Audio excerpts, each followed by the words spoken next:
Chapter 591. Charlotte encountered Zimmerman. Of course, he would inform the old emperor of Brittany and his elder brother-in-law Antonio, but the old emperor suppressed the matter for some reason. So when Zimmerman appeared again, he shocked the entire old continent. Zimmerman did not live up to the shock of the entire continent.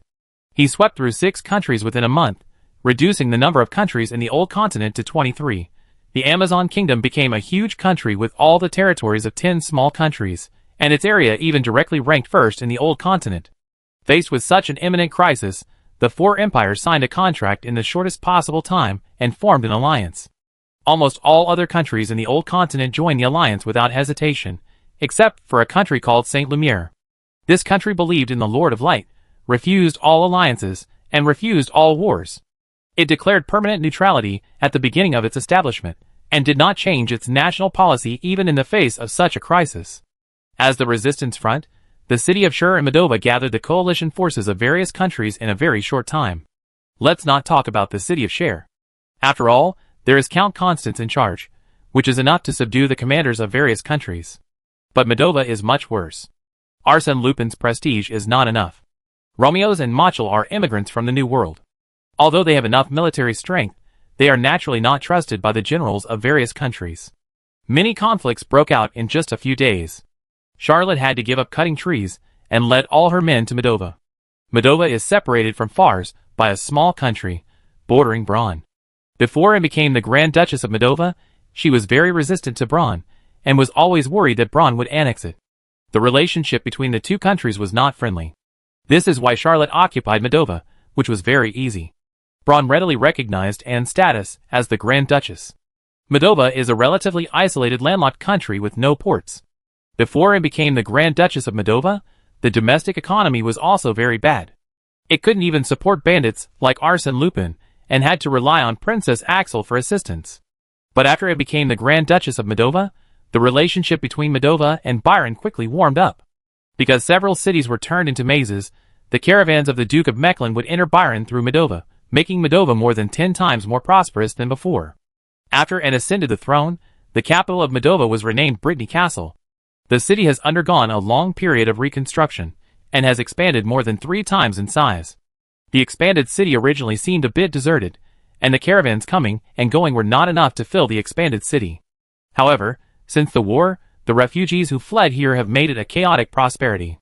When Charlotte brought the Knights of Favonius to Brittany Castle, the people of Moldova cheered, and their love for Charlotte even exceeded that of their lord, and the Grand Duchess of Brittany. There is no way. Charlotte has indeed brought a new atmosphere to this country. Now no one misses the royal family of Moldova. Moldova is even the best-selling region for Anne Mechlin's novels. 5 or 6 out of 10 households can find novels by this best-selling author. Moldova is Anne's fiefdom. Charlotte will never allow Moldova to be conquered by Zimmerman. After entering Moldova, the first thing he did was to deal with the refugees from various countries who fled. The Amazon kingdom conquered 9 small countries, but the power of Zimmerman had its limits. The evil plants could not cover all the countries, causing the people of these small countries to flee in panic. The 4 empires became the first targets of refugees from various countries. A large number of people poured in a short period of time, making the 4 empires miserable, and could only try their best to maintain.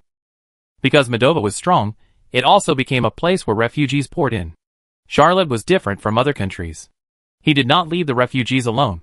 He screened these refugees several times. All the extraordinary people were absorbed into the Knights of Favonius. Those who had property had their property confiscated, and assigned to work in major chambers of commerce. Those who had no property, but had a skill were also arranged to work in the dukedom of Mechlin. For those who had nothing left, even those who had no skills, Charlotte established another knight group, the Knights of the Lost Nation, put all these people into it. Charlotte formed the Knights of the Lost Nation, of course, not expecting these people to fight, and he had no habit of filling cannon fodder on the front line. The main task of the Knights of the Lost Nation was to reclaim the deserted islands in the Argyle Sea archipelago. Charlotte did this out of helplessness. He needed to squeeze out all the war potential in the territory to cope with this war. Although the Duchy of Mechlin had resources and food, he could not use the food that the people of the Duchy of Mechlin had worked hard to grow, and give it away to refugees from various countries who fled to Moldova for nothing.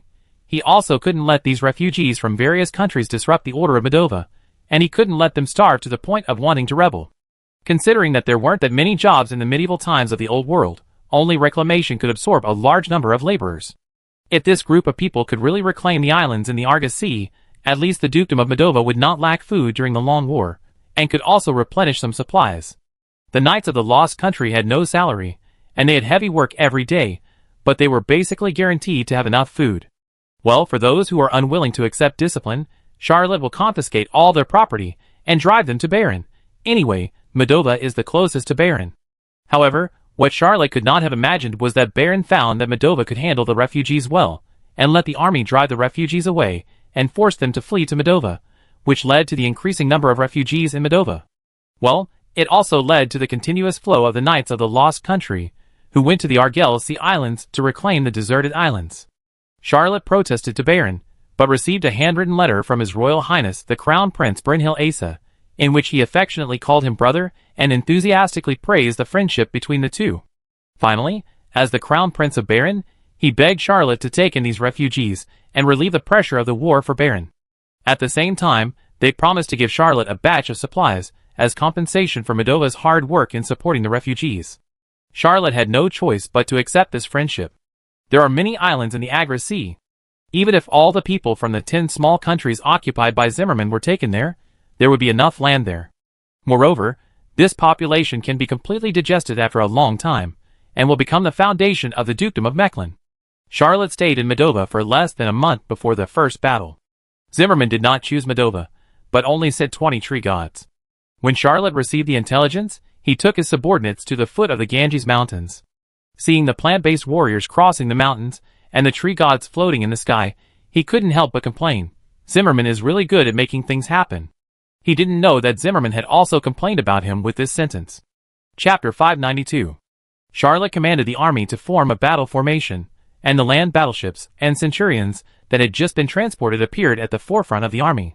The extraordinary is the decisive force on the battlefield, and the holy level is the key to victory. But both the extraordinary and the holy level are too rare, and the holy level is especially rare. Charlotte also wants to know whether these two new alchemical weapons can play the expected role.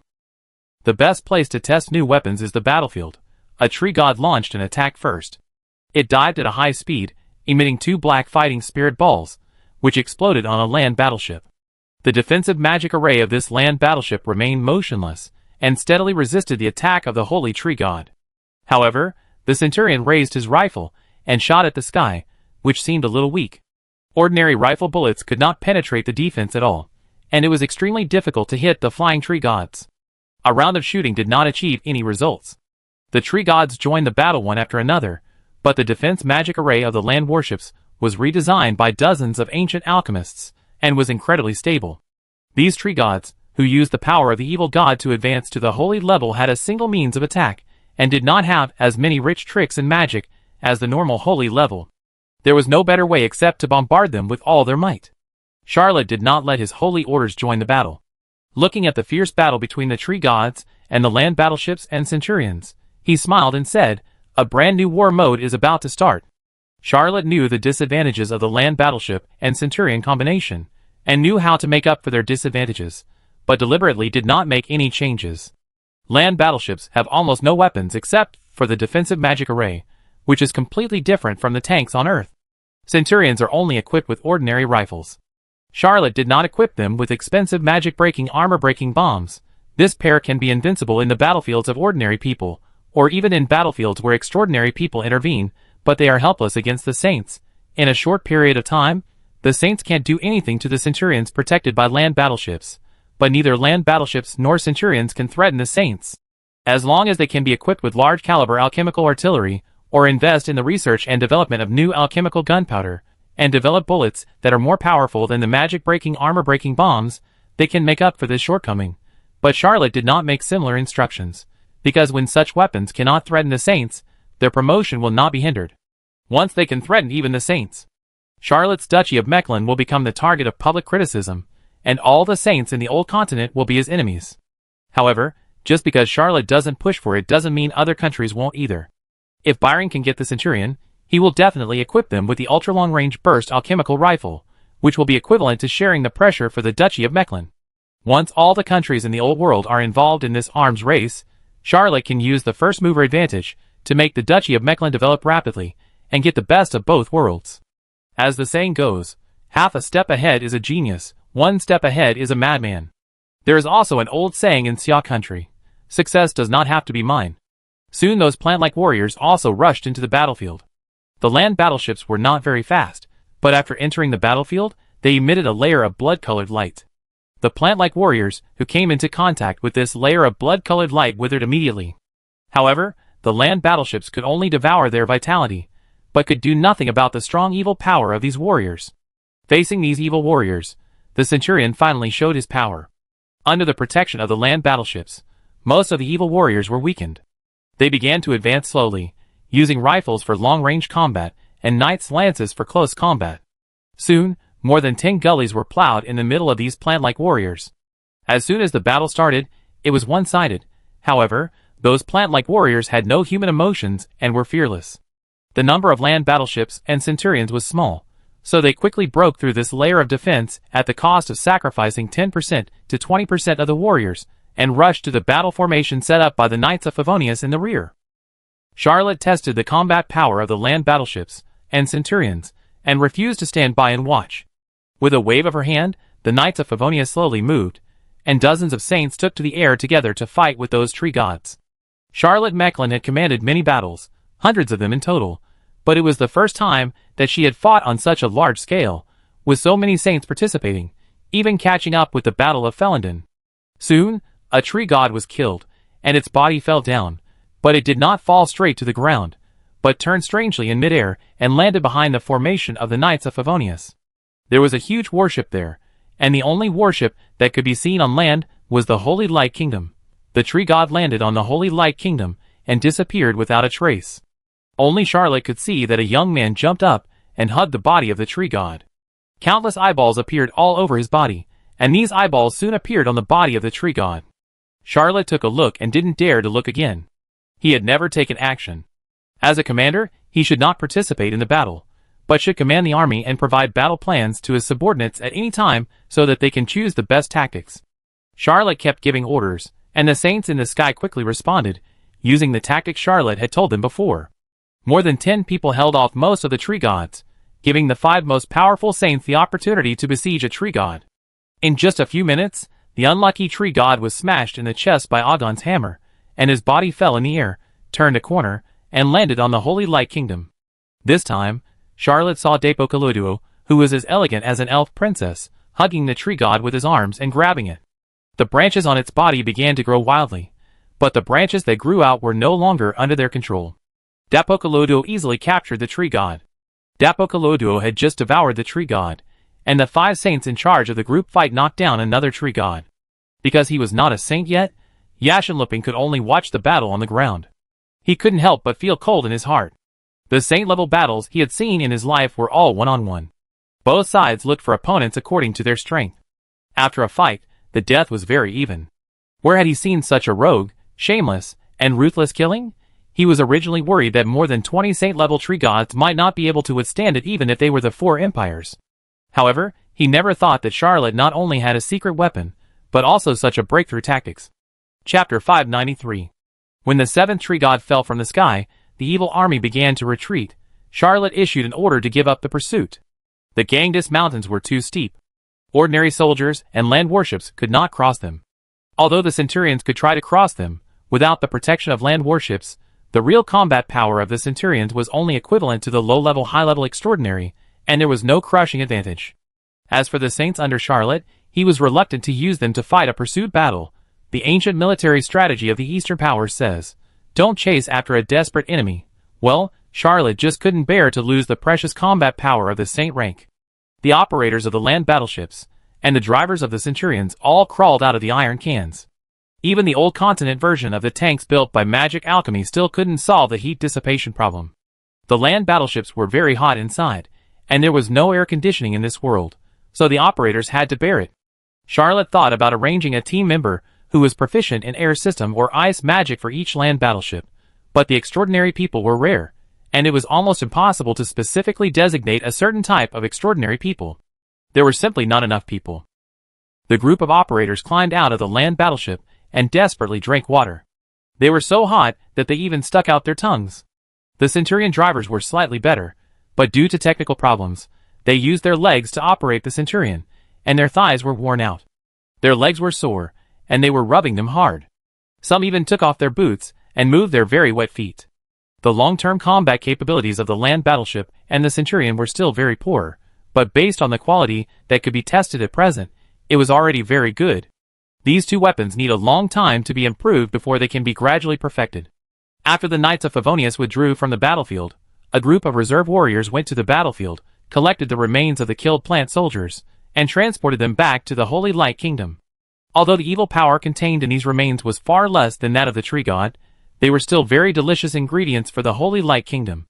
Charlotte shook her head and thought, for now, the battle still depends on the holy rank, but if there is no holy rank, land battleships and Centurions can already withstand the middle and low-level extraordinary people. If the number of these things increases, even the high-level extraordinary people will kneel. Andreas landed beside Charlotte and whispered, "These iron guys are awesome. With them, we don't need the Holy Order to clear the infantry anymore." Charlotte nodded and said, "They are the best assistants for the Holy Order. In the future, everyone will be equipped with a Centurion cavalry team." Charlotte would not tell Andreas that this thing is to replace the Holy Order in the end. That would be too unemotional. Andreas was obviously very happy and said, "It's just that the comfort is too poor, otherwise I would have wanted to get a Centurion." Charlotte nodded and said, "The comfort of the land battleship and the Centurion is indeed too poor, but there is still room for improvement." The battlefield was soon cleared, and Charlotte left an army to monitor the Gons Mountains and led the main force back to Brittany Castle.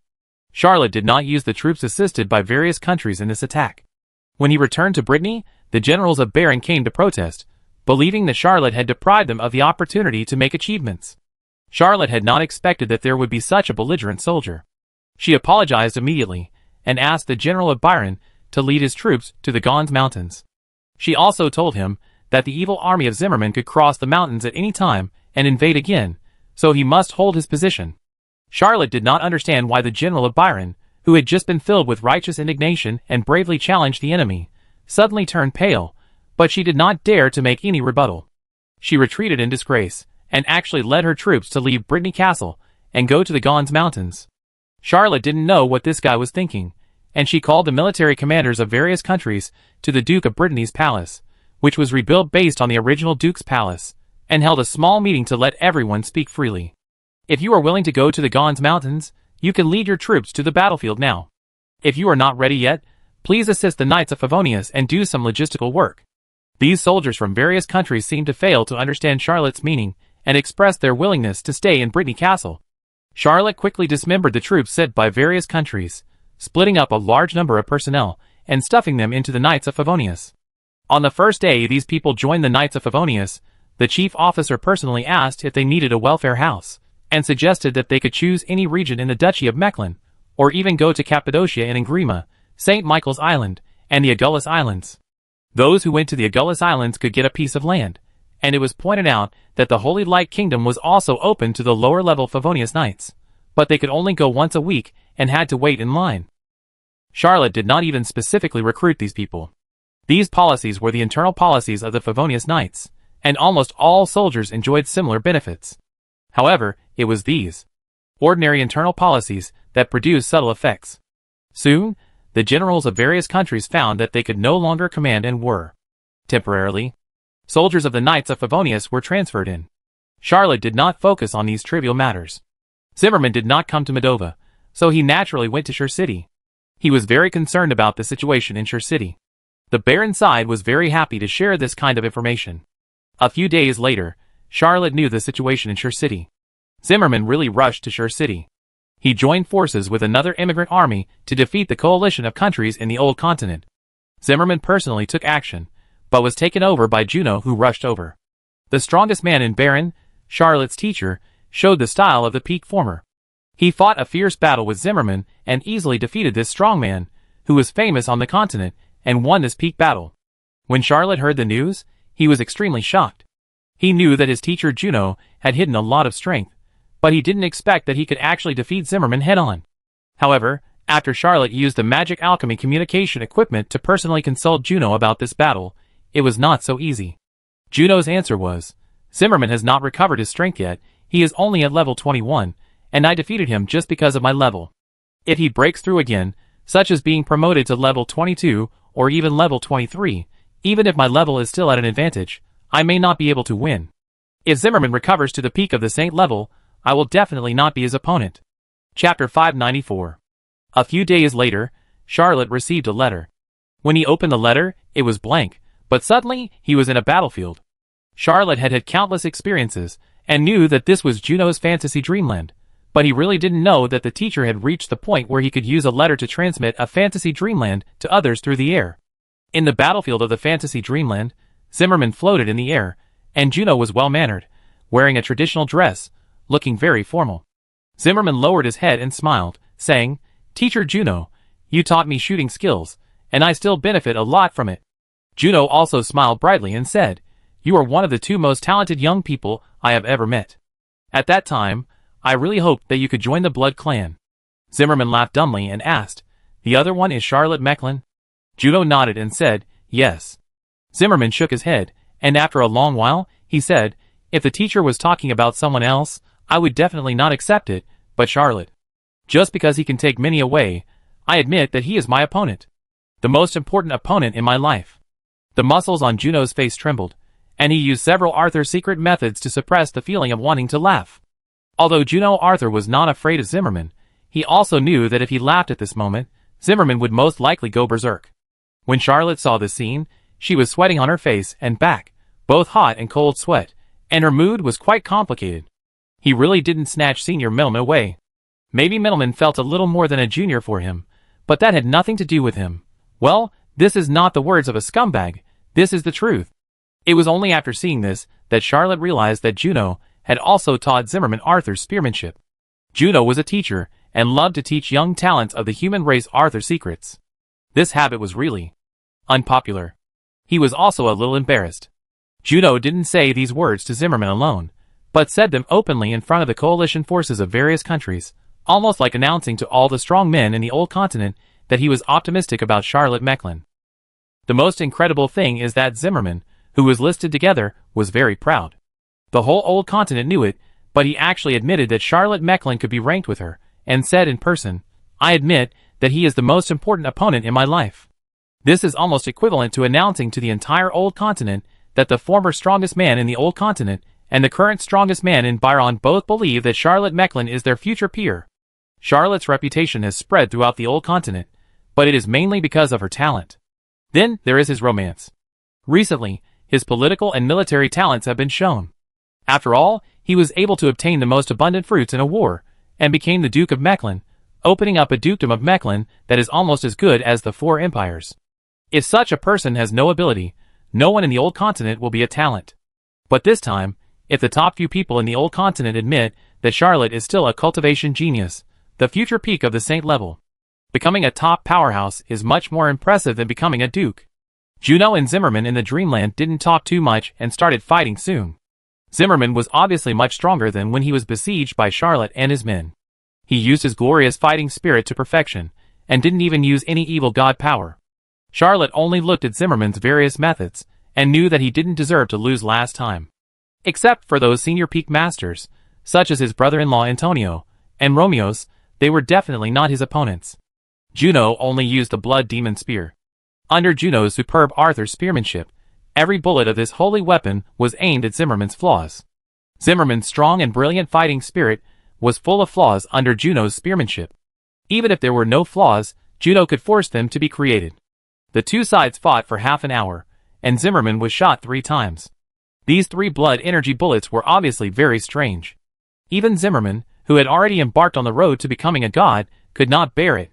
He only held on for more than 10 minutes, and then calmly withdrew from the battle. Although Zimmerman was defeated, judging from the battle scene, the two sides were evenly matched, and Juno had the upper hand. But to say that he could defeat Zimmerman, Charlotte didn't quite believe it. Even though Juno's record was already amazing, and he could force Zimmerman back single-handedly, Charlotte was still deeply worried about the future after watching this battle. Well, he and Zimmerman had a rose-stealing grudge. Charlotte believed that no matter what she said, Zimmerman would not believe her innocence. After watching this battle, the fantasy dreamland attached to the letter collapsed quietly. Charlotte knew that Juno sent the letter to teach him a lesson, to instruct him on how to fight against Zimmerman, and to allow him to glimpse Zimmerman's strength in advance, and he was extremely grateful. Charlotte made some arrangements for Moldava's affairs, and went straight to Shell City alone. Whether there was a chance or not, he wanted to try to kill Zimmerman under Shell City. Shell City might gather the top strongmen in the old continent, which was much more powerful than the Saint-level group under his command. If he couldn't kill Zimmerman in Shell City, Charlotte really didn't know what chance he had. Charlotte had never been to Shell City, so she couldn't use the Infinite Mirror Realm to get there directly. She could only use the light agility technique to fly all the way. Charlotte had fought with Zimmerman, and he had raised her light agility technique to X27. With the help of the red and blue Rattler, she could raise her light agility technique to X32, which was the main reason for her success. Zimmerman was powerful, but he couldn't catch Charlotte, who was so fast. Charlotte actually wanted to raise her light agility technique by one more point, but after trying, it seemed that X27 was the limit of light agility technique. When she was on her way, her light agility technique of X27 was indeed extremely fast. Charlotte soon saw Shell City. He wanted to go into Shell City first and meet all the acquaintances, but the battle in the sky attracted all his attention. An old man in a white robe was throwing various spells and fighting Zimmerman fiercely. What surprised Charlotte Mecklin was that the old man was not at a disadvantage, but firmly in the upper hand. His spells looked messy and chaotic, but the combination of different spells formed a wonderful effect. Zimmerman was exhausted and looked even more embarrassed than when he fought Juno. Charlotte recognized this old man in the white robe. Chapter 595. After the era of Zimmerman, each of the 5 empires has its strongest leader. Farth is Count MacLean of Brittany, now the Emperor of Brittany. Byron is Juno Arthur. Inglyma is Count Lamorak of Champagne, father of Ben Lamorak. The most tragic leader of the Black Phoenix dynasty was Count Constantine, but the Black Phoenix dynasty no longer exists. The Lionheart dynasty also has its strongest leader, and this strongest leader has a deep connection with Charlotte, as he wrote the novel for him. The first wonderful book in the world. The great philosopher Barroser commented on this. Because of this comment, the Lionheart dynasty also ordered 100,000 copies from Anne's bookstore, and added a new edition of the book with a comment of this great philosopher on the title page. Barroser is known as the last great philosopher of the time, and also the only great philosopher in the world. There are many sayings about him, but the most important point is that all the great philosophers are ancient people, only this one is a living person. This great philosopher is a miracle in the Lionheart dynasty, and is also the supreme mascot. No one has ever seen him take action, but no one dares to doubt the strength of this great philosopher. He created several night secrets, created at least 9 holy orders, and proposed countless insights, and was regarded as the embodiment of knowledge. You know, just based on a word from this great philosopher, the Lionheart dynasty was able to subscribe to 100,000 copies of Charlotte's new edition of books. His influence can be imagined. Speaking of which, the legend of this great philosopher is even more magical than Zimmerman. Well, in fact, it is mainly because of the legend of his teacher Don Quixote Cervantes that is very magical. If Robin Axel Zimmerman's life is simply a legend, Don Quixote Cervantes' life was a miracle created by the most evil devil as a joke. Don Quixote Cervantes had a nickname, the Walking Miracle Child. He was born dull, not a genius like Robin Axel Zimmerman. He dropped out of school because of poor grades before he could finish his primary education. However, he was obsessed with night novels and read them day and night, and even his parents could not control him. Such a child would definitely become a waste. He could not even complete his primary education, and it was difficult for him to find a decent job. He could only do odd jobs or sell his labor. But Don Quixote Cervantes had read almost all the night novels in the empire, and could no longer find a new story. When he was bored, he suddenly had an idea and began to write a unique night novel. He became successful, and became the king of night novels in the empire. The high sales of his novels were enough for him to live a decent life. Before Anne MacLean came out of nowhere, Don Quixote Cervantes was the most famous novelist in the old world. Princess May and Anne were both fans of his novels. The novel that Princess May read on the ship was the work of Don Quixote Cervantes. Well, Charlotte was evaluated as having a rough writing style and a cliched story, which was worse than those newcomers who could not even sign a contract and asked for comments on Jihu. What can they do? Princess May Guillaume's evaluation was. Do you know how many stories of joy and sorrow, love and hate, magnificent and ups and downs they created? Do you know how deeply they analyzed the human heart, respect morality, love the world, and sympathize with the world? I almost wanted to teach Charlotte Mecklin, the treacherous minister, a lesson on behalf of these writers, As for what happened later, everyone knows it. Charlotte defeated these authors, who had been out of fashion for hundreds of years, including Don Quixote Cervantes. He didn't even know that he had defeated the former best-selling author in the Old World. If it were limited to novels, Don Quixote Cervantes would be just that. But writing novels was just the beginning of his legend. At that time, Don Quixote Cervantes was still very young, so at a banquet, he couldn't bear the anger of being ignored, and made a bet with a nobleman, and became the biggest joke in the empire, because he bet that he could become a swordsman and beat the nobleman within 3 months. The nobleman was famous for his swordsmanship. He had been learning swordsmanship for 20 years, and had defeated countless opponents in his life. Whether on the battlefield or in the duel, he had fought hundreds of battles, big or small, and only lost 3 times. Don Quixote Cervantes had missed the best age to practice swordsmanship. Even if he had learned it since childhood, no one would think highly of him. After all, Don Quixote Cervantes was born in poverty. No one thought that a person who did not even have a family swordsmanship could be comparable to a noble who had received the most perfect swordsmanship training since childhood. 3 months later, Don Quixote Cervantes once again created a miracle under the watchful eyes of the crowd. He actually learned the peerless swordsmanship from the night novels, defeated his opponent in a fierce battle, and became famous in the empire. This man's life was almost accompanied by countless miracles. Until he was 30 years old, Don Quixote Cervantes suddenly claimed that he had received divine revelation, and founded the Lionheart Castle University of the Dead and Alchemy. He became the founder of this university and served as the first president. Everyone thought that he had become so arrogant that he was blasphemous, because only gods could have believers and establish universities. But no one thought that the god of the dead and alchemy claimed by Don Quixote Cervantes would perform miracles repeatedly, and eventually make Lionheart Castle University of the Dead and Alchemy the first university in the Lionheart dynasty.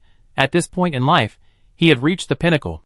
Even a genius like Robin Axel Zimmerman, such a legend, was far less than the great achievements of Don Quixote Cervantes in his life. That's why he is called the walking miracle child. If Don Quixote Cervantes' life ended here, he would be regarded as the spokesperson of God on earth, a saint who once lived on earth, the embodiment of wisdom, the embodiment of miracles. But after teaching for decades, Don Quixote Cervantes suddenly became crazy and began to secretly slaughter nobles. When his crimes were exposed by his beloved disciples, the secret laboratories of the Lionheart Castle Undead and Alchemy University were already covered with piles of bones. It is said that this man slaughtered thousands of people, and each of them died in a very tragic way. It is unknown how much torture he suffered before his death. The emperor of the Lionheart dynasty at that time certainly could not tolerate such a vicious guy, but the imperial soldiers who went to capture him were defeated by him alone, and he broke into the palace, killed the queen and the crown prince in front of the emperor, and boiled a pot of tea with the emperor's silver teapot, drank a leisurely afternoon tea, and then left calmly. So far, this man's ferocity is unparalleled. The Lionheart dynasty didn't know how to punish such a vicious man. Fortunately, he disappeared from then on. Beau Loaja was one of his 6 disciples. Well, it was he who reported his teacher back then. Chapter 596. Charlotte even suspected that Burroughs was touting his novels because of his old grudge with his teacher Don Quixote Cervantes. Well, he had heard a little gossip during his time in the Lionheart dynasty. 5 of Don Quixote Cervantes' 6 disciples were very mysterious, and no information had ever been circulated, including the names of some of them. The only one who officially appeared in public was Burroughs. There were many rumors about this matter, and the most widely circulated rumor was that Don Quixote Cervantes asked the 6 disciples to infiltrate the top leaders of the 5 empires, hoping that they could seize power. According to this rumor, the most suspicious person in the Fars Empire is Wood Brandon. However, Charlotte believes that Wood Brandon is unlikely to be a disciple of Don Quixote Cervantes. After all, he is a vampire who is hundreds of years old, while Don Quixote Cervantes is a genuine human being who is not that old. Charlotte did not go to the battlefield, but sprayed slightly in a different direction, bypassing the battle area between Zimmerman and Burroughs. But as the saying goes, the tree wants to be still, but the wind does not stop. Charlotte was irrelevant. Zimmerman disliked him. This powerful man who was famous in the continent, when he saw Charlotte, he bravely endured the great collapse technique of Burroughs and rushed out of the battle circle, pointing the long sword in his hand directly at Charlotte. Charlotte was startled and shouted, "Zimmerman, what are you doing?" Zimmerman shouted, "Give me back my jade secret scroll." Charlotte shouted wildly, "What jade secret scroll? Isn't that the secret treasure made by the great Zimoni? How could I have that thing?" The legal ownership of the Emerald Secret Scroll definitely belongs to the Fars Empire. Although Charlotte is the son-in-law of the Breton family, it is impossible for him to occupy such an important secret treasure at will. Moreover, he knows the truth that the innocent man is guilty of possessing a treasure, and he will never admit that this thing is in his hands. Zimmerman is not investigating a case, he does not need evidence at all, and he is 100% sure that the Emerald Secret Scroll is in Charlotte's hands. This secret treasure is very important to him, and must not be lost. He would rather give up the battle with Barozer, and catch Charlotte Mechlin to take back this supreme creation of human alchemy. Charlotte activated the Light Agility X-27, and fought with Zimmerman in the air. He and Zimmerman were at about the same level, both at level 21, but their strengths far exceeded their level. Charlotte could be considered at least level 22, while Zimmerman's combat power was even more exaggerated, enough to sweep across the peak saint level of the New World, which was slightly inferior to superpowers like Juno and Barozer. Theoretically, Charlotte would be greatly at a disadvantage, and in great danger, and would be killed by Zimmerman soon.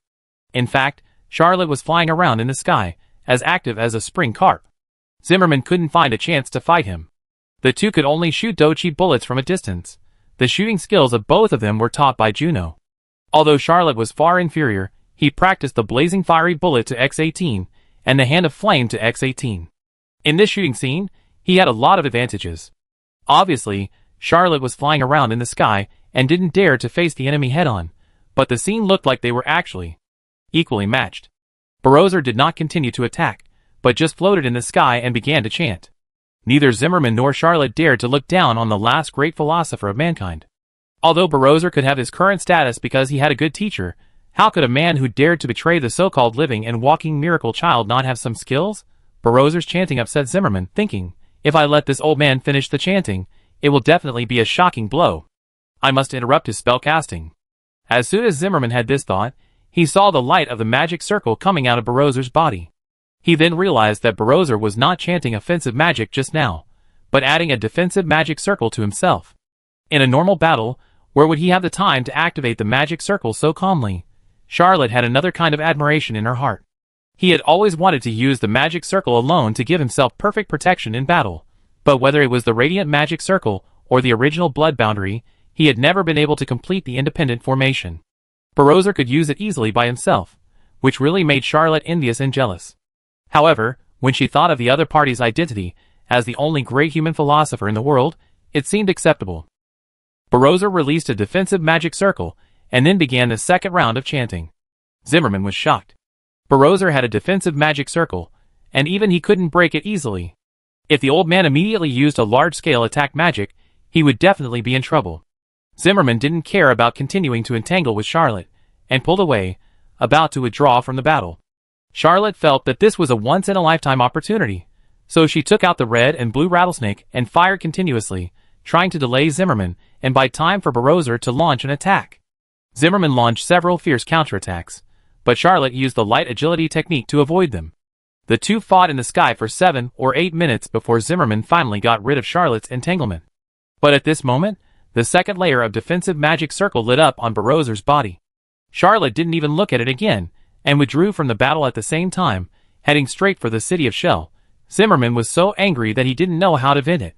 He saw that Barozer was still chanting, and he believed that this old man could cast a third layer of defensive magic circle on him, which would make it completely impossible to fight. He gracefully performed an imperial salute and floated back to the camp. When Charlotte entered the city of Cher, she saw the flag of Fars. The residents of this small town had been relocated, and all the buildings were requisitioned and used as military camps. The Fars army occupied several streets, and Fars flags were hung everywhere to distinguish the territories of the nobles. Charlotte saw the emblem of the Breton family and landed nearby, then saw Antonio and greeted him with joy. Antonio said, "Charlotte, my father is here too, let's go see him together." Charlotte missed the old emperor very much. The old emperor had already agreed to the marriage.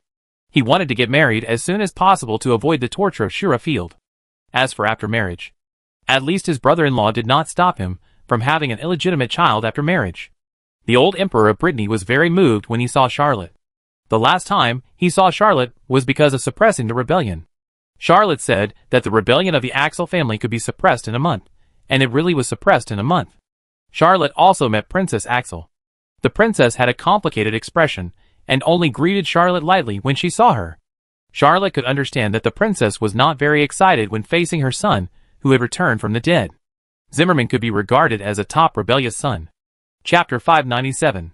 The old emperor was very affectionate to Charlotte and said, "Originally, I wanted to hold 2 weddings when I returned to Strasbourg, me and Axel UNN, but I didn't expect that the damn war would be like a nightmare that would never go away." Charlotte sighed. The old emperor pretended that he didn't know, but he really didn't want to fight. Marrying and living a happy life in Strasbourg and Mecklenburg, occasionally going to the hot springs for vacation, or even taking a legendary battleship to go on a cruise on the sea, wouldn't this thing be much more fun than a luxury yacht? He couldn't understand why Byron and Fars started a war. Even if they divided the Black Phoenix in the end, so what? Wasn't he the one who took the best piece of land? Why bother? Besides, whether it was Fars or Byron, although they still maintained the dignity of the empire, the economies of the 2 countries would definitely decline for a while, and the living standards in the country would not improve. Although Ingrima and the Lionheart dynasty were better, it could not be said that there was no impact.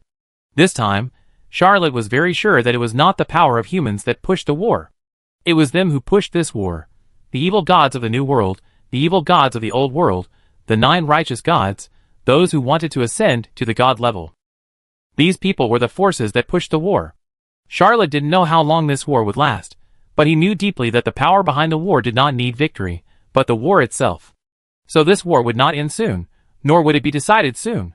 Both sides would fight until they were exhausted and their national strength was empty, until a new world pattern emerged. Princess Axa whispered, "I don't care about the war, I just want to know what Zimmerman wants to do next. If he really has the ability to do it, he can take all those illegitimate children, and even his women over, so as not to give me a headache anymore." Charlotte's forehead was slightly sweating. She didn't want to answer this topic, and she didn't dare to answer it. The children now have the surname Mechelen, and Princess Axo has never known about it. In theory, those children are Princess Axo's grandsons and granddaughters, and they are considered her own blood. It is also the bloodline of the 2 major families of Axel and Robin. If the maternal bloodline is counted, it is spread across nearly 100 families in Fars. If there are hundreds of years, when the Mechelen family has branches and leaves, this family can even be called the source of the nobility of the Old World, and almost all the nobles can find their bloodline in the Mechelen family. Charlotte didn't know what the scene would be like. Charlotte asked about and was very pleased to learn that, and was managing government affairs for her father and brother in Strasbourg, and was doing better and better. After all, and had the experience of presiding over government affairs in Mecklenburg, commanding the army, and resisting the New World Congress. After going through trials, some people can hone extremely excellent abilities. Charlotte stayed in the Fars military base for half a day, and then went to the military district of Baren. Although Fars and Baren were hostile, the high-ranking nobles still had frequent exchanges. Juno had studied in Fars, and Grand Duchess Meza also had friendships with the high-ranking nobles of Baren. Charlotte had many friends in Baren. When he arrived at the military district of Baren, he did not see his teacher Juno, but saw Count Constantine, who was also an old acquaintance. Count Constantine looked much better than the last time they met, even a little more energetic and youthful. When he saw Charlotte, he asked, "Andreas said that he is living a very comfortable life with you." Charlotte laughed and said, "Andreas likes to be lively." Count Constantine was silent for a long time before saying, "He has no offspring yet, so it is a good thing for him to remain human." Charlotte didn't know what to say. He was not sure if Andreas had any offspring. Constantine should have been reincarnated as a vampire. His every move had the feminine aura of a vampire. However, because of this, the current strength of Count Constantine should be even stronger. Charlotte asked on a whim, "What do you think of Zimmerman?" Count Constantine said calmly, "Since Juno and Barroser can repel him, I can probably do it too. However, if he continues to grow stronger, none of us will be his opponent." Charlotte sighed and said, "He will definitely continue to grow stronger, and the peak of the saint level will not be his limit." Count Constantine glanced at Charlotte and said lightly, "Next, it depends on the will of the gods." Charlotte deeply agreed. The 2 of them had no friendship or familiarity, so they had nothing to say after chatting about this. Count Constantine pondered for a moment, took out a rapier, handed it to Charlotte, and said, "Help me give it to Andreas, and help me keep an eye on him. Don't take too many risks." In the past, his strength was enough to dominate the continent, but now the saint rank is no longer enough. Juno left temporarily, probably to find a way to defeat Zimmerman, and may not be back for a few days. Charlotte took the rapier and said, I will pass it to Andreas and keep him away from danger. You know, I never let my subordinates take risks. Since Mr. Juno is not here, I will come to visit you later. The reason why Juno is not here is that Count Constantine is the commander of Byron. In fact, even if Juno is here, Count Constantine is in charge of military affairs. Although Juno has a very high status, he is too idle and basically does not care about worldly affairs. Charlotte came over. Juno was not there, so she was naturally brought to see him. At this time, Charlotte said goodbye and left. Just after leaving Constantine's temporary office, she saw the enthusiastic Julian. He opened his arms and called out, "Charlotte! Long time no see." Charlotte also opened her arms and hugged this good friend. The two were really close. Charlotte let go of Julian and couldn't help saying, "You have also been promoted to the saint level?" Julian shrugged his shoulders and said, "Hard work will always be rewarded." By the way, the youngest saint in the old world is definitely Julian Asilo. Charlotte couldn't help but smile and said, "That's true. Andreas is very old now." In fact, both of them knew that Ben Lamorak had been promoted to saint not long ago and had snatched the title of the youngest saint from Andreas, but they tacitly didn't mention it. Julian said, "I treat you to a meal, but there's nothing good here. You have to go to another block, the military zone of Ingrima, to find a good restaurant. The Ingrima people are very particular and have specially guaranteed the supply of materials for that restaurant." Chapter 598. Charlotte certainly had no objection, and said, "Since we are going to the military zone in Ingrima, let's find 2 more friends." Julian smiled and said, "Ben Lamorak is here, but Miss Sume is not here. She is a civilian and does not need to go to the battlefield." Charlotte was very sad when she heard this. He was also a civilian, but at least half of his working time was spent on fighting, and there was too little time to actually handle documents. Julian was familiar with the city of Shur, and he quickly brought Charlotte to a restaurant. He paid a minimum amount of currency in Byron and asked a passing kid to run errands and call Ben Lamorak over. Of course, Julian was very experienced and did not pay him in advance. About half an hour later, Ben Lamorak appeared in the restaurant. The youngest lion in Britain was also very happy to see Charlotte. Since he lost the duel to Charlotte, he regarded her as his best friend. Well, friendship comes inexplicably, but it is profound. As for Julian, the two of them only became familiar with each other in Shur City. After all, they are both the most outstanding young people in their respective countries. Many young people disappeared on the battlefield, and many people were tempered and grew up on the battlefield. Charlotte, Ben Lamorak, and Julian Asilo are all typical examples of people who have experienced wind and rain and grown up. The 3 of them ordered something casually. The restaurant in this small town is not as prosperous as the capitals of Fars, Ingrima, and Byron where they usually live. Even the whole set meal cannot be made. Only some bread, jam, and scented tea can be served sporadically. Even coffee is missing, but large bottles of milk can be bought. Ben Lamorak usually doesn't like to talk, but at this moment he was very excited and said to the 2, "I really want to challenge Zimmerman." Julian was shocked and said, "Don't go, he will definitely kill you. We haven't grown to the limit yet, and it's meaningless to challenge Zimmerman now." Ben Lamorak glanced at Charlotte and said, "I originally thought that I was promoted to the saint level earlier than Charlotte, which was considered a step ahead, but I didn't expect that I was only at the 20th level so far, but he was already able to fight Zimmerman back and forth." Charlotte smiled and said, "I didn't rely on my real strength. When I was promoted to saint level, I used all my energy on the art of agility." Julian shook his head and said, "Basic abilities have their limits. The upper limit of the art of agility should be level 18. We will reach that level sooner or later. There is no need to consume our abilities on this kind of escape ability in advance." Charlotte was slightly surprised and thought, "Level 18? My agility stopped improving after reaching X27. Is there any misunderstanding here?" Charlotte asked a few questions indirectly, and got a common sense, that is, all superpowers have an upper limit. Ordinary superpowers can be superimposed more than 18 times, which is consistent with Charlotte's flaming hands and blazing bombs. Strong superpowers will be halved, and many superpowers can only be superimposed 6 or 7 times. There is no higher record in the entire old continent.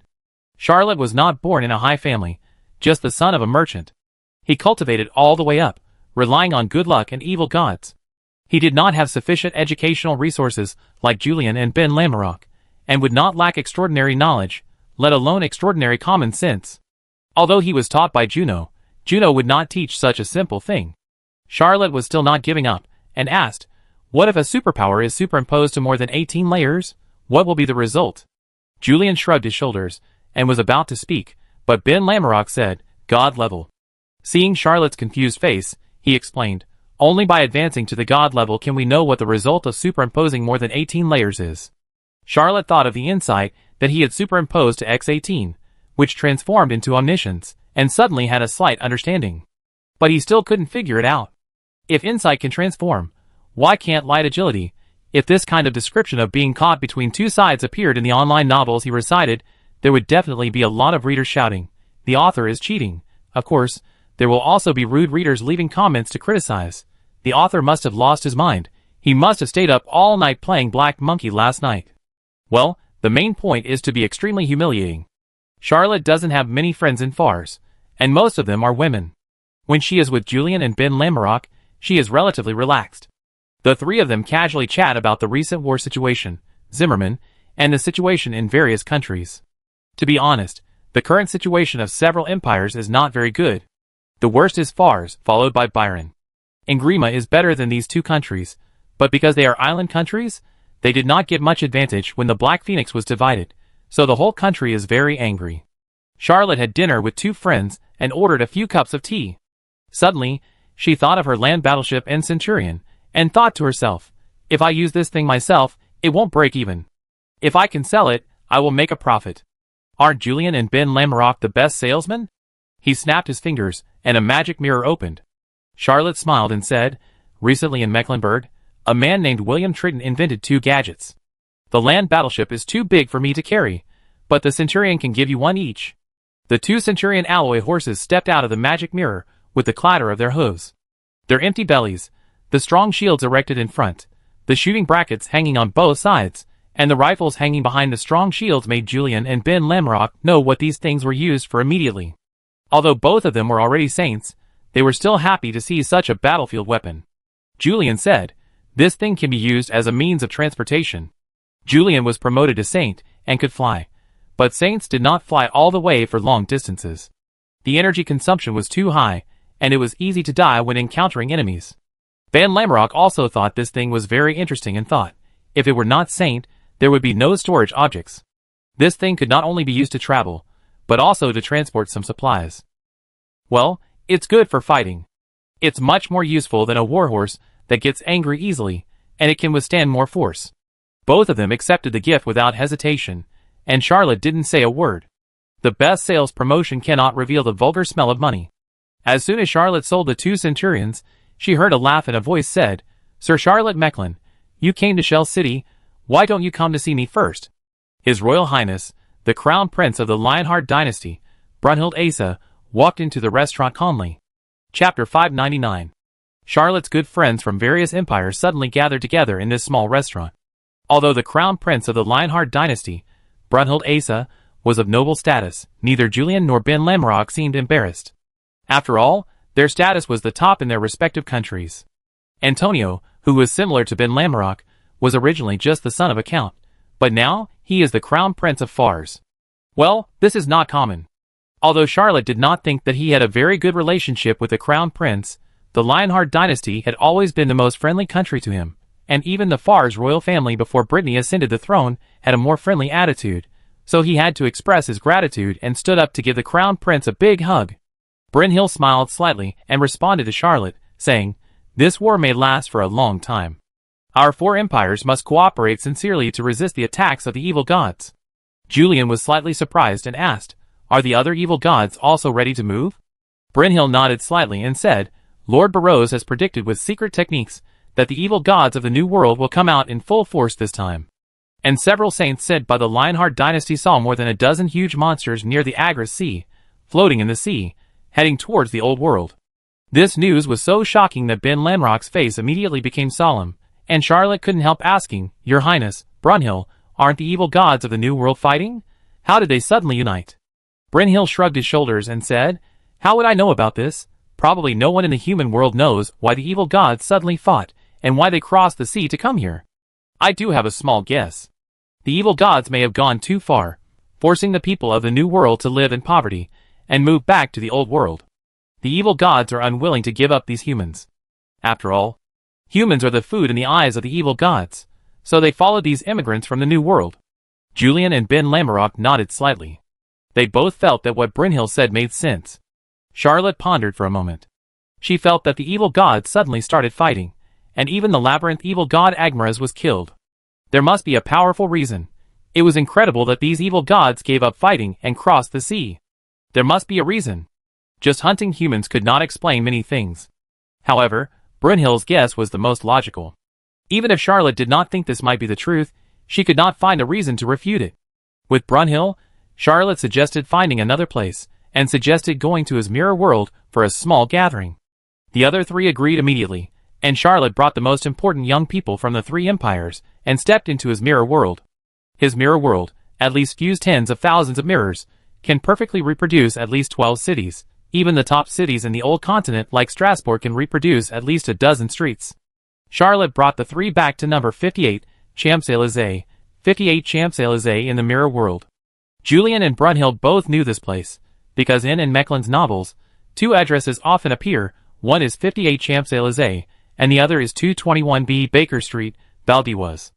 Ben Lamorak doesn't read novels much, and the address he is more familiar with is 698, South River Street, Severtez, Charlotte's residence in Bredon. In the mirror world, it is much more comfortable than in Shelby. Charlotte copied the entire Champs-Élysées, and even the street is bustling with people coming and going, just like the outside world, but these pedestrians are just bubbles, and cannot make any response. Charlotte took out the coffee from the mirror world, made a cup for everyone, and said, "The news brought by Brynhild is really shocking. If the evil gods invade the old continent, we can't win this battle without the support of the 9 gods." But Charlotte remembered what the Serpent of Fate had said. He felt that the 9 gods might not be able to help, but there was no need to say such discouraging words. It would not help, but would affect the mentality of resistance. Brynhild nodded and said, "Indeed, without the support of the righteous gods, we can't win this battle. But fortunately, the 9 righteous gods always stand on the side of mankind. This time it is not a civil war among humans. We will definitely get the support of the 9 righteous gods. But if they don't support us, we don't know when they will send down their divine glory." Julian and Ben Lamorak have different mindsets. The former is a vampire, and the latter actually has some problems with his faith. It's not Ben Lamorak who has problems, nor is it the Lamorak family who has problems. It's the faith of the entire Ingrima that has problems. The 3 islands of Inglima have been conquered 7 times, and unified 3 times. People who crossed the sea from various countries in the Old World have established more than 20 kingdoms. The current Inglima Empire is the Red Dragon dynasty established by Duke Guillaume, the founding Grand Duke of Fars, who led his troops across the sea. The Red Dragon Emperor of this generation is Alfred Guillaume 15. Well, the god worshipped by the Inglima royal family and most nobles is the Red Dragon god, Chinatinius Guillaume. However, no one knows whether this Red Dragon god exists or whether he has ascended to God. Everyone only knows that he is the ancestor of the Guillaume family. In this regard, the New World is actually full of evil gods, but they are suppressed by the 9 righteous gods. Charlotte, as the god-favored one of the Fate Snake, could not answer this question. With the addition of Brynhild, they had more topics to talk about. They talked for 4 or 5 hours, drank a lot of coffee, beer, and fruit wine, and then said goodbye. Brynhild, as the crown prince of Lionheart, could not disappear for too long. Julian and Ben Lamorak also had their own responsibilities. Charlotte sent them out, and did not return to the mirror world, but went directly back to the military station in Fars. Charlotte's status was extraordinary, so naturally someone arranged the best accommodation for him. However, the city of Shur was not big, and even if the entire city was requisitioned as a battlefield for the war with immigrants from the New World, the living environment would not be improved. Charlotte occupied a grocer's shop, and most of the things in it were taken away by the owner. The remaining worthless goods were also taken away by the soldiers of Fars. The remaining items were all worthless, and could not be moved. Although it was cleaned, the room still had a strange smell, but Charlotte was not used to it.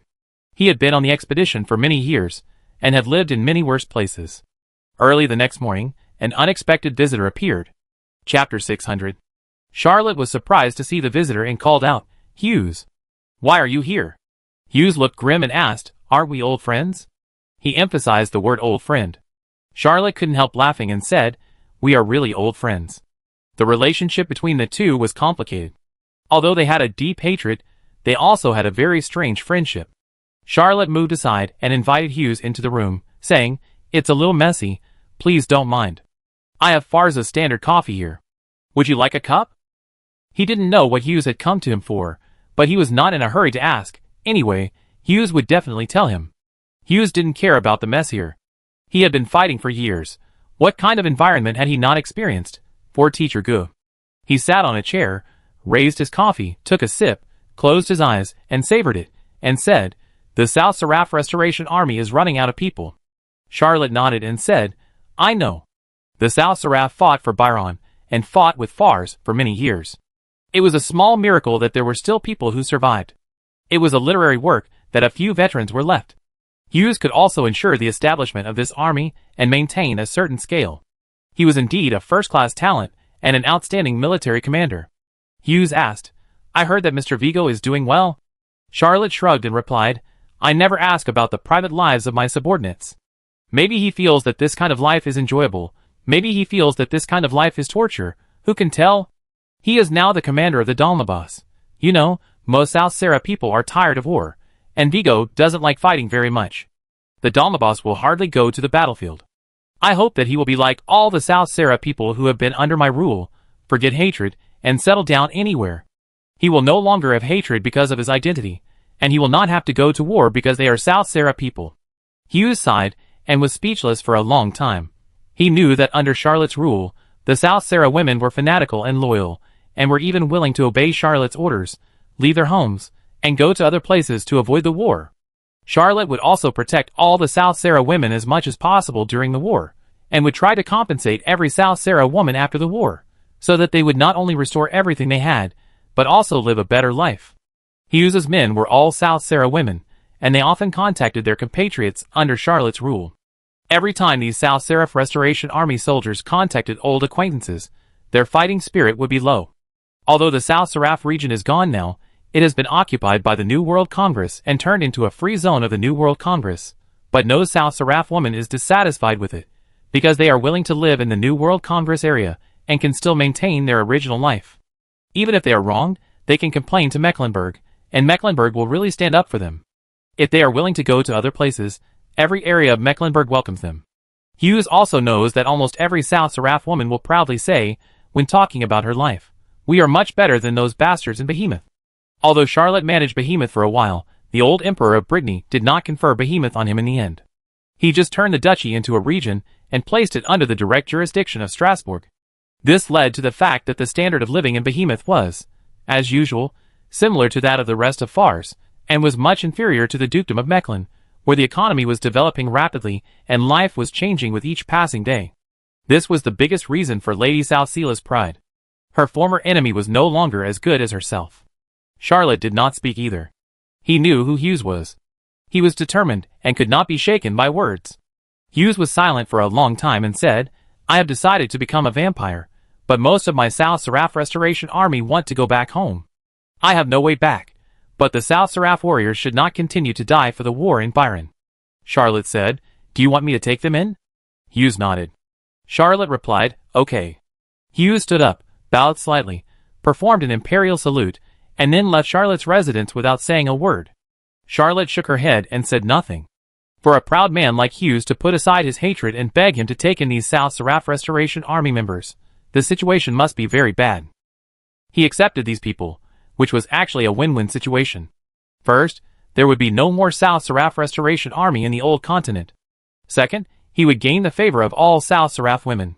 Charlotte would not really treat these veterans of the South Seraph Restoration Army the same as ordinary South Seraph people, because these people were fanatics, and there was no way to change them. They were just tired, but sooner or later they would burst out with a rebellious spirit again. Charlotte would send them all to the New World Congress Free Zone, and through various benefits, coax them to the Sea of Agras and disperse them. There was no way she could let this group of diehards integrate into her Duchy of Mechlin. Not long after Hughes left, hundreds of ragged veterans arrived outside Charlotte's residence. Each of them had a look of resentment in their eyes. In addition to resentment, they also felt deeply tired. Charlotte knew that since he had killed Jonathan, these veterans of the Yugoslav Restoration Army would never forgive him, so he did not expect to move these people to tears through a passionate speech. He simply gave them a few instructions, and planned to arrange for them to go to Moldova, and then send them to the current New World Conference free zone through Modova's maze passage. An old soldier stepped forward and shouted, "We need food, water, shelter, and weapons." Charlotte shook her head and said, "This is a war zone, supplies are tight, I could only arrange some food and water, no shelter, no weapons. But if everyone sets out quickly, as long as we reach Modova, there will be sufficient supplies, and everyone's needs can be met." The old soldier said with a firm look, "Without sufficient supplies, we will not go anywhere." Charlotte sighed, and was about to fight back, and tell them to go back to find Hughes, when he heard people shouting everywhere in the city, "Monkeys, big black monkeys. Black monkeys as tall as mountains." Charlotte left the group of veterans of the South Seraph Restoration Army behind and floated into the air. His face suddenly changed. He also saw a huge black monkey as big as a mountain outside the city of Shell, carrying 2 peeled trees, and walking towards the city wall with rumbling footsteps. Chapter 601. Charlotte's first reaction was that before he traveled through time, he was the protagonist of a highly anticipated domestic 3A game, but unfortunately, after traveling through time, he was destined not to play the game. He was looking forward to it. The second reaction was simply, "This is a fucking evil god." Charlotte didn't have time to care about the veterans of the South Seraph Restoration Army. She just hurriedly said, "If you are willing to go to the Duke of Mechlin, hurry up and go to Modova. If you don't want to go, I won't force you." He didn't even have the patience to wait for the veteran's answer, and rushed out of the city. At this time, 4 or 5 saints had come out outside the city of Shell to stop this incarnation of the evil god. However, the saints who took action were of average level, and could only fly around the evil god like flies, and all their attacks seemed weak. Facing such a huge evil god, Charlotte didn't shout, "Everyone get out of the way," but directly smashed the holy light god kingdom from the sky without saying a word. This black ape, with a body as big as a mountain, and a head that was even bigger than a legendary warship like the Holy Light Kingdom, could not help but howl in pain after being hit on the forehead by the Holy Light Kingdom. The Holy Light Kingdom did not hurt the incarnation of the evil god, but directly stabbed into his forehead. At the same time, countless vines flew out of the Holy Light Kingdom and pierced into the evil god's head. In the next second, Charlotte even saw countless strange eyes around the hole on the forehead of the evil god's incarnation, which made him close his eyes quickly and dared not look any more. Fighting against an incarnation of an evil god is very difficult. Charlotte has experience. The last time the incarnation of the fire evil god Anouilua was killed, it was Lady Black Moon who took action. He, Antonio and others alone could not do anything to the incarnation of the evil god, and it was unknown how long the battle would last. So this time, Charlotte was very wise, and directly sent out the Holy Light God Kingdom. Charlotte had been on the Holy Light God Kingdom, and did not feel anything, but in fact, this legendary battleship had undergone earth-shaking changes after swallowing Agmaris. The saints who were besieging the incarnation of the evil god quickly withdrew from the battle, when they saw Charlotte throw out the Holy Light God Kingdom. The Holy Light God Kingdom is now considered to be notorious. Outside, the various entertainment measures on the ship are well known in the Old Continent, but this legendary warship is composed of 5 evil gods, and it is also famous in the Old Continent. In the Old Continent, there is a rumor, if you hate someone, send him to the Holy Light God Kingdom. If you like someone, send him to the Holy Light God Kingdom. Almost everyone knows that the Holy Light Kingdom has the most extreme enjoyment in the world, and everyone also knows that this strange legendary warship can treat the Holy Orders as dessert after a meal. The Holy Orders of various countries, who withdrew from the battle soon saw a grand scene that they had never seen in their lives. First, the vines and branches spread from the Holy Light Kingdom, and even drilled into the brain of the black ape. From the eyes, ears, mouth, nostrils, and even pores of the black monkey, emerald green color appeared. Then countless feathers replaced the hair on his face, and then the eyes spread along the wound. The black ape struggled to grab the Holy Light Kingdom, trying to pull it out of his head, but as he pulled hard, a pool of blue sea water emerged from the Holy Light Kingdom. This sea water rushed into his mouth, nostrils, eyes, and pores, and soon penetrated into them.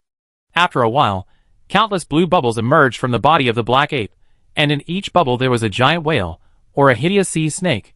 More and more holy steps from various countries rose into the air, and countless generals and soldiers from various countries rushed to the top of the city wall, watching this incredible scene. Many of them had never seen the fight between evil gods, so this was an eye-opener. The name of the Holy Light God country that was pulled out by the black ape shattered in his palm, but his entire head, as it was pulled out, turned into a very strange image. It could no longer be seen as a head, but like a mass of meat, full of things with a strange smell. Charlotte retreated a long way before opening his eyes. He immediately saw the black ape turned into this appearance.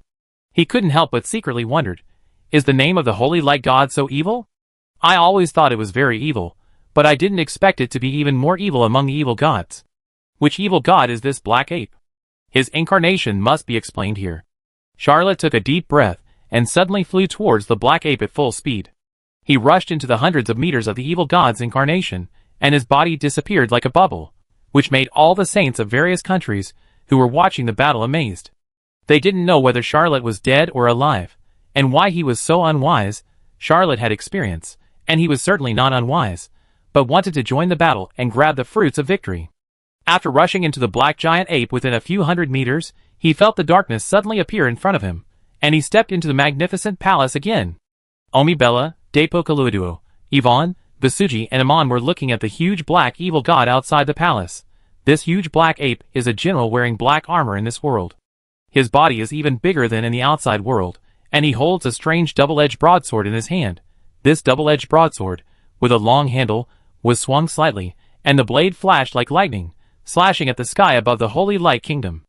Although it was blocked by the invisible evil god force field outside the Holy Light Kingdom every time, it still slashed the magnificent palace, and made it shake endlessly, looking precarious. Charlotte shouted without hesitation, "Help me!" Omibella clenched her fists and shouted, "I knew it! There must be a man in this family." The rest of them didn't say anything, but Charlotte felt that several forces were gathering in his body, and his body was swelling up. He took out the blood spirit, turned it into a flaming spear, and fought fiercely with the armored warrior incarnated by the black ape under the black sky. Charlotte had rich experience in fighting evil gods. He pushed his speed to the limit and kept picking up some fragments from the evil god, including parts of armor, hair exposed outside the armor, decorations on the body, and flesh. These things picked up by Charlotte with the flaming spear will be attracted by a force and fall into the Holy Light God Kingdom. At this moment, Charlotte was sorry that Amelia was not there, otherwise the father and daughter would have fought better together. Charlotte even missed the feeling of swinging Amelia to hit the evil god. Chapter 602. It's a pity that the Amelia cannot land. Charlotte flew past. He had seen the blade of the double-edged broadsword clearly. Inside the black armor was still a huge black ape. Even the pair of large hands exposed were furry, with countless black hairs. The double-edged broadsword in the hands of this black ape was as fast as thunder and lightning. If he had not already maxed out the light agility skill, and had 5 evil god-level family members to help him, he would have been killed by him like a fly in a few encounters. Although Charlotte's body became extremely huge with the support of Omibella, Dapakaroto, Yvonne, Basuji and Amon, there was still a huge gap between him and the ape evil god. He was at most a dozen meters, but this black ape was more than a dozen kilometers. With Charlotte Mecklen's attack, the black ape had to use at least 30% of its attack to drive him away, and the sword light falling on the Holy Light Kingdom was reduced a lot. Although 4 of the 5 masters of the Holy Light Kingdom looked timid and uncompetitive women, and one was Amon, who was even a child, they were definitely not inferior to any evil god in terms of evil. The frequency of their attacks decreased, and the evil god's power that could be exerted was also greater. Soon, Charlotte saw that there was a faint layer of green on the black ape's body. This layer of green suddenly shook and fell off, taking off most of the armor on the black ape's body. Charlotte then heard Depokoluiduo's happy cry. This layer of green wrapped half of the armor, and fell on the Holy Light Kingdom. In just over 10 minutes, a layer of armor suddenly grew on Charlotte's body. It was woven by vines, and each armor leaf was made of wood. There were flowers, and grass leaves between the armor leaves. This layer of armor looked pleasing to the eye, just like the armor of an elf, but the defense was really good, and even made Charlotte's various abilities comprehensively improved by 1 level. Charlotte cheered and rushed towards the black ape. Taking advantage of the incomplete armor, she circled around his waist for 70 or 80 times. The flame spear dragged a long string of sparks on the belly of the evil god. I don't know which time it was that the evil god's belly suddenly split open, and a ball of sea water gushed out, wrapping a large group of internal organs, and rushed into the Holy Light God Kingdom. Charlotte then heard the laughter of the other 2 women, the giant whale King Yvonne, and the sea serpent Basuji, and the power they provided was slightly enhanced. No one could see Charlotte's battle in the black sky, but the saints of various countries saw that after Charlotte disappeared, various wounds continued to appear on the black ape's body. Even a few hours later, his brain suddenly exploded, and all the brain matter disappeared into the air. No one knew what was going on, but everyone could guess that Charlotte and the evil legendary warship should have the upper hand. Soon two big figures appeared in the sky. Count Constantine greeted the only great human philosopher in the world, Barroser, from a distance. Even with Count Constantine's pride, he respected this great human philosopher, and believed that this great philosopher's strength was far above his. Boros smiled slightly, first added a layer of defensive magic circle to himself, hesitated for a moment, and actually added a layer of defensive magic circle to Count Constantine, and then said, "Count Constantine, that Duke Charlotte Mechlin seems to have fought with the evil god Tulatang in the god realm. Should we go to help?" Constantine shook his head slowly. What a joke. Although he was at the peak of the saint rank, he definitely didn't want to go to the god realm where only gods lived in the legend and fight an evil god. Tulatang is the most vicious evil god in the old world. The Red Eagle's New World fleet was destroyed by this evil god. Tulatang often descends to look for opponents everywhere to fight a hardy and unscrupulous battle. He is also the most warlike evil god in the New World. Although Constantine lives in the Old World, he is not completely ignorant of the evil gods in the New World. He still has a good understanding of them. He knows that even if he enters the legendary god realm with his own strength, he cannot do anything to Tulatang. Barroser persuaded, "Duke Mechlin must have a way to let us join the battle. This is the biggest crisis for mankind, and no one can stay out of it. Count Constantine, come with me to take a look. If you don't want to help, I send you out." Constantine pondered for a while, and said, "Okay." He was also curious about the other dimension, where the gods lived in the legend, but he had no way to get in. Barroser actually said that Charlotte was fighting in that world, and there was a way to get in and participate in the battle. He believed it 70% to 80%. Since Barroser agreed that if he didn't participate in the battle, he could be sent out, Constantine had no reason to refuse. Barroser smiled slightly, waved his hand, and the two disappeared into the air, leaving everyone who saw this scene so surprised that they didn't know what to say. At this moment, someone had guessed that Charlotte was fighting in another world. There were very few people in the old world who were good at manipulating space, but there were some. The knowledge about the other world dimension was just very scarce, not non-existent. Constantine narrowed his eyes slightly.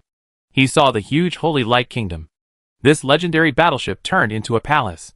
It was too luxurious. In this world, the Holy Light Kingdom was like a city. It was not inferior to the evil god Taotang in size. Constantine also saw the evil god Taotang, which was even bigger than the one outside. Because the black armor on his body was stripped off by Depokaloduo, his body covered with black hair was exposed. He looked no different from the outside, except that there was still some armor on part of his body. He couldn't help but close his eyes. Although he was at the peak of the saint rank, and would not be affected by most evil gods, Constantine still felt that his spirituality was growing wildly. As a peak saint rank, Constantine could deeply feel that these growing spiritualities had countless evil buds. If these evil buds were not removed, countless evil thoughts would be bred, and eventually the spirituality would collapse and turn into a monster. Charlotte relied on good luck to clean up her spirituality, and was not affected. Count Constantine didn't have such good luck, but as a peak saint, he naturally had his own methods. He quickly eliminated the unclean things in the growing spirituality, and was thankful to maintain his sanity, resisting the consequences of falling into madness. Barroser looked much better than Constantine. Even though he faced two evil gods, he didn't feel strange at all. He even had time to say hello to Charlotte and shouted, "Duke Mechlin, do you need help?" Chapter 603. Charlotte pointed her finger, and soon Constantine and Barroser both felt it, and several forces surged into their bodies, causing their strength to grow explosively. Both were surprised, and then they looked at each other and joined the battle together in tacit understanding. They were all at the peak of the saint rank. No one who had reached this level wanted to reach the god rank. Although Constantine was far inferior to Juno in the study of the god rank, he was also quite in depth. Barroser was known as a great philosopher, and he had even explored the mysteries of the god rank more deeply than Juno. Now there was an evil god for them to study, so how could they give up? The two rushed into the battle, and soon each tore off a piece of the black monkey's flesh and blood, and then hid it secretly. With the help of two more peak saints, more attacks from the evil god Tulatang were restrained. The family members on the Holy Light God's kingdom had different performances. Amon even tried to take a step, and disappeared in the Holy Light God's kingdom. However, Amon did not appear on the battlefield. He broke into a strange country by connecting with the breath of the evil god Tulatang. It was a black mountain, and there were countless black monkeys running around on the mountain, jumping lively. These black monkeys seemed to have no mind, no thoughts, no self, running aimlessly, and every movement was like a puppet, mechanical and stiff, with a weird disharmony. Amon reached out and grabbed a black monkey. The black monkey made a sharp cry and struggled hard. Its strength was incredible, but the surrounding black monkeys seemed to hear nothing. Amon did not react to the black monkey's struggle. He suddenly opened his mouth, which was enlarged to an incredible size. His mouth was full of round eyes, and he bit off the black monkey's head in one bite. After eating the black monkey's head, Amon threw the black monkey's body on the ground and strode up the black mountain. He kept eating along the way. He only ate the black monkey's head and threw the black monkey's body on the ground. Soon, wherever he walked, there were black monkey corpses with their heads missing and only their bodies and limbs. Amon climbed the mountain all the way. After he walked away, the black monkey corpses trembled slightly, and eyeballs grew out of their broken necks. These eyeballs swarmed out and gathered to the size of a human head, then shrank together and turned into Amon's appearance. The monsters that gave birth to Amon's head, but were still black monkey bodies, staggered up and silently followed Amon, walking up the mountain. Amon quickly walked up to the middle of the mountain. A sleeping black monkey leaning against a rock looked different. Amon's arrival made it open its eyes. Amon smiled and said, "Tuo Latang, this is the last bit of consciousness you have left." The black monkey silently took out a black iron rod and said, "Amon, you have completely lost your soul and consciousness, and have been made into a boat? How can you still appear here?" Amon smiled slightly, reached into the void, grabbed a long-handled double-edged broadsword, and said, "Thanks to my father, he gave me a new consciousness. Or, you can be his son like me." The black monkey roared. His hands were like wheels, and he used the black iron rod like a windmill. His eyes were red, and he swung dozens of sticks in an instant. Amon used the double-edged broadsword to take them one by one, and the two fought dozens of moves in just a moment. The black ape was in a very bad state, and his strength was not even at the peak of the holy level. Amon easily gained the upper hand. He used his strength to block the stick thrown by the black ape and reached out to press his chest. The black ape screamed in horror and used his strength to force Amon away, but it was too late. Countless eyes appeared on the places where Amon pressed. He urged the evil power of the evil god to resist the erosion, but more and more eyes appeared on his body. Amon did not attack again. He watched the black monkey's body full of eyes. The last trace of consciousness dissipated. He stretched out his hand and grabbed it, and countless eyes flew into his palm. Amon stretched out his hand and slapped the swallowed consciousness into his forehead. A strange evil eye suddenly appeared on his forehead. The eyes were all red, but there was a circle of light golden light around the pupils. Amon threw away the long-handled double broadsword in his hand, roared and cheered. After a long time, he recovered from the bottleneck. Standing on the black mountain, he said to himself, "The consciousness that was split off at the beginning has finally returned to my body. The moment to regain my full consciousness is not far away. Snake of fate, you said at the beginning." When Amon said this, his whole body trembled suddenly, and his figure disappeared into nothingness in this black mountain. Under the endless black sky, the battle became more and more intense.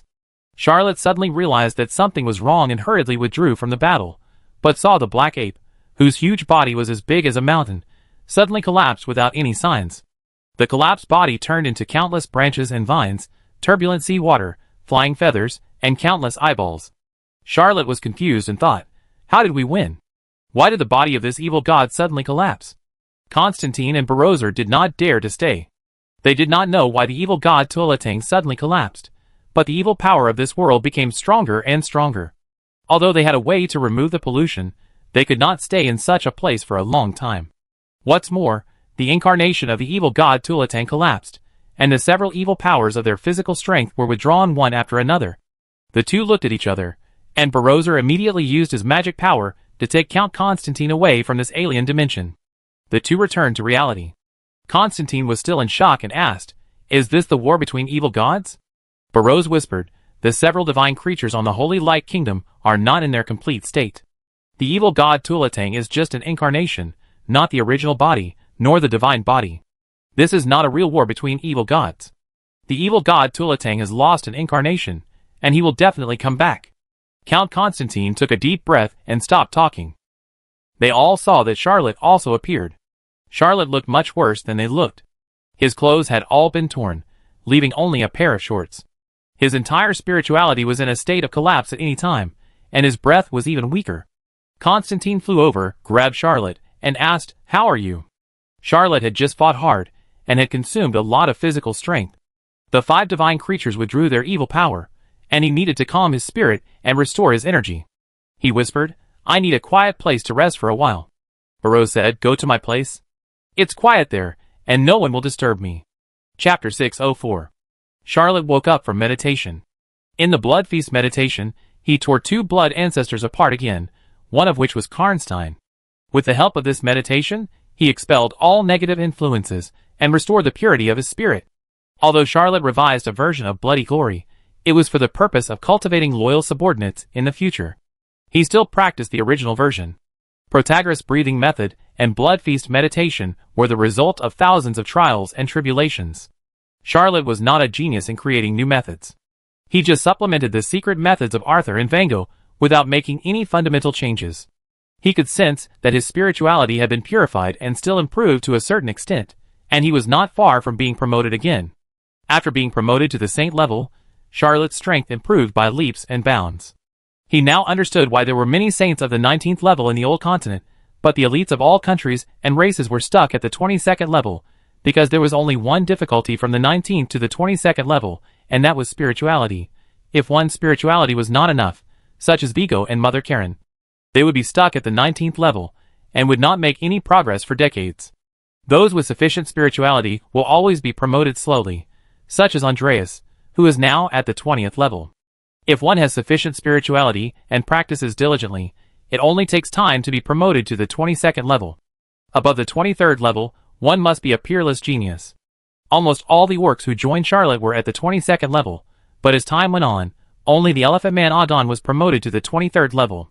Charlotte's spirituality is not inferior to that of the peak saint level, so he was promoted to the 22nd level without a bottleneck, but only lacked the accumulation of time.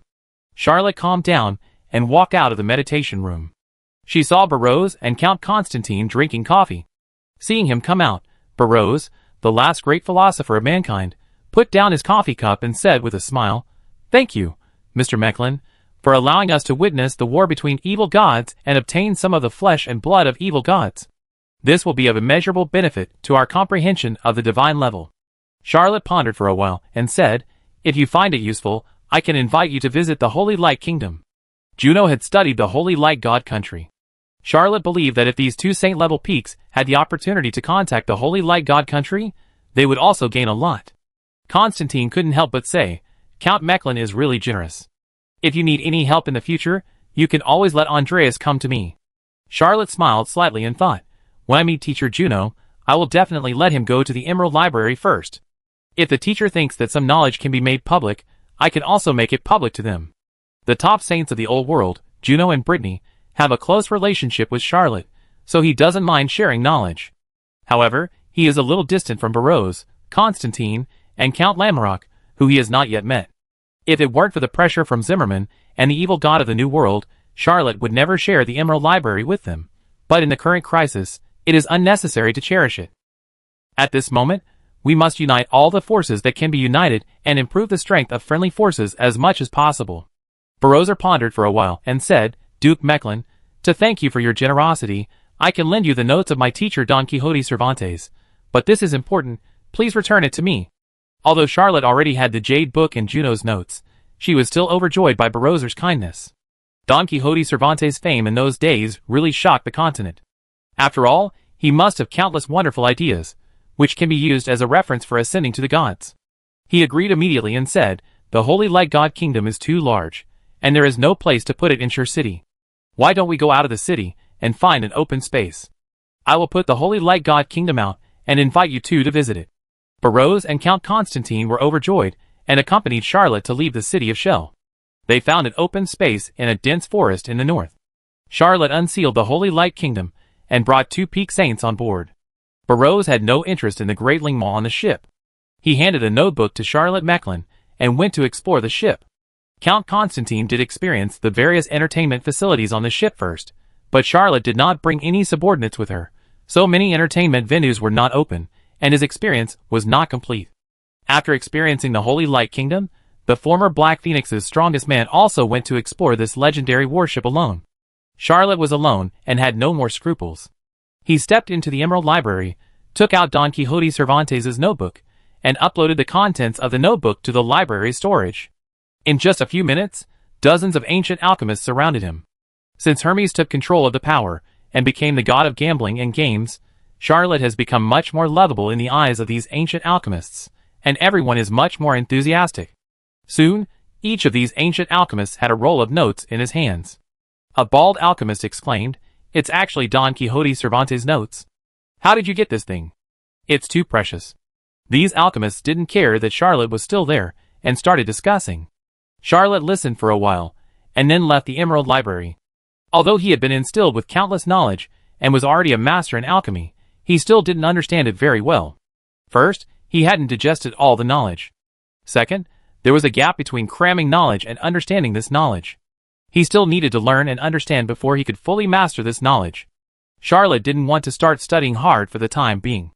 Since he had uploaded Don Quixote's notes to the Emerald Library and made a backup, there was no need for him to stay any longer. Charlotte had just exited the Emerald Library when he saw a familiar figure in a black paper suit decorated with snake cards, Hermes cards, dice, roulette, gambling tables, and other tools. He also had 2 more dice and a deck of Hermes cards in his hand. He couldn't help but say in surprise, "Teacher Hermes, can you leave the Emerald Library?" Hermes smiled and said, "It can only appear in the Holy Light Kingdom and Hot Spring Mountain, not in other places." "Well, if you open more casinos in the future, my range of activities will be larger." Charlotte was a little embarrassed. When he tried to pua this ancient alchemy master, Hermes had obviously seen through this, but his authority was condensed through Charlotte's new version of the novel. Even if he saw through it, there was no way to change it. Well, this is also very Charlotte. Chapter 605. Hermes did not care about this matter anymore, and said with a smile, "I just chose to directly instill this notebook. I have a few words to say to you. These words are very important. You must not tell anyone." Charlotte nodded hurriedly when she saw Hermes was so cautious. Hermes said, "Don Quixote Cervantes should still be alive, and the direction of his exploration is different from ours." Charlotte was slightly puzzled. This kind of thing can be inferred by common sense, so why should she be so cautious? Hermes said calmly, "He must have found a way to put himself between life and death, and become an evil spirit like a vampire. Don Quixote Cervantes' research direction is very strange. He chose to separate the body, soul, and consciousness into different dimensions. I don't believe that his research can be completely successful. If he is completely successful, he will be the only god who can walk on Earth in history. But he has disappeared now. Maybe there is some flaw in this method, or maybe he is trapped in a certain state, but he left the key to summon himself back in his notes. Barroser should have guessed it, so he didn't show this notebook to anyone. The reason he gave it to you may be for some plan. I suggest you return this notebook as soon as possible. If you want to study it in the future, enter the Emerald Library to read it. I believe the Emerald Library is enough to block everything." Charlotte pondered for a long time, nodded, and said, "Barroser emphasized that I must return the original. I guess the key to making Don Quixote Cervantes reappear should be in this notebook, not its content." Hermes suddenly looked up at the sky and said with a smile, "Someone is coming." He took a step back and disappeared into the air. After a while, more than a dozen saints came down one after another. They were very excited to see Charlotte. The leading saint said, "Duke Mechlin, I heard that there are ultimate human enjoyments on the Holy Light Kingdom. I wonder if I have the honor to visit it." Charlotte was about to answer when she heard Hermes' voice from a cabin. "Sorry, most of the service staff on the Holy Light Kingdom are not here. We can only provide Hermes card services at present." Several saints had heard of the Hermes deck. They had all read Anne Mechlin's new novel, but had never seen this magical deck. They all said, "I was just about to see it.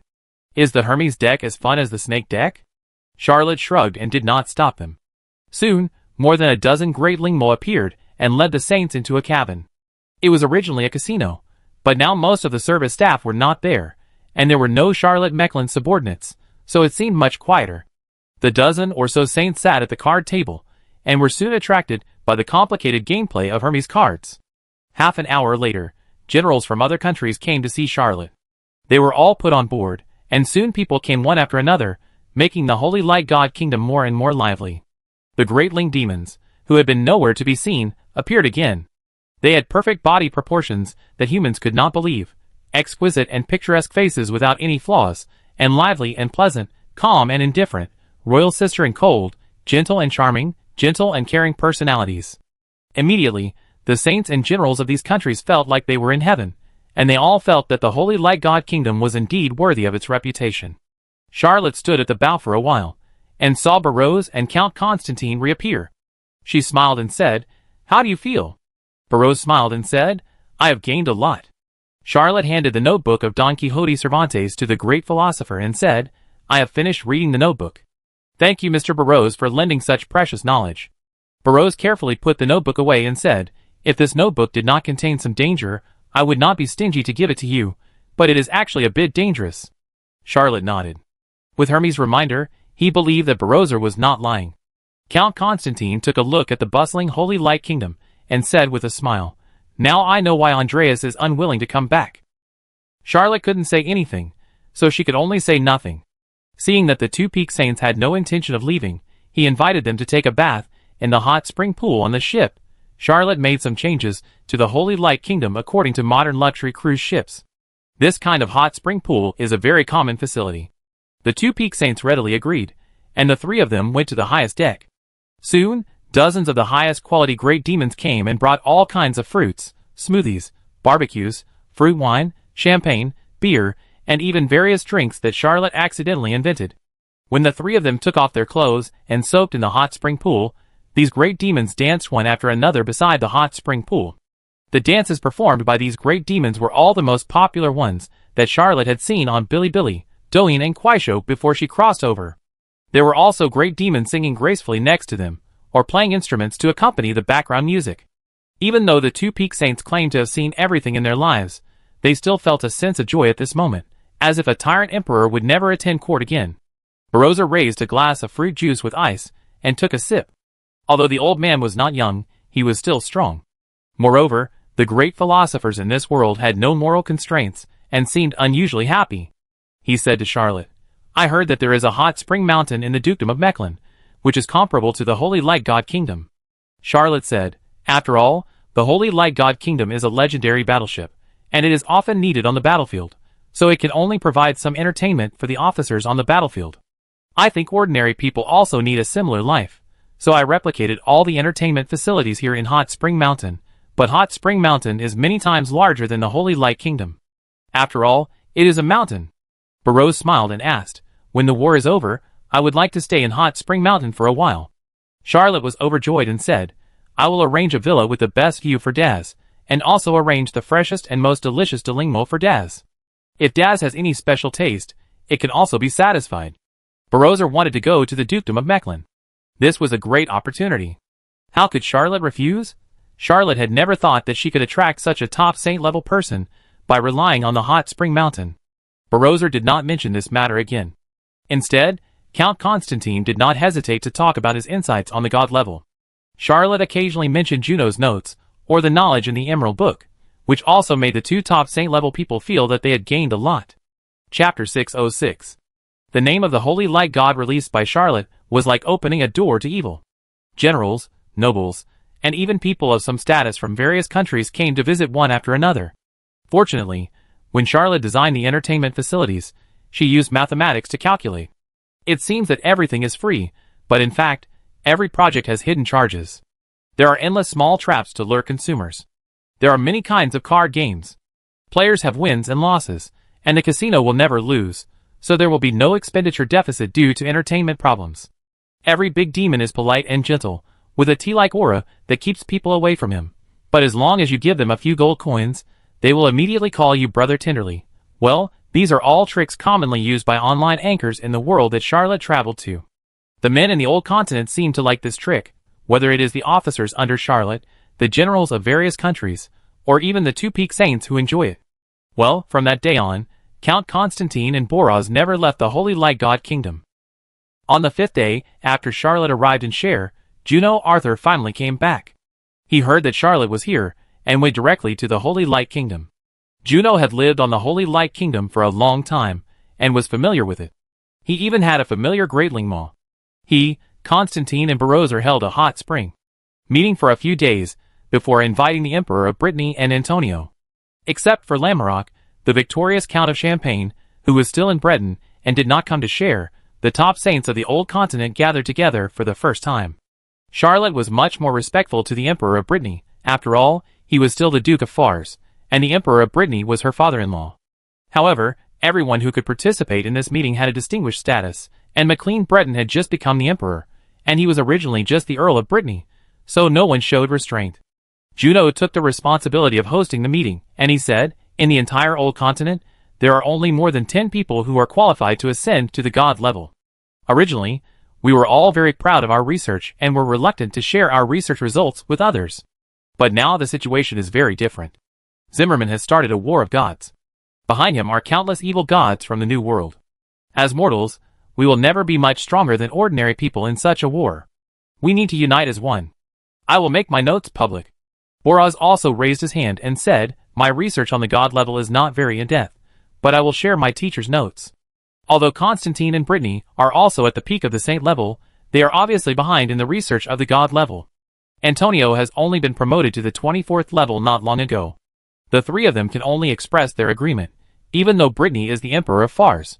Charlotte pondered for a moment and said, I can also contribute the name of the Holy Light God and some documents from the New World. Charlotte has asked Master Mani of the Emerald Library and obtained authorization, but he still has reservations because some knowledge shared may cause great panic, such as Zimmerman gave birth to a bunch of children to carry consciousness. This secret method cannot be tried by His Majesty Brittany, otherwise the Fars Empire will collapse. It's strange to say that since Zimmerman retreated and the evil god Tulatang lost an incarnation, the army of the New World has fallen silent and has not launched any more attacks. The top saints of the Old Continent were able to exchange their lifelong cultivation experiences and exploration of the god level during this brief interval of war. The people who gained the most were not Charlotte, but Juno and Barozer. Both of them were only half a step away from stepping into the god level. They could even step into the god level if they wanted to, but neither of them wanted to become an evil god who lost consciousness and had a broken soul, because that kind of godhood had no meaning for them. They want to become gods like the 9 true gods, with their own full consciousness and complete soul, and can keep everything human, instead of becoming some kind of monster. Charlotte is still far from the peak of the saint rank, and all the gains need a long time to digest. Charlotte stayed in Shell City for more than 20 days. He originally wanted to gather everyone's strength and kill Zimmerman first, but with the holding of this peak saint rank meeting, he gave up this idea. Because after he came into contact with these peak saint ranks, he found one thing: they would definitely not make a sacrifice to kill Zimmerman. Each of them has a very important responsibility, each has a lofty ideal, and each has an extraordinary status, and is very important. To sacrifice to kill Zimmerman is like using diamonds to inlay a mobile phone case. After realizing this, Charlotte resigned from the Holy Light Kingdom after this exchange, and said goodbye to the Emperor of Brittany, Antonio, Juno and others. Although he gained a lot from coming to the city of Cher this time, Charlotte was still very disappointed. He didn't even have the opportunity to bring up the matter of besieging Zimmerman. When Charlotte took away the Holy Light Kingdom, the whole city of Shell was obviously in a state of distress. On the way back, Charlotte was not so anxious. He kept hiding mirrors in the trees, mountains, and caves he passed by. The mirror worlds of these mirrors were already under his control. With these mirrors, Charlotte could expand his mirror world again. After throwing away hundreds of mirrors in a row, Charlotte also felt a little bored with this boring work. Just when he was about to take a break, he suddenly felt the crisis coming. He used the light agility technique and rushed forward. A rapier stabbed into the void. Charlotte was there just now. If he hadn't rushed forward suddenly and dodged the sword, he would have been seriously injured. Charlotte took a deep breath and said, "Would Brandon?" An old man walked out of the void, smiled slightly, and said, "It's me. I set up dozens of magic mirrors here, waiting for you to return to Medova, and then I would kill you, but I didn't expect that your vigilance would become higher again. How did you dodge my sword just now?" Charlotte would not tell Wood Brandon that he had upgraded his insight to omniscience and had sensed the crisis of life and death. Charlotte shrugged and said, "This time, you have no chance to escape." Charlotte pointed with her hand, and the infinite mirror world was fully open to block Wood Brandon's retreat. The former Prime Minister of the Fars Empire clasped his hands together slightly, and his infinite mirror world resisted Charlotte's erosion. Both of them were masters, who practiced the secrets of the Vango clan, and they knew that they must not enter each other's mirror world. Last time, Wood Brandon invaded Charlotte's mirror world with his experience of hundreds of years, but suffered a great loss. This time, he would never make the same mistake again. Chapter 607. Charlotte was moving around in the mirror world, avoiding Wood Brandon's hounds, and trying to find the opponent's flaws. He also cultivated the mirror spirit to X4. Although he could not summon the hounds, he could skillfully control the cloud cats, the fear snakes, and the lust snakes. He was no longer helpless like last time. However, Wood Brandon refused to enter his mirror world. Even if Charlotte released the Holy Light Kingdom, it would be useless. He could not send this legendary warship into the opponent's mirror world. What if he was beaten by a meat bun? The extraordinary battle of the Saint level does not allow for carelessness. Wood Brandon did not expect that Charlotte could improve the infinite mirror world to such a level in such a short time. While urging the mirror weapon to fight Charlotte, he tried to find the flaws in Charlotte's mind with words. Neither of them dared to enter the other's mirror world, and they chose to smash the other's magic mirror, and destroy the other's passage to, and from the mirror world. Wood Brandon soon realized that something was wrong. The mirror world was a limited world. The Vango clan could only build a temporary mirror world with the help of the magic mirror in the wilderness. He had noticed last time that Charlotte's mirror world was too vast, but he thought that Charlotte had mirror points in some cities. This time he chose a barren mountain, because he thought it would not be connected to the rest of the mirror world. He could only rely on his magic mirror to temporarily build the mirror world. Although the strength of both sides would be reduced, he believed that Charlotte would be weakened more. However, after fighting with Charlotte for several hours, Wood Brandon found that the other party's mirror world seemed to be extremely vast, and he couldn't help but feel horrified. Charlotte was also a little confused. He forced Wood Brandon away with a sword and asked, "Why don't you ask Zimmerman to come and kill me together?" Wood Brandon was shocked and even a little scared. Charlotte knew that something must have happened between him and Zimmerman. When she tried to find this loophole, Wood Brandon refused to respond. The two fought for a day and a night. Wood Brandon stood in his magic mirror, put away his rapier, turned into a tree branch, and sighed, "Charlotte Mecklin, I can't kill you anymore. Charlotte has the light agility technique and the mirror world, and is the most difficult saint level to kill." Charlotte shrugged slightly and said, "I am not strong enough now, but even if I advance 1 or 2 levels, I still can't kill you." Wood Brandon's mirror martial arts, I don't know what level he has cultivated to. Anyway, no matter how hard Charlotte tries, she can't find any flaws, and the opponent's speed is not slower than his. Although Charlotte knows that Wood Brandon is just reflecting his light agility technique X27, she is still helpless. He was also proficient in the infinite mirror world, and of course he knew how difficult it was to kill a member of the Vango clan. Charlotte did not dare to chase into the other party's mirror world. Wood Brandon could break through his mirror world and escape calmly, but Charlotte did not have this ability. If he rashly broke into the other party's mirror world, he would most likely be trapped to death by Wood Brandon. He said that he could not kill Wood Brandon, which was also a truth. Wood Brandon sighed and said, "It's a pity that I am not on the side of the old continent, otherwise we could still shake hands and make peace." Charlotte couldn't help asking, "Why don't you stand on the side of Byron?" Wood Brandon is a member of the Vango clan. Byron is the empire of vampires. He said he would not stand on the side of the old world, which means he did not choose Byron. This is very strange. Wood Brandon smiled and said, "You have subdued Romeos and Adhila, so you should know that there are 5 peak saints in the new world." Charlotte nodded, then suddenly realized and said, "One of the peak saints of the blood ancestor is Wood Brandon." Wood Brandon shrugged and said, "There is another one called Zimmerman, but he is not called that in the new world." Charlotte now knew why Wood Brandon would not stand with the empire of the old world. He was in Fars before, but it might not be for Byron. Even the Crown Prince Morgan Axel, who had gone to the new world, appeared in Fars again. I am afraid there was some reason. The two of them had already decided to stop fighting, and neither could do anything to the other. As a famous wise man in this world, Wood Brandon did not want to fight a meaningless battle again. Seeing Wood Brandon turning around and disappearing, Charlotte asked, "Who is the other top vampire?" Wood Brandon turned around and whispered, "It could be a blood ancestor. I have guessed that he could be Karnstein, the ancestor god of the Adonis clan, or one of the 19 descendants created by Pendragon through the first embrace. Zimmerman and I have fought him. We both failed to win." After saying this, Wood Brandon disappeared into the magic mirror. Charlotte pondered for a moment, and was about to continue on her way, when suddenly a warning sign came to her mind. She raised her body with all her strength, and a magic dagger pierced out from her lower abdomen, almost ripping him open. Wood Brandon's voice was heard in the air.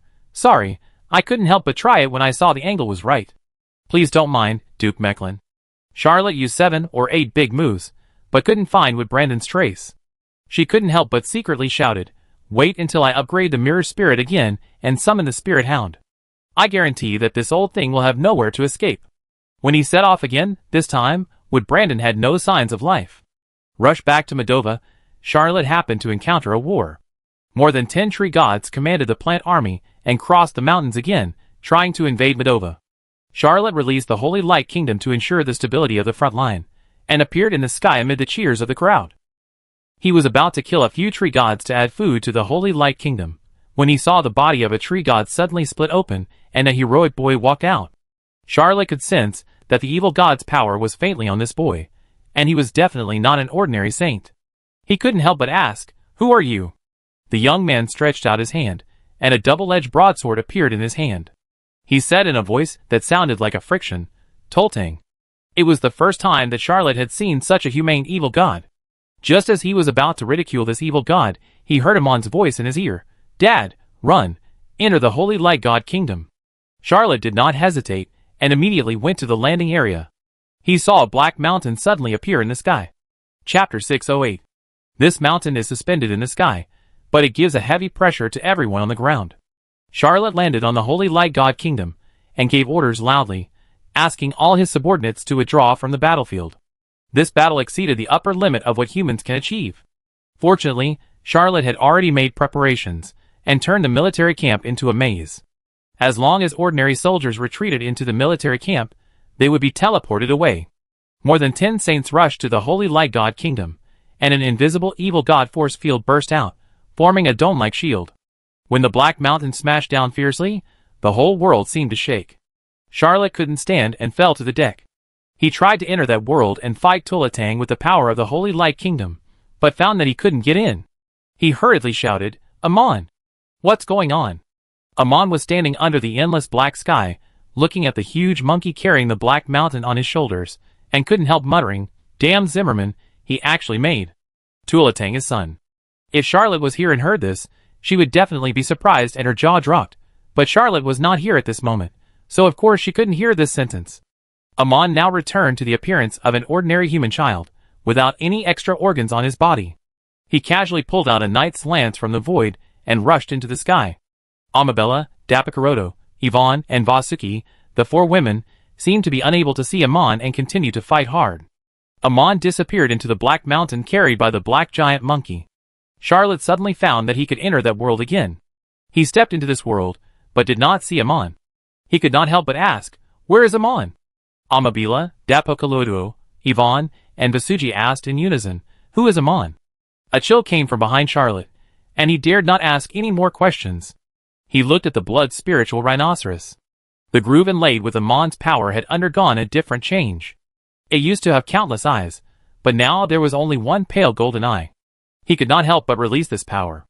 The blood-spiritual rhinoceros did not transform into a weapon, but Charlotte had an extra vertical pupil between her eyebrows. There was an extra strange power in her body, which repelled the evil power of Amabila, Dapokaloduo, Yvonne, and Vasuji, but this power seemed to be no less powerful than the blessing of the original powers, which made Charlotte's power undergo earth-shaking changes. The first is the light agility. 18 runes of the light agility disappeared, but a new rune appeared, Wind Chi. Wind Chi is not faster than light agility x18, but it is more suitable for the saint level, allowing Charlotte to move forward and backward in the air more smoothly. The sluggish feeling of using light agility disappeared completely. In addition to the transformation of light agility, the Hand of Flame and the Blazing Bomb did not transform, but they both had a change unity. Although the Hand of Flame is an attack skill, it is mainly used to hold weapons. Although it is also quite tough, it is very easy to be broken in the saint-level battle, and it needs to be retrained before it can be restored. The 18 flaming hands are united, and their toughness is comparable to that of the holy-level extraordinary artifacts. They can become several meters in size, or shrink to the size of a bug, and can play an unexpected role in battle. Needless to say, the blazing blast bullets are twice as powerful after being united. Charlotte fired a super blazing blast bullet at the evil god Toltang, blasting a hole in the body of the evil god, with incredible power. Amabella looked at Charlotte, who joined the battle, her face full of panic, and asked, "Why doesn't he accept my power? Is he angry? Does he blame us for calling him over every time we encounter an enemy? What should I do?" Devakaloto, Yvonne, and Vasuji were all confused, because Charlotte did not accept their power. Charlotte rushed into the endless black sky, and fired 7 combined flaming bullets at the exploded body of Tuolatang, blasting a deep passage on the black monkey. Facing the hole in the body of this evil god, Charlotte suddenly felt a desire in his heart, and he followed that desire without hesitation and drilled into Tuolatang's wound. Tuolatang's wound was squirming and shrinking, and was about to heal again. When Charlotte entered the wound, the flesh and blood around the wound suddenly turned into countless eyeballs. These eyeballs were born from Tuolatang's flesh and blood, and tried their best to prevent the evil god's flesh and blood from healing. The two forces fought, and were deadlocked for a while. Charlotte continued to go deeper into the body of the evil god. When she encountered obstacles, she fired at 18 in one blazing bullet. She didn't know where she went into the body of the evil god. Suddenly, her eyes were empty, and a huge hole appeared. In this hollow, there are countless organs growing, but these organs do not look like the internal organs that humans usually grow, nor do they look like muscles and bones. Instead, they look like monsters, which are constantly supplying power to Tuolatang. Charlotte suddenly felt that the whole world was shaking, and seemed to be unstable. He made a quick decision, and grabbed 2 organs with both hands. He also sent out the flaming hand, and grabbed another organ. The next second, he was kicked out of this world by a powerful evil god's power. The young man who called himself Tuolatang slashed with his backhand. Charlotte was unwilling to resist, and used Wind Rush to retreat a few hundred meters. He originally thought that this evil god kicked him out of that space, and wanted to fight with him in reality, but he saw Tuolatang jump into the Black Mountain floating in the sky, and the whole Black Mountain flew away with a roar. Charlotte was surprised, and took a look at what he was holding in both hands. On his left hand was a small ring, which seemed to be struggling to resist and struggle to get out. On his right hand was a small shield, which was also shaking, as if he was unwilling to surrender. Charlotte landed on the Holy Light Kingdom, dropped the 2 objects, and summoned the Hand of Flame. The Hand of Flame was holding a rapier, which was blood red. He also dropped the rapier that he had taken from the evil god. These 3 objects landed on the deck of the Holy Light Kingdom, and were swallowed up in an instant. Although Charlotte knew that these 3 objects must have some meaning, he could not subdue them at all, and could only serve as food for the Holy Light Kingdom. After a while, he sensed that the Holy Light Kingdom was in another world, and had also withdrawn from the battle. He asked carefully, "Do you remember who Amon is?" Amibella's voice was full of surprise, and she shouted, "Charlotte Mecklin, are you crazy? Amon is our child.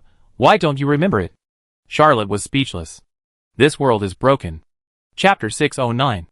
The direct victory over an evil god made the warriors of the Knights of Favonius cheer loudly. Charlotte went on an expedition to the Agras Sea. Although he had defeated Ishimran and Agmaras, his main combat force was the fleet. Now the army of Moldova is the army. Although the concept of military branches had not yet been born in the Old World, Charlotte did not divide the Knights of Favonius into different military branches, but in fact they were still different troops.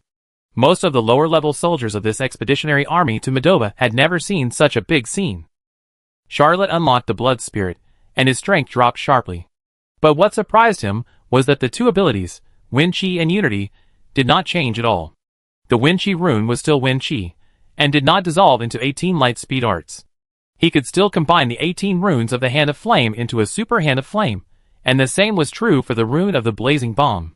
After this, he knew that not every rune could be transformed, and that the transformation of some runes might require a very secret ritual or a special secret method, and it was not a natural transformation. He took an unusual path, which was definitely different from the normal rune transformation. When Charlotte was preparing, she asked her teacher Juno. Actually, Wood Brandon was also a good person to consult. He learned the secret method of repeatedly refining low-level runes from Wood Brandon. Of course, Charlotte believed that Barozer could also answer some of her questions. On the contrary, the ancient alchemists of the Emerald Library did not know much about this kind of combat secret method. After all, although they were powerful, they were almost not combat talents, and the Emerald Library did not have this kind of little experience. The soldiers of the Knights of Favonius skillfully began to clean up the battlefield, carrying the fallen tree gods and those plant-like soldiers one by one to the Holy Light Kingdom, allowing this legendary warship to devour them. The Holy Light Kingdom is now a totem-like existence in the Knights of Favonius. It seems that as long as it exists, it can be invincible.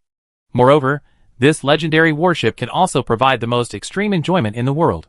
Anyone who has boarded the Holy Light Kingdom will praise it. Charlotte returned to Moldova and repelled an invasion of the evil god, and the war entered a stagnation period again. More than 10 days later, an uninvited guest came to Moldova, and he brought hundreds of veterans with him. Charlotte was very surprised to see Hughes. He almost forgot about this group of veterans of the Yugoslav Restoration Army. Anyway, if they were willing to come to Moldova, they would naturally be given corresponding identities and dispersed to integrate into different countries. But if they were unwilling to come, he had no choice. Could he force these people? But since Hughes personally sent the people over, he could only accept them with a pinched nose. Charlotte said to Hughes, "You really made a good job for me." Huss looked very tired and said, "I have to keep them alive." Charlotte and Hughes faced this group of veterans of the Yugoslav Restoration Army this time. The hatred of these veterans was slightly weakened, but some still muttered, "I will never fight for the Mechlin family." Charlotte raised her hand and said, "The Yugoslav territory has been occupied by the New World Congress and changed into a free zone of the New World Congress. If you are willing to go back, I will arrange it now and distribute houses and land. However, although they are nominally loyal to the Mechlin family, I can't control them at all. You may have to wait a long time for your houses and land, and they may also be withheld. If you want to get the land right away, I can send you to my new territory. Because it is new and uncultivated land, everyone can get more than 3 times the land and a batch of supplies. Those who are willing to go to the free zone of the New World Congress stand on my left, and those who are willing to go to the new territory stand on the right. In my new territory, Hughes can supervise the distribution of land and guarantee the benefits. No matter which choice you make, it can be changed at any time. Please make your choice." Most veterans chose to return to South Saraf. After all, that was their home, but some people wanted to see what the new land was like. Of course, Charlotte was unwilling to let Hughes go and let him accompany these veterans to settle down in Liguria, the original capital of Moldova. The current Brittany Castle has long been a maze, and it is very convenient to go to the city under his rule. This resettlement activity lasted for 7 or 8 days, and almost all the veterans who originally chose to go to the New World Conference Free Zone regretted it. Because after Charlotte's constant tossing, most of the South Sara people were taken to other places and got a better life. There are not many South Sara people left in the New World Conference Free Zone, and most of the land and houses here were destroyed by the war, and there are no empty houses and land to be distributed. Moreover, the New World Congress had long been instructed by Charlotte, and was not friendly to these Yugoslav veterans. Almost no one could get the land and houses issued, and these returning veterans could not even guarantee their basic living. In contrast, the Argel Sea Islands were full of reclamation groups. Charlotte had sent hundreds of thousands of people there, and they had already formed a scale. In addition, these islands had built maze-like cities, and had their own fleets. They were not isolated and travel was quite convenient. And as long as you are willing to stay, you will be given land, but as for houses, you can only build them yourself. Well, in fact, Charlotte has always given land and houses to his subjects for free, but he has stolen the concept of modernity. The free right to use these lands and houses is not the ownership, and a small amount of rent is collected every year. There will be different degrees of discounts for paying for 5, 10, 20, or even 70 years at a time. There is no tax in Charlotte's territory, but this kind of hidden income is not small. Despite this, the people in his territory still have a very low living burden. Hughes did not stay for long. After most of the veterans of the Restoration Army were settled, he left in a hurry. The hatred between him and Charlotte could not be resolved, so he could only forget it. Charlotte knew that this most outstanding young man in South Saraf would soon become a vampire, integrate into Byron, and erase the last trace of South Saraf on his body. South Saraf, the Fars-free territory with a strong rebellious spirit, will erase its traces from the old continent just like Behemoth.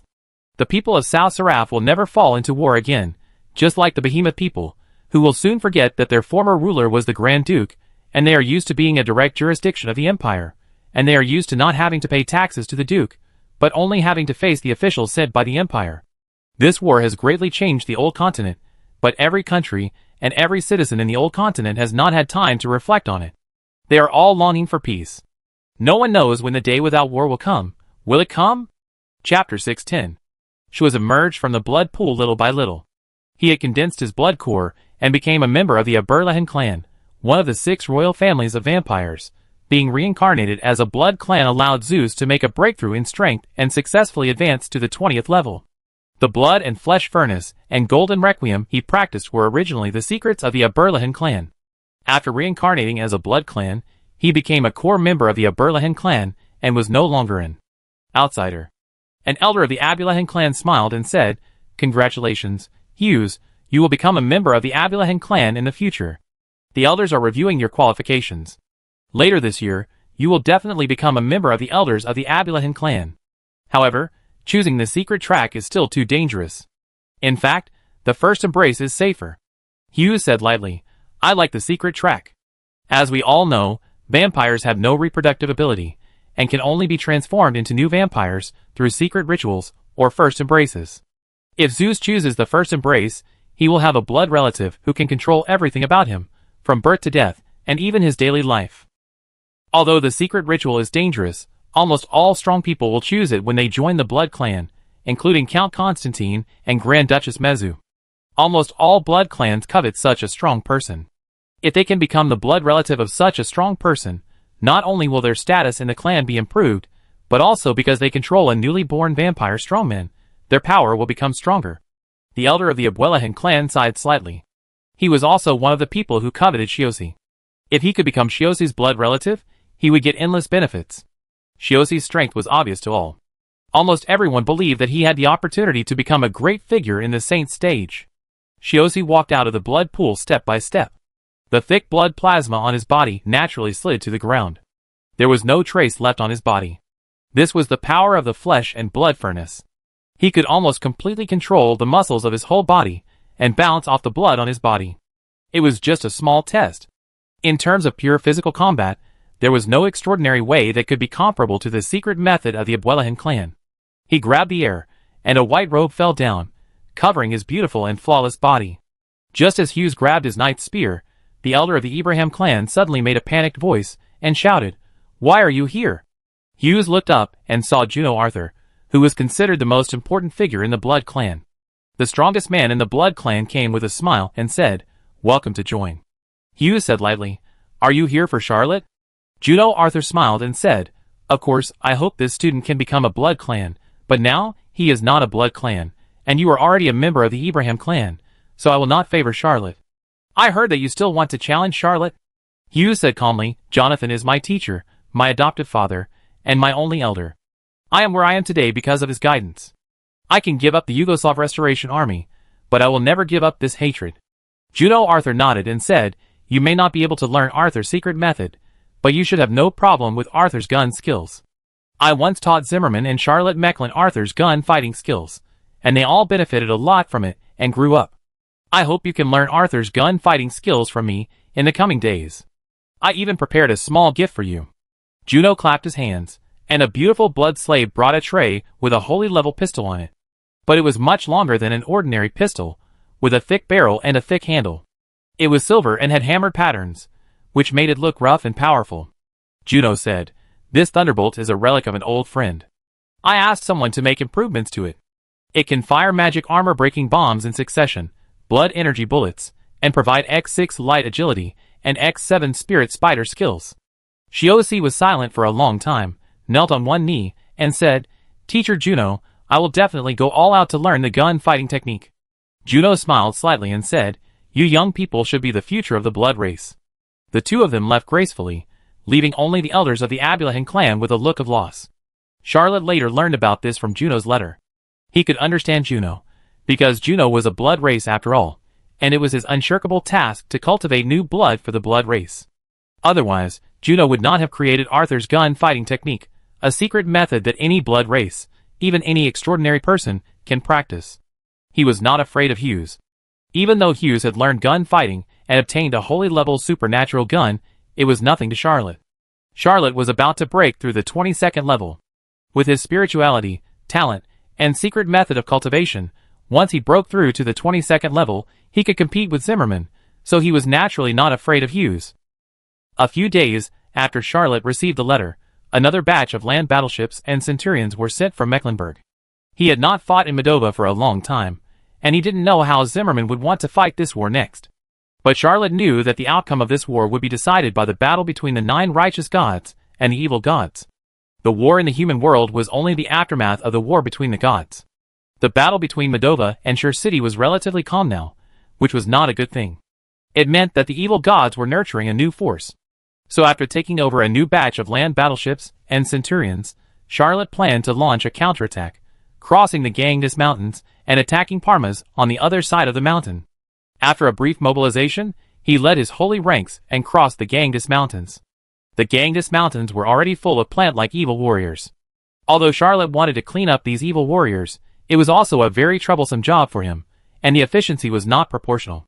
Charlotte chose the small city of Danube in Parmas near the Ganges Mountains. Although he did not lead any ordinary soldiers, the combat power of more than 10 saints was enough to crush any resistance. There was only one tree god in Danube, and he was smashed down from the sky by Agon's hammer just after the battle began, and became the rations of the Holy Light Kingdom. As for the plant warriors in the city, it only took one day to be cleaned up. After Charlotte turned this small city into a maze, a large number of Favonius knights were soon teleported from Brittany Castle. Charlotte quickly took over 6 cities in Parmas, and did not even encounter any decent resistance.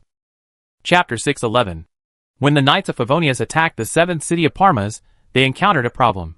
Charlotte could see the Black Mountain, which was floating steadily above the city, emitting an evil aura. Similarly, the great evil god Tulatang also discovered the Knights of Favonius. He transformed into a young man, and walked out of the Black Mountain. Although Charlotte repelled Tulatang last time, it was obviously not a real defeat. Tulatang suffered heavy losses last time, and his strength was severely damaged. He also developed a fear of Charlotte. The two sides confronted each other for a while, and Tulatang waved his hand, and the Black Mountain rumbled and floated a few kilometers behind. Charlotte felt a little funny. He didn't expect this evil god to give in. Charlotte did not pursue, occupied the city, and did not continue to expand the results of the war, but built a maze-like city chain on one side of the Ganges Mountain to form a line of defense. At the same time, the cleaning of the Ganges Mountain began. However, after doing these things, Charlotte was always uneasy. He thought deeply for a few days, and decided to build a large temple of the Snake of Fate on the Ganges Mountain. Charlotte selected a location on both sides of the mountain range, led his holy orders, and began to dig a passage through the entire mountain range. The new temple of the Serpent of Fate would span the entire Ganges Mountains, and the interior would be connected, like a miracle. No one understood why Charlotte suddenly wanted to dig such a large project, but his men had so much confidence in the Duke that although some people had doubts, no one openly opposed it. Less than 10 days after the passage was dug, it encountered a cave in the belly of the mountain, and in the following projects, it encountered similar caves continuously, causing the progress of the siege to advance by leaps and bounds, 10 times faster than expected. In less than a month, this passageway connected the Ganges Mountains. As for the building complexes at both ends, they began to take shape.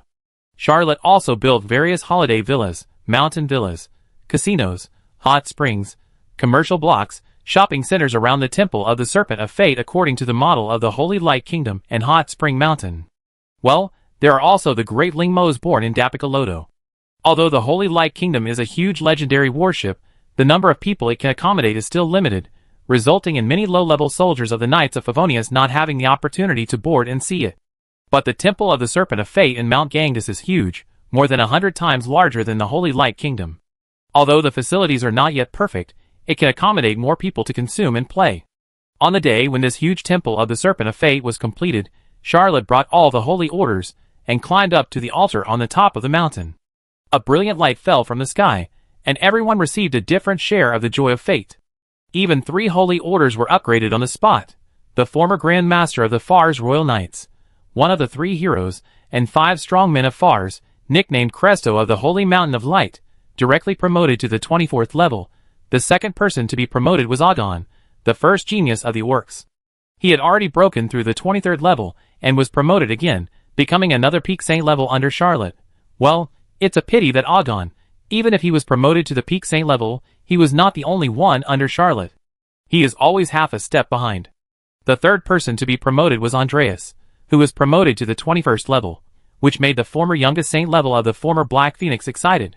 Originally, because of the hard work of building the temple, the saint levels were all ecstatic and praised Charlotte endlessly. The little complaints they had earlier disappeared. As for the ordinary soldiers of the Knights of Favonius, as the various entertainment facilities in Mount Ganges were completed and opened to them, they all deeply praised the greatness of Duke Mechlin. Charlotte held a grand event during the day, and at night, she was alone in the hot spring pool of the mountaintop villa she built for herself, soaking in it to dispel her recent mental fatigue. He actually had a vague premonition, so he suddenly tried his best to build this huge temple, but after the construction was completed, it still felt a little unsound, and he always felt that something was missing. Just as Charlotte was relaxing herself and trying to relieve her mental fatigue, Hermes' voice rang out, like the breeze at night, saying, "Thank you, Duke Mechlin. Now I have one more place to move around." Charlotte opened her eyes and saw Hermes in a paper black suit. He smiled and said, "Teacher Hermes, it's great to have you guarding the Gandes Mountains." Well, he also did a little pua for this ancient alchemy master. With him appearing near this temple, I believe even Tulatang can no longer pass by easily. Hermes pulled in the air, and a chair appeared. He said, "One more thing, I saw the snake of fate." Charlotte jumped in shock and felt that the hot spring was not warm anymore. Hermes smiled lightly and said, "I also met the god of joy.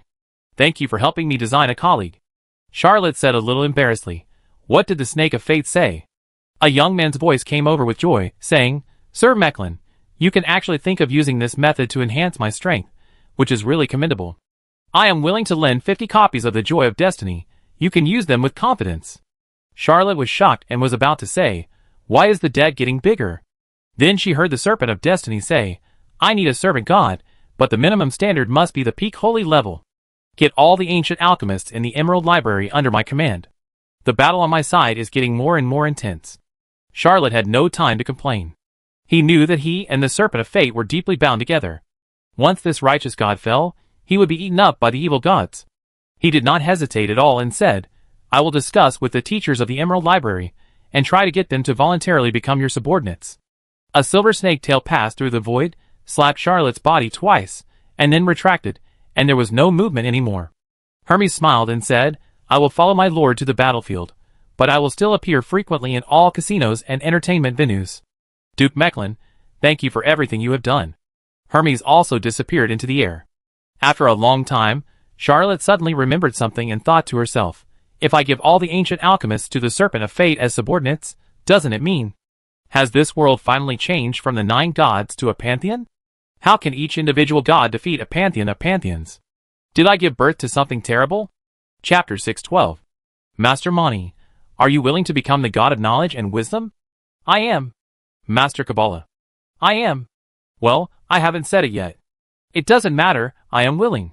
Charlotte received unprecedented support in the Emerald Library. Although he was not a real online writer, and Mechlin's novels were all copied from famous works, online articles, and legends in another world, but it was not difficult to come up with dozens or even hundreds of titles for gods. After all, he doesn't need originality. This time, the recruitment of volunteers was a great success. Almost all ancient alchemists envied Hermes, and hoped that they could have the same freedom as Hermes. Although the Emerald Library had endless wisdom, it was too empty and lonely. Moreover, there were almost no females in the alchemy industry, which led to the fact that almost all of them were middle-aged and elderly men. The boring life here was explosively upgraded. Even being able to go out was already a great desire, and they could also become the servant gods of the Serpent of Fate. It was the world that all the ancient alchemists dreamed of. Although becoming a servant god would restrict them, and be fundamentally different from a true god, who would be willing to refuse, however, cramming so many gods at once would cause a quality avalanche in the creation of novels. Charlotte didn't really know how to write novels, so he could only hope that the quick-handed clerk summoned by Anne, after so many years of novel creation, would be able to perform exceptionally this time and round up the plot flaws that he couldn't figure out how to round up no matter how hard he tried. In order to make his quick-handed clerks work hard, he directly summoned the quick-handed clerks scattered all over the country to Medova one by one, and arranged them in the most beautiful place in the Temple of the Serpent of Fate in Mount Ganges. All entertainment facilities are open to the public for free, and each person is equipped with a dedicated Greatling Mall, and they are even allowed to change once a month. Charlotte can only hope that they can be inspired by the divine light of the Serpent of Fate and create a completely new work. However, the progress of this work was not smooth. Even though Charlotte personally reviewed the manuscript, the progress of the new version of the novel was very slow, and most of the rewrites were not satisfactory. About 10 days later, only one novel passed the review, was reprinted and released, and 3 new gods were successfully introduced. The only comfort for Charlotte was that, including Hermes, plus the 3 new gods, also joined the rewrite of the novel after receiving the Oracle of the Serpent of Fate. Well, what Charlotte couldn't understand was that the rewrite on his side was not going very smoothly. However, a large number of fan works created by a new author from Ingrid Mar appeared on the market. This author, whose pen name was Snake Wa'a, had a mysterious origin, and no one knew his true identity, but the works he created were of high quality. Later, Charlotte simply published the works of this author directly. Anyway, if he showed up and asked for the copyright, she would let Princess May send it to Moldova, and Charlotte would personally negotiate with him in a friendly manner. If the other party did not show up, she would save the royalties until someone claimed it. Charlotte even prepared a compensation. With Anne Mecklen's new book and the large-scale publication of Snake's fan fiction, the Temple of the Snake of Fate in the Ganges Mountains has been glowing with divine light since some day, and soon the divine light has become thicker and thicker, gradually reaching the point where it almost covers the entire Ganges Mountains. The Temple of the Snake of Fate, which was built by digging a section of the Ganges Mountains, has sculptures of gods one after another when no one noticed it. Before anyone knew it, countless statues of gods were everywhere in the temple, and even in the resort area near the temple, there were statues, reliefs, and murals of illusions of the new gods. Things named after these gods made them more and more present. All this reached its peak after the appearance of the new calendar god and of Brittany. Although the old world had a rough calendar, it was not complete.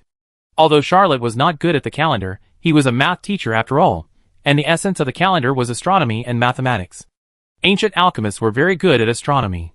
Charlotte occasionally thought about whether he should arrange a priesthood for himself and Anne. Although he knew that this concept of priesthood had some problems, and was just a low-level extraordinary. No matter how grand the concept he arranged for Anne was, and could not become a god, but he still couldn't help designing this priesthood. When Charlotte compiled the first calendar of the old world, he stipulated that the first day of each year was Anne's day, and the last day was Charlotte's day. He also arranged a commemoration day for each member of the Fate Snake pantheon. Of course, the biggest festival of the year was reserved for the Fate Snake, which was arranged in the fall so that there would be enough harvest to hold a grand celebration, and the Fate Snake had a monopoly on half a month. He also stipulated in the calendar that the gods would be replaced every 100 years, and each era would have its own presiding god, but the Fate Snake's celebration day would always occupy the most important day of the year in each era. As a person from an ancient oriental country, Charlotte added a lot of information related to agricultural planting to this calendar, and also compiled every illusion, legend, birthday and death anniversary of celebrities, and various folk stories in the old continent. This calendar can be called an encyclopedia of the old continent. When the calendar was compiled, Charlotte saw the most brilliant divine light in her life. The Temple of the Serpent of Fate welcomed her, the greatest favor of the Serpent of Fate. The divine light that penetrated the sky and the earth gradually faded until 3 days later. Only Charlotte knew that the divine light was almost poured into the Emerald Book. This alchemical artifact made by Master Mani had undergone a transformation from the inside out. Charlotte also watched it transform from a saint-level extraordinary artifact to a god-level extraordinary artifact under his gaze, and it slowly rose and disappeared into the void. He even heard the voice of the Destiny Snake when the divine light was at its most intense. The little snake's voice was a little surprised, but more cautious, and said to him, "Sorry, the importance of the Emerald Book to me has surpassed everything else. It is the cornerstone of the God of Destiny, so I can only take it away. However, as a reward, I will give you the Emerald Book. From now on, the Mecklen family is the priest bloodline designated by the Serpent of Destiny. Only the descendants of Lord Mecklen and of Brittany can become the high priests of the Temple of Destiny. This promise is hereditary, and will never change." When the divine light covering the Ganges Mountains dissipated, Charlotte had an extra Emerald Book in her hand. Yes, the Serpent of Destiny used its own artifact to exchange for the Emerald Book. Yes, although this artifact is called the Emerald Book, it is actually an emerald stone. Chapter 6:13. In the Duke's Palace of Mecklenburg, Belisa opened her hands slightly on both sides of her body, and lightly lifted them up. She took dozens of steps in front of the ladies in the palace, gracefully and lightly. After demonstrating, she said softly, "You are all the first batch of ladies in the Duke's Palace of Mecklenburg. Please be sure to maintain etiquette." Belise, as a lady who had served 3 dukes, automatically became the housekeeper of the Duke's Palace after Mecklenburg changed its name. She was teaching the new ladies in the palace. Although Aunt Karen is also good at these, she serves Duchess Anne of Brittany, not the Duke of Mecklen's palace team. Belisa never thought that the authentic etiquette she learned from the training of the Duchess of Behemoth would be put to good use one day. As the most useless extraordinary person under Charlotte. Well, Miss Belisa actually enjoys such a life, managing a duke's mansion and being the duchess's. Well, okay, the Duke of Mecklen's wife was often not in Mecklenburg. But she was indeed the person, and trusted most when she was in Mecklenburg. Because Miss Belisa was not a threat. Belisa was very considerate of these ladies in waiting, and only let them practice for an hour before letting them rest. She wiped the sweat from her forehead, and couldn't help but mutter to herself, "Every day is a war. When will the war end? It's a pity that I can no longer stay with the Duke of Mechlin and help him. I will manage the Duke's mansion well." Belisa waved her little fist to show her determination, and a female official came hurriedly and said, "Miss Dorothy and Anastasia are here." Belisa hurriedly ran out, and soon met her two friends. Dorothy, Anastasia, and Belisa are a very close group in the Knights of Favonius. Well, if it were normal, they might be called the three goddesses of Favonius. But all of Charlotte's subordinates know one thing: there is only one goddess of Favonius in the world, and that is Anne of Brittany. Even Gorgias University, wherein graduated, has permanently cancelled the selection of the goddess of Zephyr. After Charlotte had more and more saints under her, she would no longer take her old subordinates to fight, but assign them to key departments to take charge of government affairs and local management. However, Charlotte did not have many old subordinates she could trust, so these people were often transferred and moved from one place to another. Charlotte had already given up Machupi and sent the fast-handed clerk Italo Calvino, author of Charlotte's biography, to manage it, and transferred Dorothy and Anastasia, who were stationed in Machupi all year round, back to Mecklenburg. Dorothy will become the chief executive of Mecklenburg, and Anastasia will become the supreme commander of Mecklenburg's patrol army. The three girls were very happy to meet each other. They asked the kitchen of the Duke's mansion to prepare afternoon tea, and chatted happily for a long time. Anastasia said, "The Duke is going to war. The old world is at war, but our Duchy of Mecklenburg is quiet. I hope this kind of life can continue." Since Charlotte returned, defeated the New World Congress, and recovered the territory, the Duchy of Mecklenburg has been peaceful and life is getting better and better. However, this war involves the evil god, and the three girls don't know what the future will be like. While they were chatting, a divine light suddenly fell from the sky and landed on the temple of the Serpent of Fate in the city. The three girls were surprised. Anastasia said, "Let's go and take a look." Belisa immediately ordered the carriage to be prepared. In Charlotte's absence, the Duke's mansion had the most power, and could dispose of resources at will. The three of them took the carriage, and quickly arrived at the temple. They saw countless shadows flying in the divine light above the temple. The divine light lasted for half a day before it dissipated. When it dissipated, the whole temple was different. There were countless sculptures, murals, and patterns. After entering the temple, one would feel very peaceful, which was different from before. Belisa was surprised and said, "What's going on? Should we report it to the Duke?" Dorothy and Anastasia didn't know what happened, and they agreed with Belisa's opinion to report it to Charlotte. Almost at the same time, the Fate Snake and the Duke of Mechlin had some strange signs. Although the local managers of the Duchy of Mechlin reported the incident, the response they received was very flat. Charlotte told everyone not to care about it, and said that nothing had happened. Even the top leaders of the Knights of Favonius in Moldova did not understand what had happened. Only Charlotte understood that she seemed to have caused a big incident. Although he lost the Emerald Book, and could no longer enter and exit the Emerald Library at will, he got the Emerald Book in exchange. This must have been a big profit. Charlotte has been studying the Jade Book for a while. To put it simply, the Jade Book is a prototype of the Kingdom of God. The Jade Secret Scroll is indeed a copy of the Jade Book. It is very similar in function and everything else. However, this time, the Serpent of Fate values the Jade Secret Scroll more, and even gives up the Jade Book. The Jade Book is also an extremely vast space, but there is no vitality in it. It is empty, and there are no living creatures. Although the Serpent of Fate created the Jade Book, it is obvious that because the concept is not perfect, the Jade Book is still a prototype and has not yet formed a complete function. This is also the fundamental reason why the Serpent of Fate gave it to Charlotte. After studying the Jade Book for a few days, Charlotte understood part of its function. He was fundamentally different from the Serpent of Fate, and their ideas were also different. The Serpent of Fate wanted to use the Jade Book to make further progress, but Charlotte found that this was simply the best place to build an alchemy workshop. In the Jade Book, forging any alchemical extraordinary objects would have a lucky probability bonus, which would increase the workshop's good product rate and reduce the defective rate. It can be carried with you. The nature of the divine extraordinary object makes the Jade Book almost indestructible. Moreover, the space is large enough to arrange at least hundreds of production lines. Even if all the alchemy workshops in the continent are invested, it will still only fill up 1 or 2%. The Jade Book was actually originally a divine tool for alchemy, but the Serpent of Fate has never thought about it. The direction of this divine tool, it fell into Charlotte's hands, and it will naturally be developed. The original function, that the Serpent of Fate could not have thought of. Since the creation of the new calendar, Charlotte has a vague feeling that a certain evil god era that is about to appear will never appear. Chapter 614. In the Christopher region of the New World, suddenly everyone felt the vibration of the entire land, and then most of the residents of this region saw a scene that looked like the end of the world. A monster that looked like a meatball, but had countless tentacles, and was dozens of kilometers long, slowly rose into the sky. Most extraordinary people, or people with certain knowledge and experience, couldn't help but blurt out and shout, "Evil God Gompers!" In another region of the New World, there was a similar vision. A pool of black mud, like a swamp, slowly emerged from the ground and crawled towards the sea. Wherever it passed along the way, no matter what it was, it would be sucked into the black mud.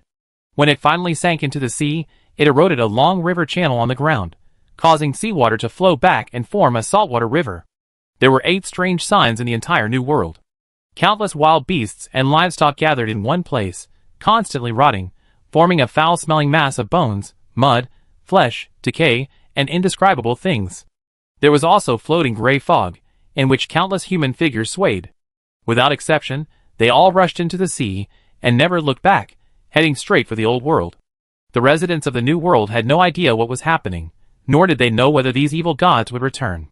They all lived in fear, while the residents of the old world knew nothing, and did not know that danger was coming. A middle-aged man dressed as a traveler, carrying a suitcase, was walking in a city in the New World. Suddenly, he felt a sense of the whole world. He looked up at the sea, and couldn't help showing a surprised face. He said to himself, "Why did these rubbish suddenly go crazy? Why did they go to the old world? Well, should I go back to the old world too? There is no chance to become a god here. Although I killed 2 evil gods and absorbed their power, it didn't help much to solve the fundamental problem." The middle-aged man suddenly had a sense of something. He looked at one end of the street and saw a familiar figure. He smiled and said, "Shouldn't you be in the old world?" The figure walked over slowly and said, "The righteous gods in the old world have some tricks, and have completely turned the tide of the war." The new person was Zimmerman. He had not appeared on the battlefield for a long time, and no one knew that he had returned to the New World. Zimmerman asked curiously, "Should I call you Karnstein or Gary Porter?" The middle-aged man carrying the suitcase hesitated for a moment, then smiled and said, "There is no need to hide it anymore. Both of them are me." Zimmerman was surprised and asked, "Aren't you already a god?" Karnstein said calmly, "I couldn't save my consciousness, nor my soul. If you call that a god, then it can be considered a god." Zimmerman showed an unbelievable look and said, "Aren't you normal now? I have never seen an evil god as normal as you." Karnstein said calmly, "Just as humans can give birth to offspring and make a piece of flesh and blood produce a new consciousness, I also use some secret method to give birth to a consciousness seed in my flesh. Although this consciousness seed has absorbed Gary Potter's memory, in any sense, we are 2 people." He pointed his finger at his head and smiled and said, "It's ridiculous, right? I often think that I am Gary Potter, but I know clearly that I am a newly born consciousness that has only absorbed Gary Potter's memory. We are completely different individuals. The cognition of self has always troubled me." Zimmerman was silent for a moment, and whispered, "So the vampires have this secret method, no wonder." He said nothing. Some information is not suitable to be reported to non-friendly forces. He and Karnstein are not enemies, but they are definitely not friends. These secrets cannot be shared. Karnstein didn't care. Of course he knew who Zimmerman was. He and Zimmerman had fought countless times in the New World, and neither could do anything to the other. One was a legitimate evil god with a clear consciousness, and the other retained consciousness, and was stepping into the right god. Even among the evil gods, they were the most terrifying. Karnstein said slowly, "You are not a person who will give up. What exactly do you want to do when you return to the New World?" Zimmerman smiled and said, "It's similar to the reason why you stayed in the New World. We all need to find a few lone evil gods to kill and prepare enough food for ourselves." Karnstein asked, "Who are you targeting this time?" Zimmerman did not answer, but just passed by Karnstein and whispered, "It won't be you anyway." Karnstein was not surprised. The 2 had fought each other before, and everyone knew that it was a bit difficult to kill each other. They preferred to pick easy targets. Zimmerman disappeared in the long street. Karnstein looked up at the sky. He could sense that 8 evil gods had left the New World. He stood on the street for a long time before saying lightly, "I should go back. Go and kill the dirty thing in the original body, and make him a part of me. Shed blood ancestor, just a bunch of garbage." A faint blood mist emerged from Karnstein's body, and then he disappeared in the blood mist. Charlotte suddenly woke up, But he was shocked to find that he was not in the real world. He was pulled into the space of the gods by a force. The most typical feature here is the endless black sky. And there are often things that emit evil thoughts passing by, but every time Charlotte sees it, it is a battle between evil gods, so the battlefield will instinctively reject the same kind, so he rarely encounters evil gods. But this time is different. Under the endless black sky, there is no holy light god country, nor Amelia. He is alone. Charlotte heard a familiar whisper. This voice is so familiar that he thought he had never heard it before, but soon realized that it was deep in his soul. That was Karnstein's voice. Someone wants to kill me, all my descendants. Come to Mount Holdingrain in Rhone. I will grant you immortal life. Come to Mount Holdingrain.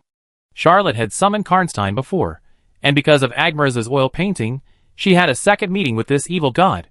Well, it was very unpleasant. But because of this, he was very familiar with Karnstein's aura. Charlotte could sense that in a distant place, there was a familiar aura, which was surging and incredibly powerful, even more powerful than any evil god he had seen, but it exuded a breath of decay, death, decline, and impending destruction. He was summoning all bloodlines, but Charlotte could sense that there was a very strange power that blocked Karnstein's summons. In other words, only he could hear the summons of this evil god. Chapter 6:15. Charlotte pondered for a while, and did not choose to leave, but gently stroked the blood spirit, and activated Amon's power again. When the vertical eye between the eyebrows opened, the wind speed was fully opened, and Charlotte's figure turned into a meteor, sweeping across the endless black sky. Charlotte had tried it before. The wind was more bizarre under the black sky of the gods than in the real world. It was not only a supernatural power to increase speed, but also to control the endless black sky and the complex energy everywhere. These energies were like hurricanes, gale, burning wind, and storm, everywhere, and they could not even be digested and absorbed, because they were too messy, containing countless energies of evil gods. I am afraid that even the 9 righteous gods could not purify the evil will contained in them. Fengchi couldn't absorb the energy, but he could use it to fly in the endless black sky. Charlotte could even use the ubiquitous wind to feel the energy fluctuations of this world, avoid a certain energy that suddenly became strong in advance, and thus avoid the dangers everywhere. He controlled the wind and the energy, and he didn't know how long he had been flying, and finally saw a mountain of flesh and blood. This mountain of flesh and blood was extremely huge. There were countless little people on it, carrying baskets and holding sharp blades, constantly cutting flesh and blood and putting them into the baskets.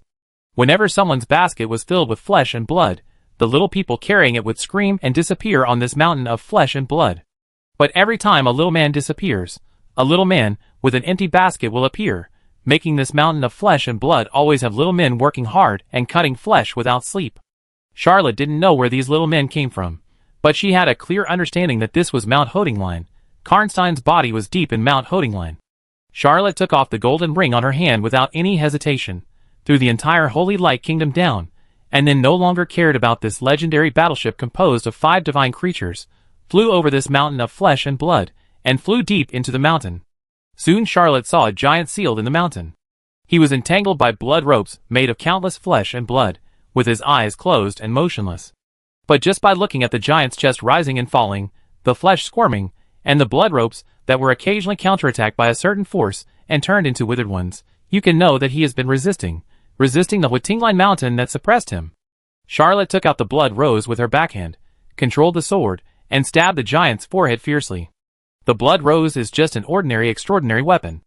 As Charlotte's strength increases, it has rarely been taken out and used, but this time, the blood rose bloomed with the most bizarre light. Under Charlotte's full-strength stab, it deeply pierced into the giant's forehead. Countless surging blood energy rushed into Charlotte Mecklen's body like crazy, and the level he was about to break through rushed to the 22nd level in an instant. Karnstein's voice rang out, "My descendants, my bloodline inheritor, you came to Mount Holdingrain to save me. I will give you immortal life and immortal power. Please accept my gifts, turn them into strength, and use them to defeat my enemies." Charlotte remained silent. The power in her body surged more and more. The diary suddenly jumped out. The days of Karnstein's arrival soared all the way, and finally with a slight crisp sound, the side of Vampire Secret Scroll 28 was completely broken. Although Charlotte believed a long time ago that he would be able to get rid of Karnstein sooner or later, just like he killed Agmaraz, so that the threat of the evil god would no longer be a threat, but he did not expect that this day would come so soon. The moment Vampire Secret Scroll 28 was broken, a mysterious power combined with the blood rose, causing the blood-sucking thorn sword to continue to soar in level, and soon even broke through the high-level extraordinary artifact and became a holy level extraordinary artifact. The giant trapped by the mountain of flesh and blood lost no idea how much blood and essence he had lost. He became thinner. He was still muttering to himself, "My bloodline inheritors, my descendants, are there so many of them? I knew you wouldn't let me down." Charlotte's omniscience suddenly gave a warning. He pulled out the blood spirit and floated into the sky, away from the giant trapped by the mountain of flesh and blood. At the same time, he continued to invest the energy gained from the promotion to the 22nd level into the light agility technique. When the light agility technique was promoted to X18 again, the 18 light agility technique runes turned into the second bloody rune, Thunder Blow. Charlotte cut off the input of the lightness technique and switched to Blood Flame Chi. Soon, the runes of the Blood Flame Chi condensed into 18 and condensed into half a rune.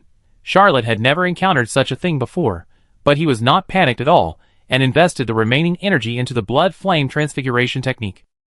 When the energy for the promotion to the 22nd level was exhausted, the runes of the Blood Flame Transfiguration technique also condensed into 18.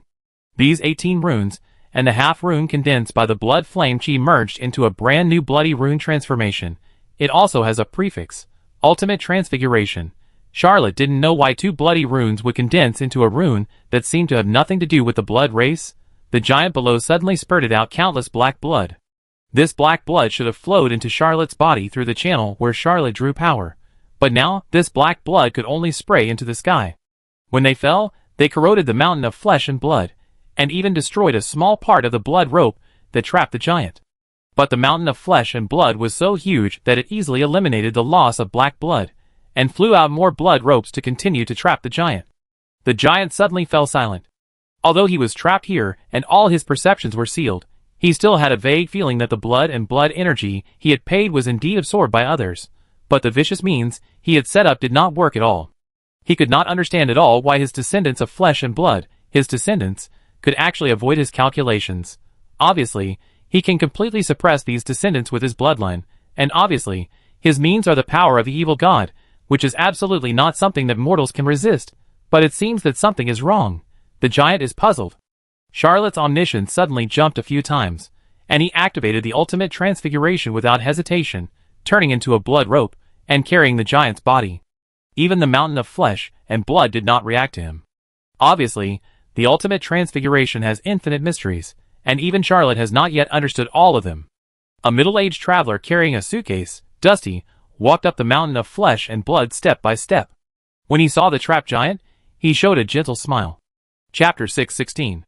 Charlotte, who turned into a blood rope, felt as if he had fallen into an ice cave, because he could see the divine radiance on this middle-aged man.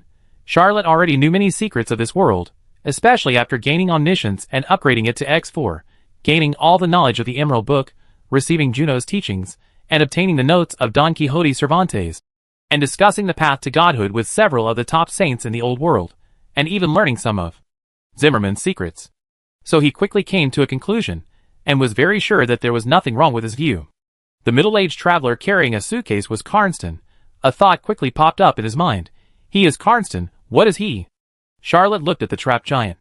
Before she could figure out the key, she saw Karnstein stretched out his hand and gently grabbed. The giant trapped by the blood rope suddenly exploded into a ball of blood-colored mist. This mist was swallowed up by Karnstein like a giant whale sucking water. After devouring the original body, even though Karnstein was as strong as a true god, he couldn't control himself. A trace of blood mist spread out, but he was extremely angry and screamed, "Who is it? Who stole the blood source of my original body? Is it Sister Amabella? Is it that thief Juno? Or, no, Wood Brandon can't do it, he's far from it. It can't be Zimmerman, he's not a vampire." Charlotte lay on the ground motionless, just like the other blood ropes. Even Karnstein didn't see through the mystery of the ultimate transfiguration. He didn't put so much effort into Adonis's basic spells. Wood Brandon could feel that the superposition of basic spells was his own natural talent, and others didn't have the same feeling. Karnstein looked at the sky, revealing a hint of fear, and jumped into the endless black sky with all his strength, disappearing without a trace in an instant. After Karnstein left, a blood rope jumped up, wrapped around more than 10 blood ropes, and pulled hard. Just when the mountain of flesh and blood reacted, a magic dagger flew out, cut off all the blood ropes, and wrapped around the same blood ropes, and flew into the sky. Feng Qi and Lei Chui worked together, and the blood rope in the air returned to its original appearance. He put the dozen blood ropes into the mirror world, and soon came to the outside of the mountain, and saw the holy light god kingdom trapped by countless blood ropes. Charlotte was slightly surprised, thinking, I have never seen the holy light god kingdom trapped. This blood and flesh demon mountain, I am afraid it is very strange. He did not dare to neglect it, pulled out the blood rose, cut off dozens of blood ropes, and put them into the mirror world one by one. At this moment, the holy light kingdom suddenly shook, and a divine light rose, sweeping away most of the blood ropes. Charlotte reached out, and turned it back into a golden ring, and jumped out of this world with all his might. When Charlotte appeared outside, he saw a towering mountain. He was no longer in Medova. Charlotte knew that this was also Mount Hütinglein, the Mount Hütinglein of Byron. Mount Hütinglein had a supreme sacred status in Byron, because it was said that many blood ancestors were sleeping here. Because there are too many sleeping blood ancestors, anyone with flesh and blood dare not stay near Mount Hütinglein, because no matter whether it is a vampire, a human, a creature, or any living thing, it will be affected by the evil power of the blood ancestors and eventually become part of this mountain. As soon as Charlotte appeared, she saw a familiar person, Juno Arthur, his teacher. Juno looked very unhappy, and without even a greeting, he said, Give me all the blood ropes you collected. Charlotte took out all the blood cords from the mirror world and asked, What's going on? Juno said calmly, Anuwa was born in Karnstein. He came back, and took his body away. Charlotte was shocked and shouted, Anuwa was born in Karnstein. Juno nodded and said, The newly born consciousness, although it is Karnstein's memory, is still a brand new existence. No one knows what he is thinking, and what he thinks of the vampires and humans. But he is definitely no longer the blood ancestor. I was inside just now, watching you and him appear one after another, but I couldn't do anything to him for the time being, so I could only do nothing. I didn't expect that the combination of blood flame energy and blood flame transformation would be promoted to the ultimate transformation. The blood clan still has many secrets. Charlotte was slightly surprised and asked, Even you, the teacher, can't know all the secrets of the blood clan? Juno said lightly, Only the 3 emperors can know all the secrets of the blood clan. Your teacher is only a saint, and has not yet entered the god level. How can he know those ancient secrets? Charlotte asked again, What are the uses of those blood cords? Juno replied, That mountain is the body of Timothy, the ancestor god of the Aberlahan clan. Those blood cords can help cultivate the flesh and blood furnace of the Aberlahan clan. Charlotte lost interest when she heard that it would help cultivate the flesh and blood furnace. He was not proficient in the secrets of the Aberlahan clan. Juno said with a complicated expression, You can leave now. It's best not to leave Mount Ganges recently. The Serpent of Destiny will protect you. I want to unite as many forces as possible. No one knows how far this war of gods will go. Charlotte nodded and left. Although it was his first time to come to the depths of Byron, he had no regrets. After Charlotte left, a figure flew out from Mount Hütinglein. Juno threw him a blood rope and said, This is Timothy's flesh and blood. If you refine it, the flesh and blood furnace will be promoted to a whole new realm. Hughes looked at the direction where Charlotte disappeared and whispered, Teacher, why didn't you tell him that these blood ropes were for me? Juno replied, No need, because he knows. He is much smarter than you. Even Zimmerman back then was not as good as him in many aspects. Charlotte is a child, sometimes innocent, but sometimes even I can't see through her. What he did recently was really surprising and unbelievable. Who would have thought that he could tamper with the calendar and let the gods regain the upper hand? The snake of fate really controls fate. Charlotte did as Juno said. When the teacher mentioned that the blood rope could be used to cultivate the flesh and blood furnace, he knew that Zeus must be trained by Juno. This teacher is very keen on educating talents. Charlotte used to think that Juno had a habit of being a teacher. Now he knows that Juno must have seen this battle between gods and accumulated strength for the vampires and humans. However, Juno did not expect that the source of this war would be Zimmerman. Chapter 6:17. Charlotte suddenly stood up. He looked forward, and the omniscient power was frantically warning. Charlotte didn't know what was ahead, but wisely planned to go around and change direction. This time, he flew hundreds of kilometers, and the full-time power was frantically warning again. Charlotte changed direction 6 or 7 times in a row, and he found himself getting more and more off track and returning to Medova. Charlotte didn't hesitate. He knew he had no choice, and he kept changing directions according to the omniscient warning, and soon, he saw a large tomb. The cemeteries in the old world are different from those in the east and west on earth. Even the royal family and nobles often choose to be buried in a temple, and do not have the custom of lavish burials on earth. Therefore, the cemeteries in the old world must be temples, but it was the first time that Charlotte saw that the entire temple was densely packed with cemeteries, and there were no other buildings. He could barely recognize that this temple should be the temple of the old man with the lantern. This god was the most mysterious. Even when he was in charge of the era, he hardly showed any miracles. His temples were also extremely rare, and even the priest group was hard to find. Only the lighthouses stand in various places in the old world, but the lighthouses are almost unmanned and open to anyone. Charlotte took a deep breath. Since it is the temple of the righteous God, even if there is danger, it will not be too much. He does not believe that any evil god can invade the temple of the righteous God, especially this temple, which is very large and obviously at the level of the main temple. I am afraid that the strong favor of the old man with the lantern will not lose to the temple of Mount Ganges, or the great temple of Mecklenburg. He flew to the periphery of the temple and landed. After all, flying around over the temple of the righteous God is very disrespectful. Charlotte walked into the temple and saw a densely packed cemetery. It seemed that something was coming to life, and countless things were moving underground. Charlotte hesitated for a moment, but continued to move forward. The things under the cemetery became more and more active, but nothing broke out of the ground.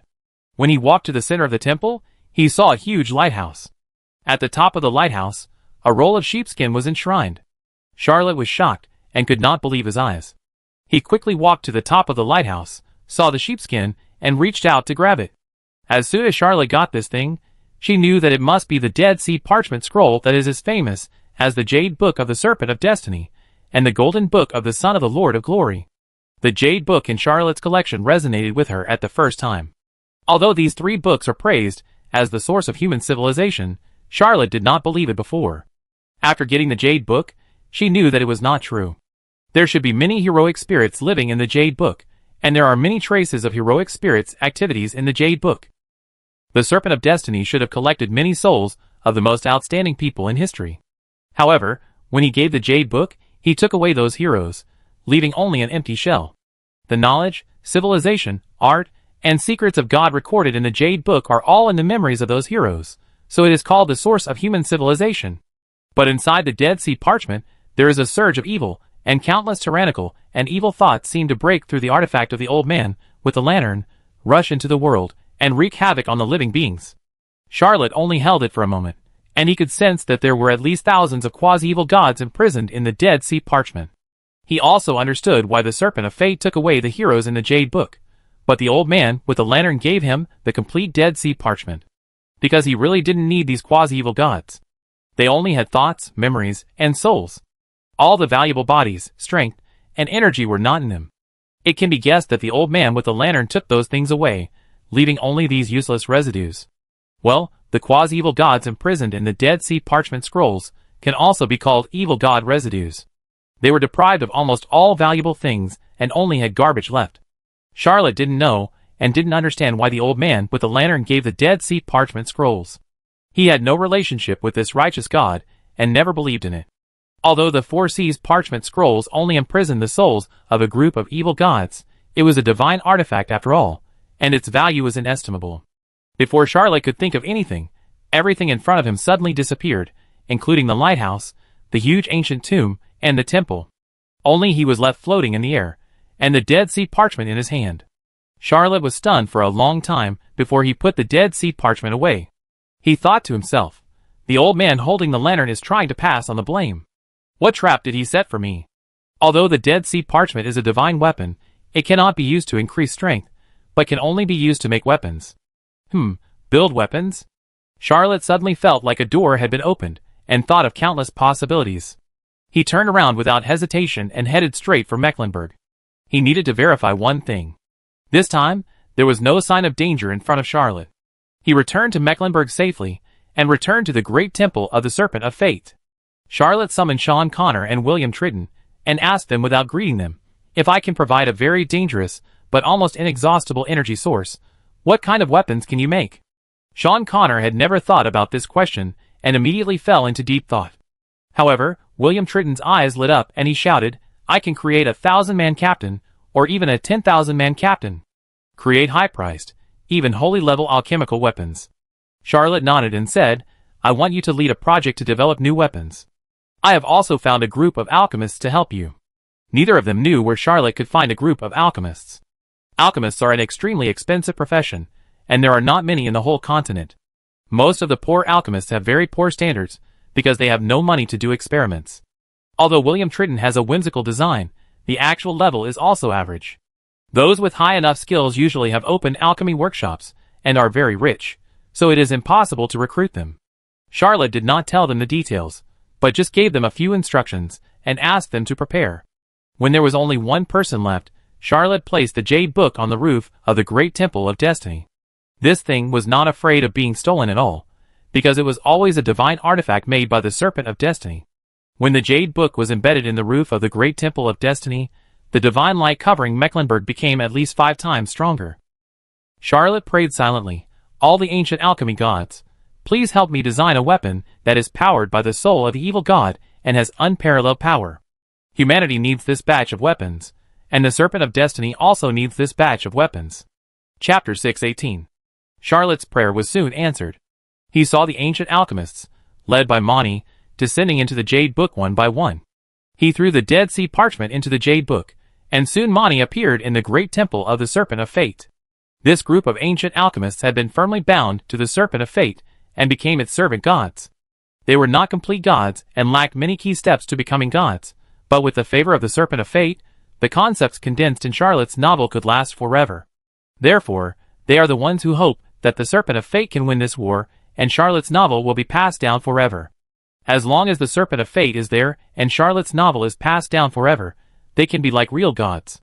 If one link is missing, they will have to return to the Emerald Secret Scroll, or even worse, because the Serpent of Fate is now in charge of the Emerald Secret Scroll.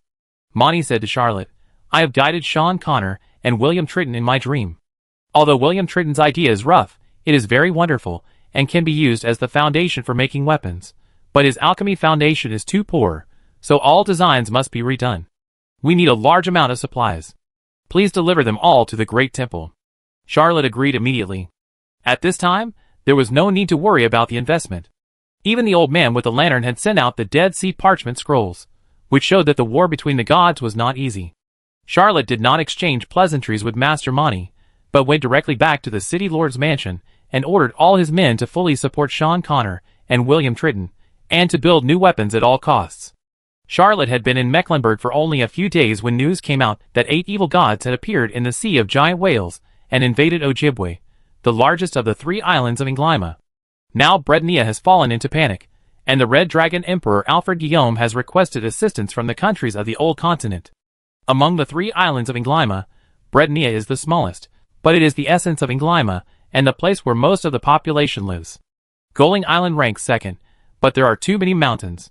The Inglyma royal family only included it in the rule, and did not invest much energy in development. Charlotte used the city of Cappadocia as a base, and the population transported back and forth was almost 5 times that of the natives of Goling Island. Like Ojibwe and Goling Island, the natives have always tried to resist the rule of Inglyma. The 3 islands of Inglyma, and thousands of islands of different sizes, have been conquered 7 times, and unified 3 times. People who crossed the sea from various countries in the Old World have successively established more than 20 kingdoms. Duke Guillaume, one of the founding dukes of Fars, led a large army across the sea, and nominally unified the 3 islands of Inglyma, and established the Red Dragon dynasty, but he has never been able to suppress the resistance of the islands. There are even rebels in Brednia. Although the invasion of the evil gods would most likely wipe out all the residents of Ojibwe Island, the Inglyma Empire did not want to achieve unification in this way.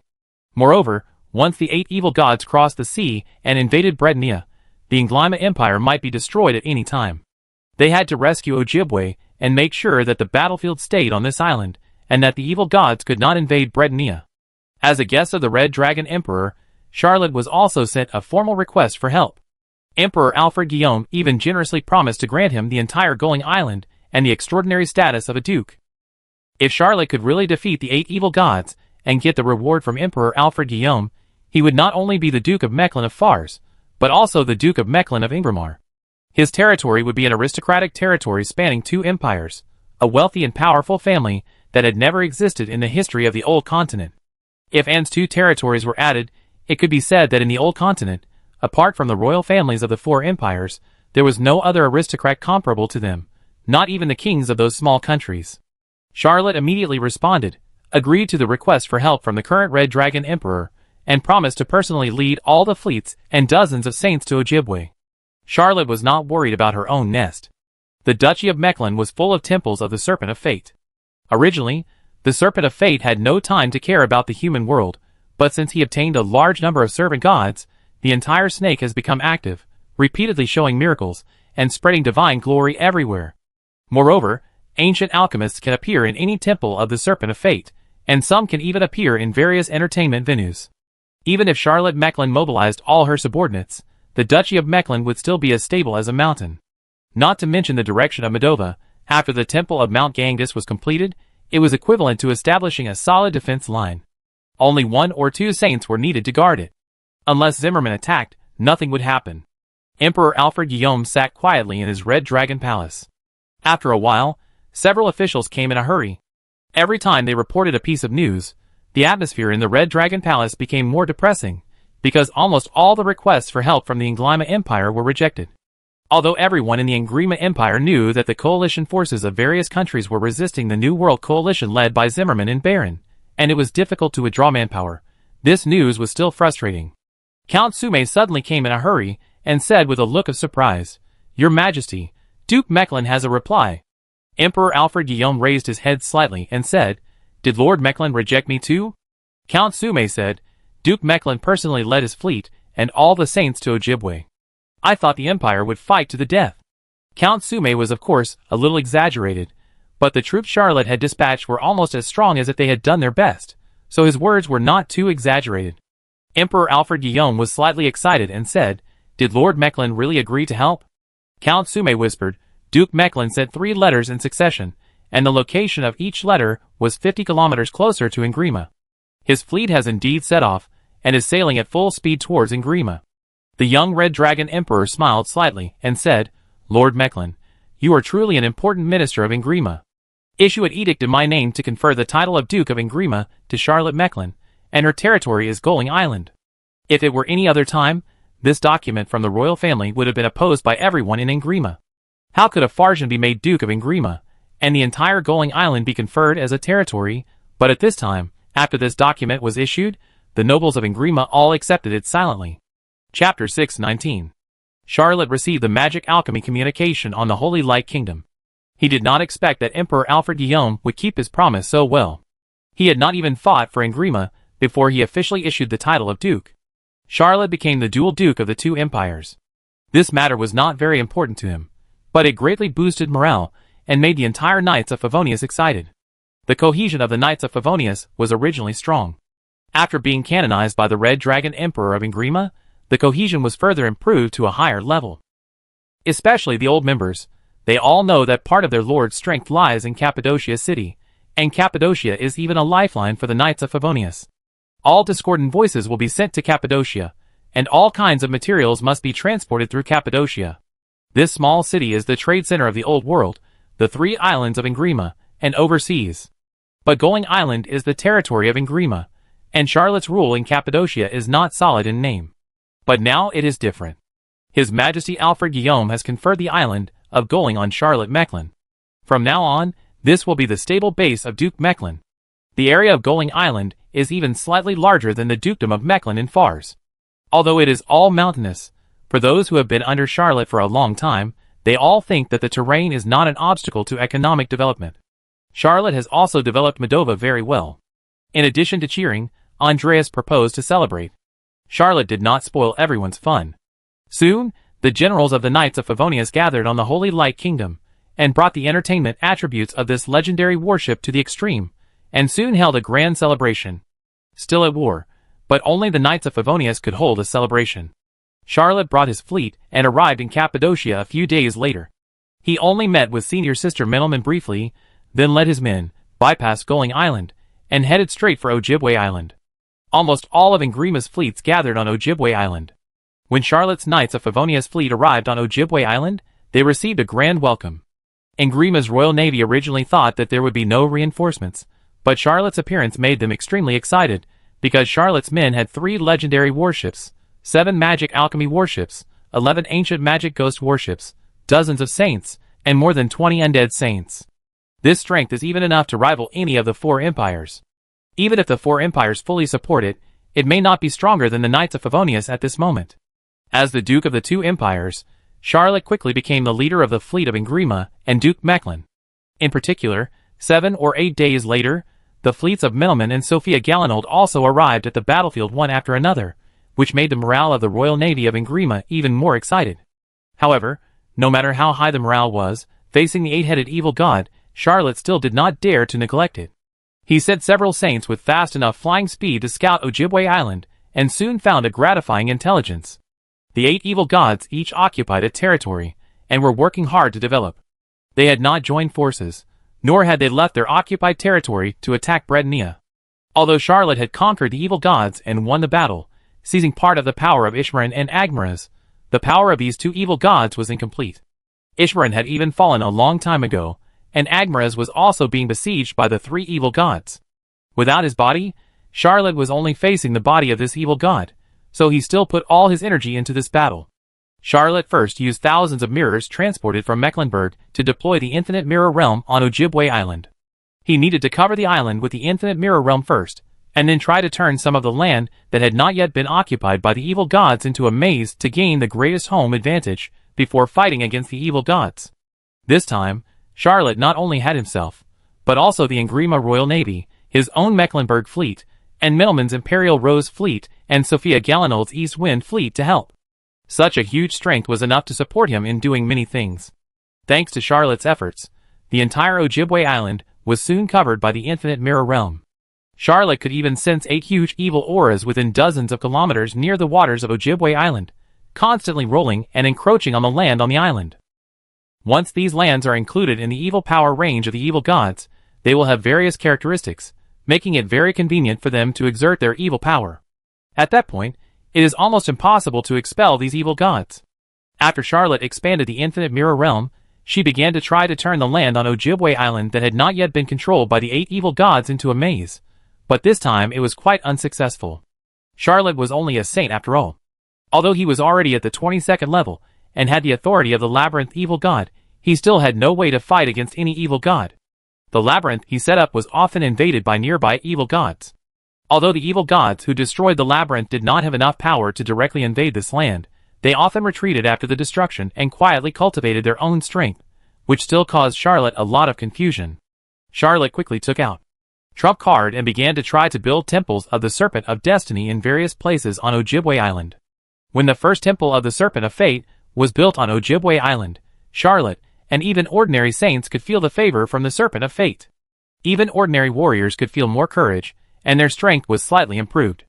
After Charlotte participated in the foundation of the first temple of the Serpent of Fate, she continued to transport the Great Lingmo from the Holy Light Kingdom to the temple on Ojibwe Island, and soon established the first entertainment venue on Ojibwe Island. It's not that Charlotte didn't distinguish between the important and the unimportant, but the establishment of the Temple of the Snake of Fate made the connection between the Snake of Fate and the world even closer, and the ancient alchemists belonging to the Snake of Fate could also come down and fight side by side with the believers. Charlotte's actions finally angered an evil god. This evil god was surrounded by several maze cities. At first, he continued to break through these mazes, but when the Temple of the Snake of Fate was established, he finally left his territory in anger, and went straight to the city where the Temple of the Snake of Fate was built. Chapter 620. Countless sand, mud, and dirt rolled up the dust and mud rain, rolling like a mountain, rushing toward Charlotte's largest stronghold on Ojibwe Island. Even the members of the Knights of Favonius, who had experienced fighting with the Allied war, could not help but change their faces. Ordinary soldiers, and the Royal Navy of Ingrima could not withstand this power at all. Many people even had the idea of escaping. Even Charlotte couldn't help but roar, "Push the Amelia out." The Holy Light Kingdom can be transformed into a golden ring, which is very convenient to carry, but the Amelia does not have this convenience. Charlotte knows that she needs this little daughter very much in the upcoming war, so she asks the ancient alchemists to make dozens of transport vehicles that can be towed by animals to drag the Amelia onto land. There is no good way to transport super large and super heavy objects, even on Earth.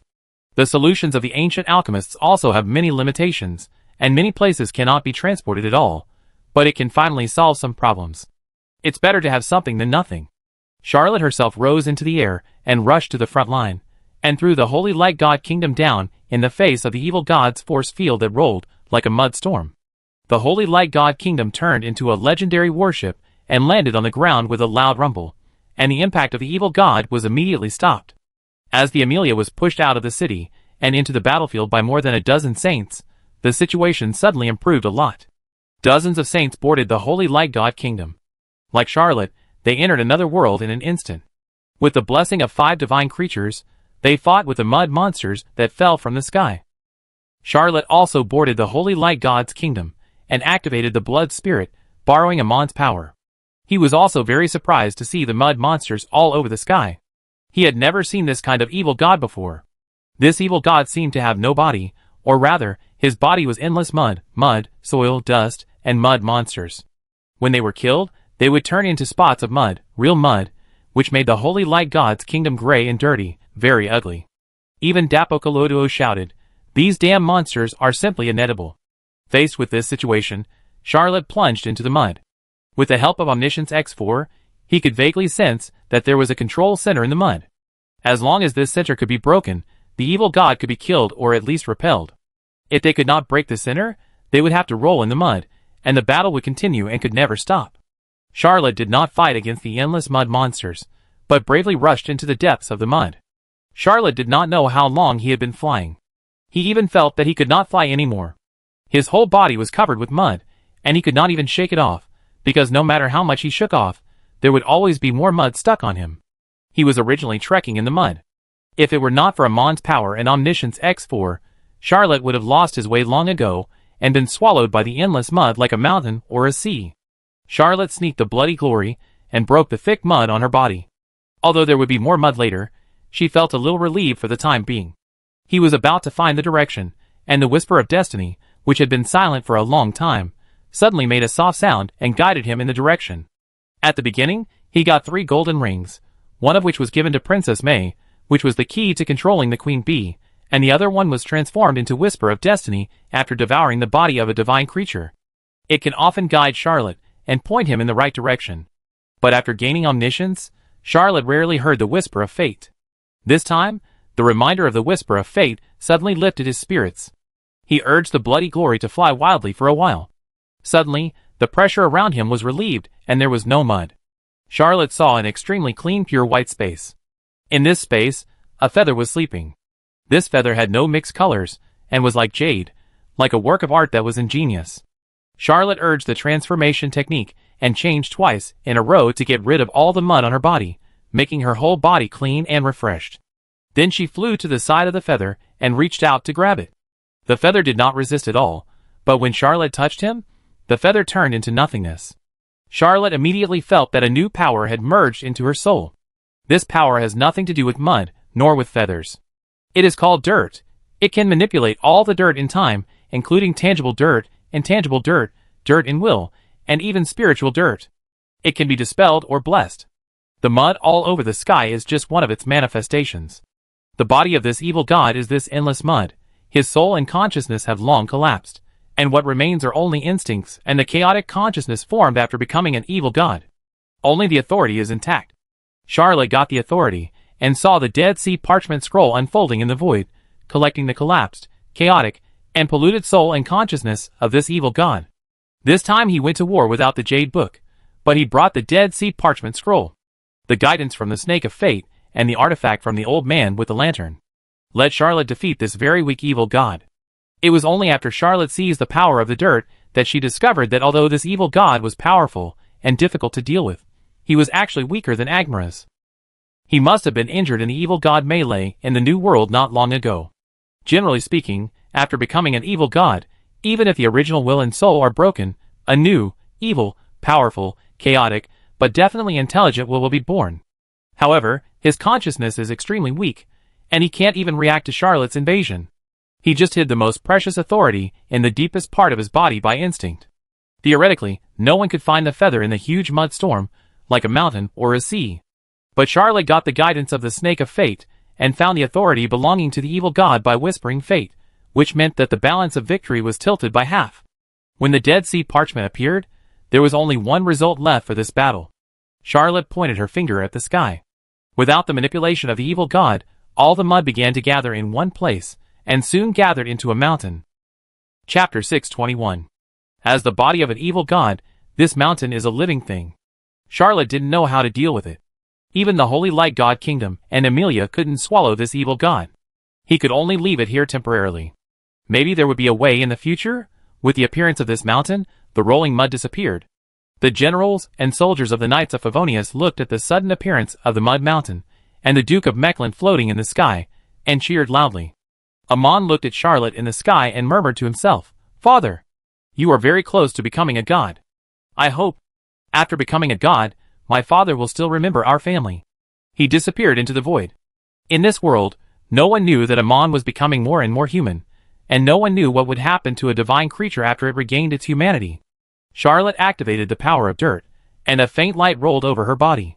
Not only the mud on her body, but also the stains in her clothes, even the surface of her body, and even all kinds of dirt inside her body, all disappeared. Charlotte remembered some fantasy novels on Earth, where people who practiced to a certain level could enter the realm of no dirt, or the realm of no leakage, where the whole body was like colored glaze, without any impurities, which could increase the strength of the body. There was no such saying in this world. Even a saint would have some impurities that could not be discharged from the body, but after possessing the power of dirt, he could do things that no saint could do, and adjust the whole body directly to the most perfect state, removing all the flaws that appeared due to aging, the minor scars on the body due to practice, and all kinds of pollution that affected the body and mind.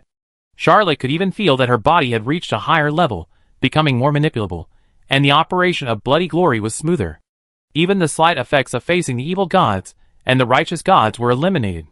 The spirituality of the whole person had a slight explosion, and this spiritual improvement not only had no negative effects, but was even purer.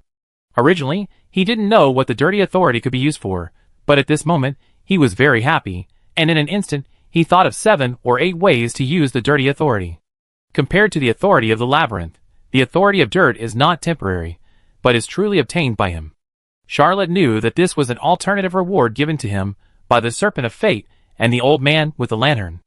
Otherwise, even if an evil god was weak, his soul was broken, and his will was confused, it would never be so easy for him to rob him of his authority and take his soul and will. This also means that in the war between gods, the Serpent of Fate and the old man with the lantern have the upper hand, instead of the previous state where they had no time to split themselves, and even the Serpent of Fate could not respond to prayers without the help of the temple. Charlotte took a deep breath and returned to his own camp. He looked at the muddy ground and pointed his finger without hesitation. All the mud, dirt, and dust separated from the camp of the Knights of Favonius, the generals, and the soldiers. They floated up into the sky and turned into a layer of gray mist. They flew towards the mountain and landed on the mountain, merging into the body of the evil god. Charlotte shouted, "We have killed an evil god. His body is not far away and has turned into that mountain. We have the protection of the righteous gods, which enabled us to achieve such a brilliant victory. I will open the great temple of the Snake of Fate on Ojibwe Island so that everyone can bask in the divine light." Our victory this time was also blessed by the old man with lanterns. I will build lantern towers in every city. Charlotte's announcement once again triggered cheers. Although he was a die-hard believer in the Snake of Fate, the generals and soldiers of the Knights of Favonius had their own beliefs. Not all of them believed in the Snake of Fate, but the establishment of each great temple of the Snake of Fate meant the addition of an extremely prosperous entertainment venue. Although the Holy Light Kingdom is a holy place in the minds of all the soldiers of the Knights of Favonius, this legendary worship is too small. It can only accommodate a few thousand people at most.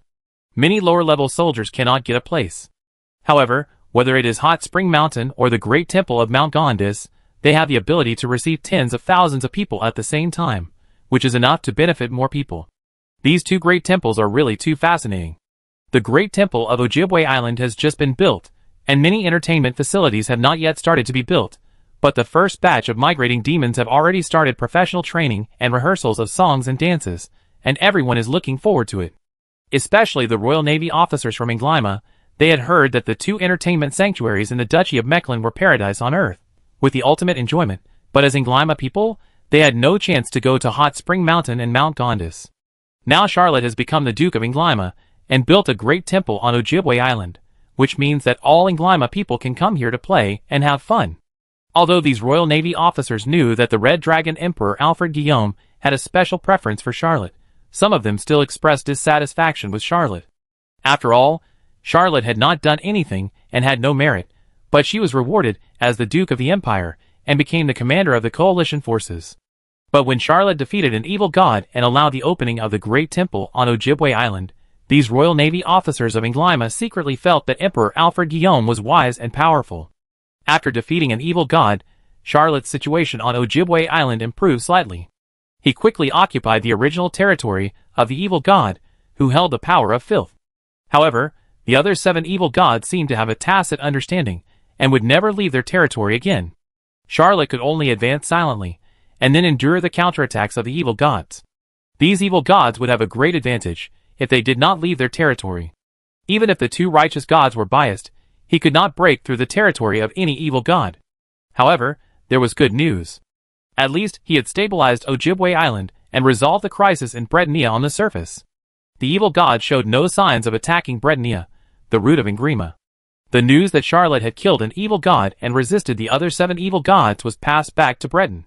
The nobles who had only acquiesced to his becoming the Duke of Nglyma began to sing praises to His Majesty Alfred Guillaume and asked His Majesty the Emperor to allow some of the nobles to migrate to Ojibwe Island. The fertile land of Britannia had long been divided up, and many nobles had no fiefdoms. Now that Charlotte had begun to develop Ojibwe Island, almost all the nobles in the old world knew that this Duke of Mechlin was good at revitalizing the economy, and they all wanted to come to this island to get a share of the pie. Chapter 622. Of course, these nobles will not move their families to Ojibwe Island at this time. Even after the war, they will most likely not move to Ojibwe Island. They will still live in the prosperous Breton, but will collect a large amount of taxes from their fiefdoms every year to support their life of luxury. These nobles of Nglyma are not worried that Charlotte will not agree. After all, the Duke of Mechlin's territory is Goling Island, not Ojibwe Island. Although Charlotte is also the master on Ojibwe Island and has built a great temple of the Serpent of Destiny, any great noble needs subordinate nobles. No great noble can manage such a large piece of land. Great nobles need subordinate nobles to manage part of the land for them. These subordinate nobles also have to pay taxes to the great nobles. After all, managing land is much harder than collecting taxes. This is not the tradition of Nglyma. It is the same in the whole old world. In every duke and earl's territory, there are a bunch of small nobles. They exploit the residents in the territory and provide various services from taxes to wars, and even provide families. For example, many women officials around the wives of great nobles are noble ladies from small noble families. The daughters of ordinary people cannot get such a generous position. Emperor Alfred Guillaume did not refuse, but transferred all the requests to Charlotte and let him handle it himself. Charlotte was also very straightforward. He made a request to all the nobles who wanted to obtain the fiefdom of Ojibwe Island. They must send people to help in the war. The land would be divided according to the number of people sent. He even explained considerately that it didn't have to be soldiers, anyone could do. When the news came back to Breton, the reputation of the Duke of Mechlin immediately rose to a higher level. There were voices praising his merits everywhere. Then the prisons in Breton were emptied by these nobles. A prisoner could even be sold for 1.5 shillings. Then, there were the homeless people wandering around Britannia. They were all basking in the sun when they were put in sacks. Even the thieves and gang members, who were everywhere in Breton, were caught from their hiding places and sent to Ojibwe Island. The public security in Breton, which was not very good to begin with, suddenly became better. This movement soon affected the children and even adults of poor families. These ordinary people were escorted onto the ship by these nobles through various illegal and even lawless means and sent to Ojibwe Island. Charlotte didn't care about anything and accepted all these people. She arranged for them to take a bath, check their bodies, change their clothes, and then sent them to the reclamation of Goling Island. After all, Goling Island was the dukedom of Mechlin, and Goling Island was in short supply of people. The territory ruled by Charlotte was several generations ahead of the old continent in terms of system, which led to a constant lack of labor, especially for land reclamation work, which was simply a bottomless pit that devoured the population. Charlotte did not break his promise. He did arrange territories for these nobles in the interior of Ojibwe Island according to the population set by the nobles of Nglyma. Of course, most of the territories arranged by Charlotte are still in the domain of the evil god. However, these nobles of Nglyma would not come to Ojibwe Island and did not know where their territories were. Moreover, it was a war period, so they did not dare to come to inspect their territories. They could only enjoy what crops their land could produce according to the super fertile, first level fertile, second level fertile. These damn standards divided by Charlotte. Well, these nobles still treat the management of land as farms, and have no other management methods. Cruz is now very busy. He was originally just the manager of Cappadocia, but as Charlotte became the Duke of Goling Island, he was promoted to the manager of the entire Goling Island.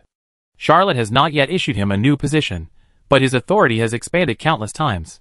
Because Charlotte has always been committed to combating human trafficking and never discriminated against local people, especially Cappadocia, which he managed, has benefited countless people, so his prestige among the natives of Goling Island is quite high. After becoming the Lord of Goling Island, the whole of Goling Island was excited, and there was no opposition at all. Well, there should have been some opposition, but they all went to the Argyle Sea Islands. Charlotte continued to import a large number of people, which also brought about earth-shaking changes in the population structure of Goling Island. No one cared about where they came from, but instead cared more about the industry they were in. After all, the industry they were in was closely related to everyone. With another wave of population inflow from Ingrima, Goling Island also entered a period of rapid development. After a busy day of government affairs, Cruz drank tea on the balcony and took a short rest. A big demon came over gently and gave him a simple shoulder massage, which made Cruz feel so comfortable that he just wanted to enjoy the moment forever. Charlotte was never stingy with his subordinates. Cruz and Shimon were on Goling Island and had no chance to board the Holy Light Kingdom, nor could they go to Hot Spring Mountain and Ganges Mountain to enjoy themselves, so he sent a group of big demons, nominally female service officers, to provide regular services to officials at all levels of Goling Island. Cruz only picked one big demon, and now he couldn't leave it alone, and the daily clothes of this big demon. Almost all the Great Ling Mos, under Charlotte's intentional or unintentional selection, are proficient in various skills, such as massage, cooking, pastries, translation, playing cards, super high memory, daily sundry handling, and even bodyguard functions, mainly providing emotional value. Just as Cruz was enjoying the rare quietness of the day, Shimon broke into his mansion and shouted, "Cruz, have you heard? The Duke is going to attack the second evil god again. We must do a good job in logistics. How is the collection of food, vegetables, and fruits that you are responsible for doing? Ojibwe Island is very desolate and has hardly been developed. It cannot provide a large army for war. Everything needed must be mobilized from Goling Island. Goling Island itself cannot provide so many supplies, so it has to be purchased from various places. Fortunately, the development of the Argyle Sea Islands has been successful. Many resources are continuously transported from the Argyle Sea, alleviating a considerable crisis."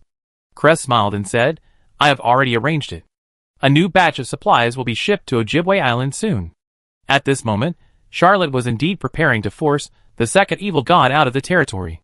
In the territory, the evil gods had almost unlimited power, and they had to be lured out before they had a chance to kill them. However, the evil god he chose was quite cunning. Charlotte tried several times, but he remained unmoved. He even preferred to endure the crisis of the territory being compressed, and was unwilling to attack. Chapter 623. Charlotte learned the origin of this evil god from the leopard man Domitian. It was the evil god Gompers. It was a monster that looked like a meatball, but had countless tentacles, and was dozens of kilometers long. The most important thing was that it could fly, and was very difficult to deal with. Charlotte wanted to lure the other party out.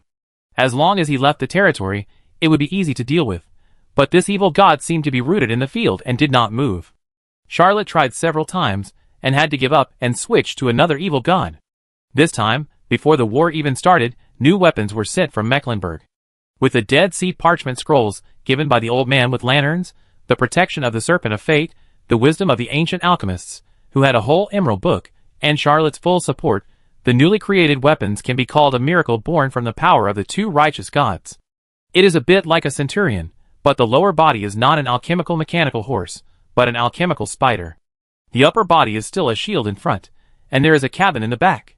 Because it is the structure of an alchemical spider, the body is much wider, and has a certain carrying capacity, so more weapons can be installed. There is a faint glow on this weapon. It is not a magic circle. At present, the alchemy technology of the old world cannot make the magic circle so small. It is impossible for one person below the saint level to activate it. It is the force field emitted by the evil god's soul fragments. Although the essence is different, the function is the same, which is to play the role of a defensive magic circle. Due to technical problems, the evil god's soul fragments cannot be implanted too much. Compared with land battleships, its defense is slightly weaker, otherwise it will pollute the operator, but it does not need the support of fighting spirit and magic power provided by the driver, and its endurance combat ability is not bad. Simply put, this new weapon is a Super Centurion with the protection of a land battleship. Of course, it is named the Centurion. It can indeed fight 1,000 at once. Below the Saint level, it has almost no opponent. Above the Saint level, it can also resist for 1 or 2 hours. Although it cannot hurt the flying Saint level, the Saint level cannot do anything to the evil god force field on it for a while. Most importantly, the Centurion is not a custom-made product, but a mass-produced product. This time, 20 pieces were transported from Mecklenburg, but even if it is a mass-produced product, its driver requirements have been raised. At least a mid-level extraordinary person can drive it. Although the Centurion has installed the William Triton Magic Circle, which was invented by a certain professor in Grima, and can gather the power of ordinary soldiers into one person to resist low-level extraordinary magic circles, it can only gather the power of dozens of ordinary soldiers at most. When fighting with land warships, the dozens of operators in the land warships can provide the Centurion's pilots. The William Triton 2 magic circle installed by the 1,000 is enough to gather the power of hundreds of people, so it must be matched with a proper army. In addition, the 1,000 can be equipped with more weapons and equipment, which also requires a logistics force for support. In short, when the Centurion appeared, Charlotte knew that her Knights of Favonius would embark on the path of futuristic and alchemical military, and would become something completely different from the old-fashioned military of the old continent. William Triton's original design, due to the limitations of his vision, did not actually require operators and pilots, but the actual product design, whether it was a land battleship, a Centurion, or a Centurion, required low-level or even mid-level extraordinary people to operate and control. Fortunately, thanks to Charlotte's inclusiveness, he has annexed a large number of orcs and immigrants from the New World, and he has no shortage of mid-level extraordinary people under his command.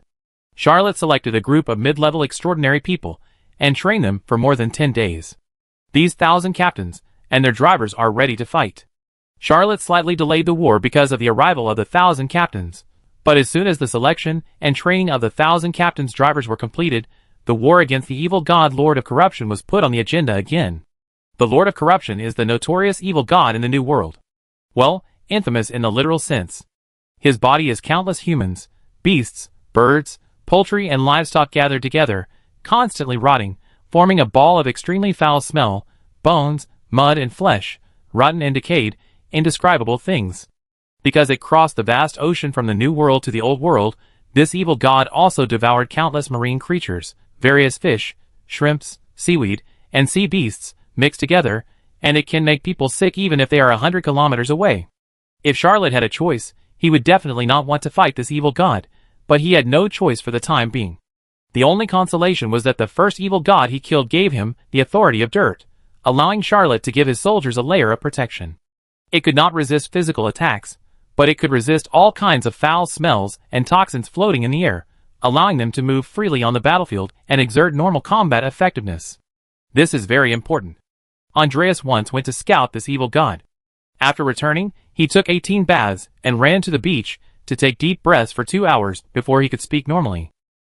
The saints under Charlotte were more terrified when they heard the name of the Lord of Decay than when they were targeted by any other evil god. Under Charlotte's urging, the Knights of Favonius quickly entered the domain of the Lord of Decay, where the stench was everywhere, decayed things were everywhere, and there were countless monsters wandering in the domain, made up of countless decayed things. Charlotte chose the Lord of Decay because the evil god's body would continue to split into various pollutants, and cleaning up the pollutants was much easier than facing the evil god directly. Charlotte still used the old method to deal with the evil god, constantly compressing the domain of the Lord of Decay, burning the rotten land with fire, and shoveling up the polluted land and sending it to the mountain, where he killed the Lord of Dirt and his body was transformed. Using the body of the evil god to contain the excrement of another evil god is also a scientific and effective method. Although this method is not very efficient, it allows the Knights of Favonius to gradually compress the domain of the Lord of Decay, and soon Charlotte ushered in a counterattack from this evil god. Hundreds of thousands of rotten polluters emerged from the depths of the evil god's domain and marched towards the front battlefield. This thing made up of countless rotten things cannot even be called a living being, nor is it worthy of being called an evil spirit. Their combat effectiveness is not worth mentioning, but they are too smelly, and there are too many of them. This battle can be called the most difficult battle the Knights of Favonius have ever fought. Every day, soldiers ask for psychological treatment. Although Charlotte can remove the dirt and keep the holy orders and soldiers under her from being harmed by the rotten polluters, their psychological trauma and shadows are difficult to erase for a while. This war lasted for a full year and a half.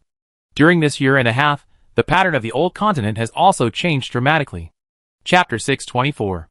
The four empires have been at war for years. Fars and Byron, the two countries with the most intense fighting, were the first to collapse. Ngrima's national strength was greatly consumed because of the opening of the Ojibwe Island battlefield. Its economy was even worse than Baron's. Byron at least plundered the Black Phoenix and gained the support of Duchess Mezu and Count Constantine.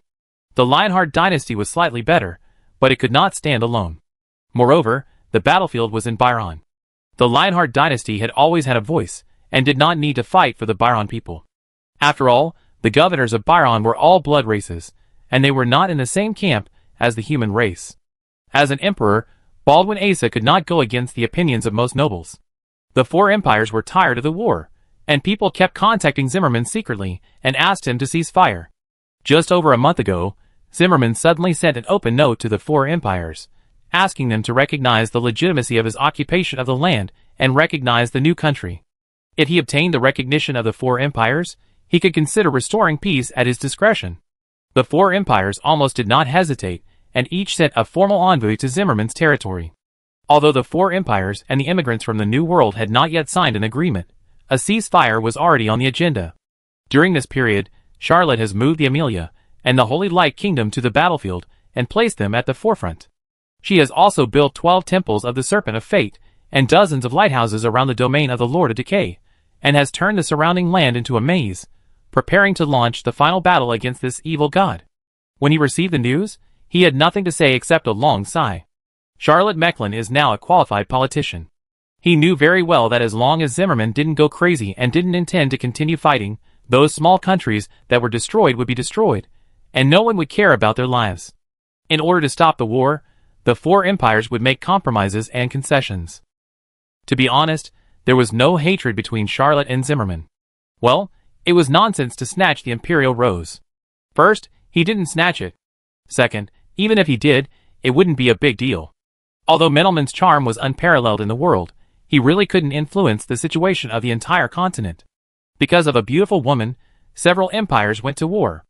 That is myth and fiction, never real history. Unless history is so ugly that it needs to be covered up by a beautiful woman. As for Charlotte accidentally destroying part of Zimmerman's plan, it has been destroyed anyway, and Zimmerman may not want to pursue it to the end.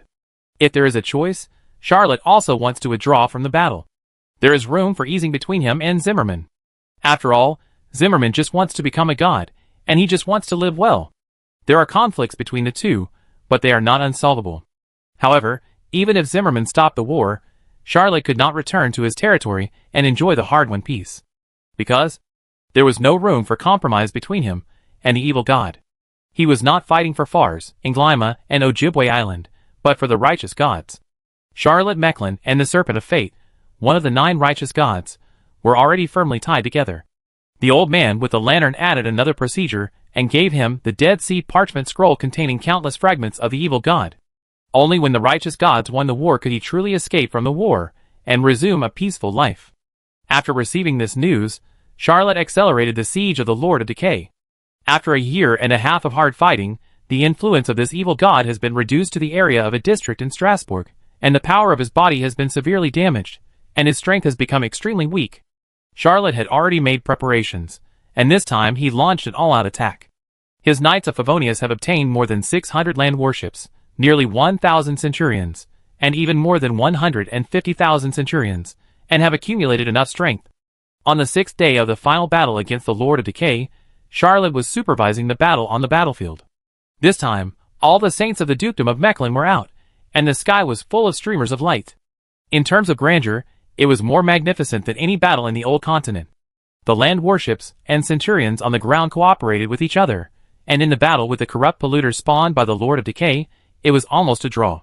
Except for the need to clean up after the battle, there were almost no dangers in the battle. The centurions had a combat power comparable to that of high-level extraordinary people, and became the sharp edge of the assault force. Charlotte seemed to have sensed something, and suddenly disappeared into the void. Of course, He did not leave the battlefield, but entered another world. The Lord of Decay in this world is not a rotten meat ball gathered from countless corpses, but has countless heads and arms, like a giant worm, but every bristle that drills out of the body is a living undead spirit.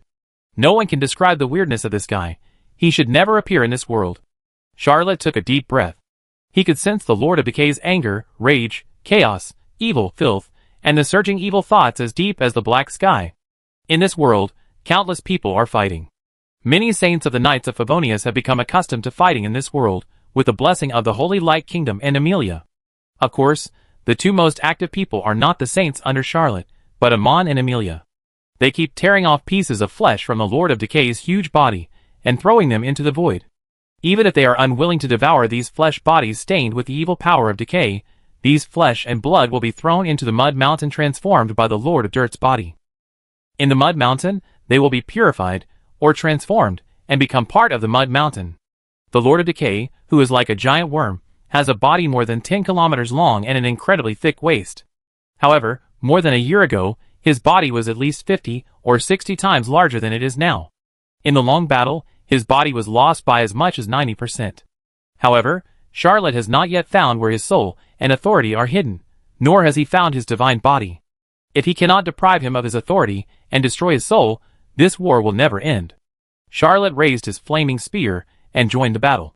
His joining made the evil power of the Lord of Decay burn. The evil god had already marked Charlotte. This was his unforgettable enemy, his foe, and an unforgivable blasphemer. He must kill this petty, despicable, and shameless human.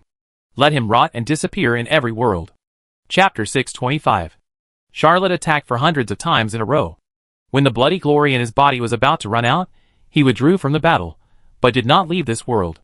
Instead, he set foot on the Amelia. This legendary battleship is completely different in this world. It is an incredibly magnificent palace. The main body of the palace is a huge skeleton giant with 3 heads and 6 arms. Countless palaces and pavilions are built around the skeleton giant. Even most of the palaces and pavilions are not built on the skeleton giant, but floating around it. Those palaces and pavilions are all ghost ships subdued by Charlotte Mechlin. Thousands of ghost ships and their ghost crews have formed a small kingdom of God. Even the ghost ships that Charlotte left in the New World will surround the Amelia in this world. Amelia's power has grown explosively in the past year or so.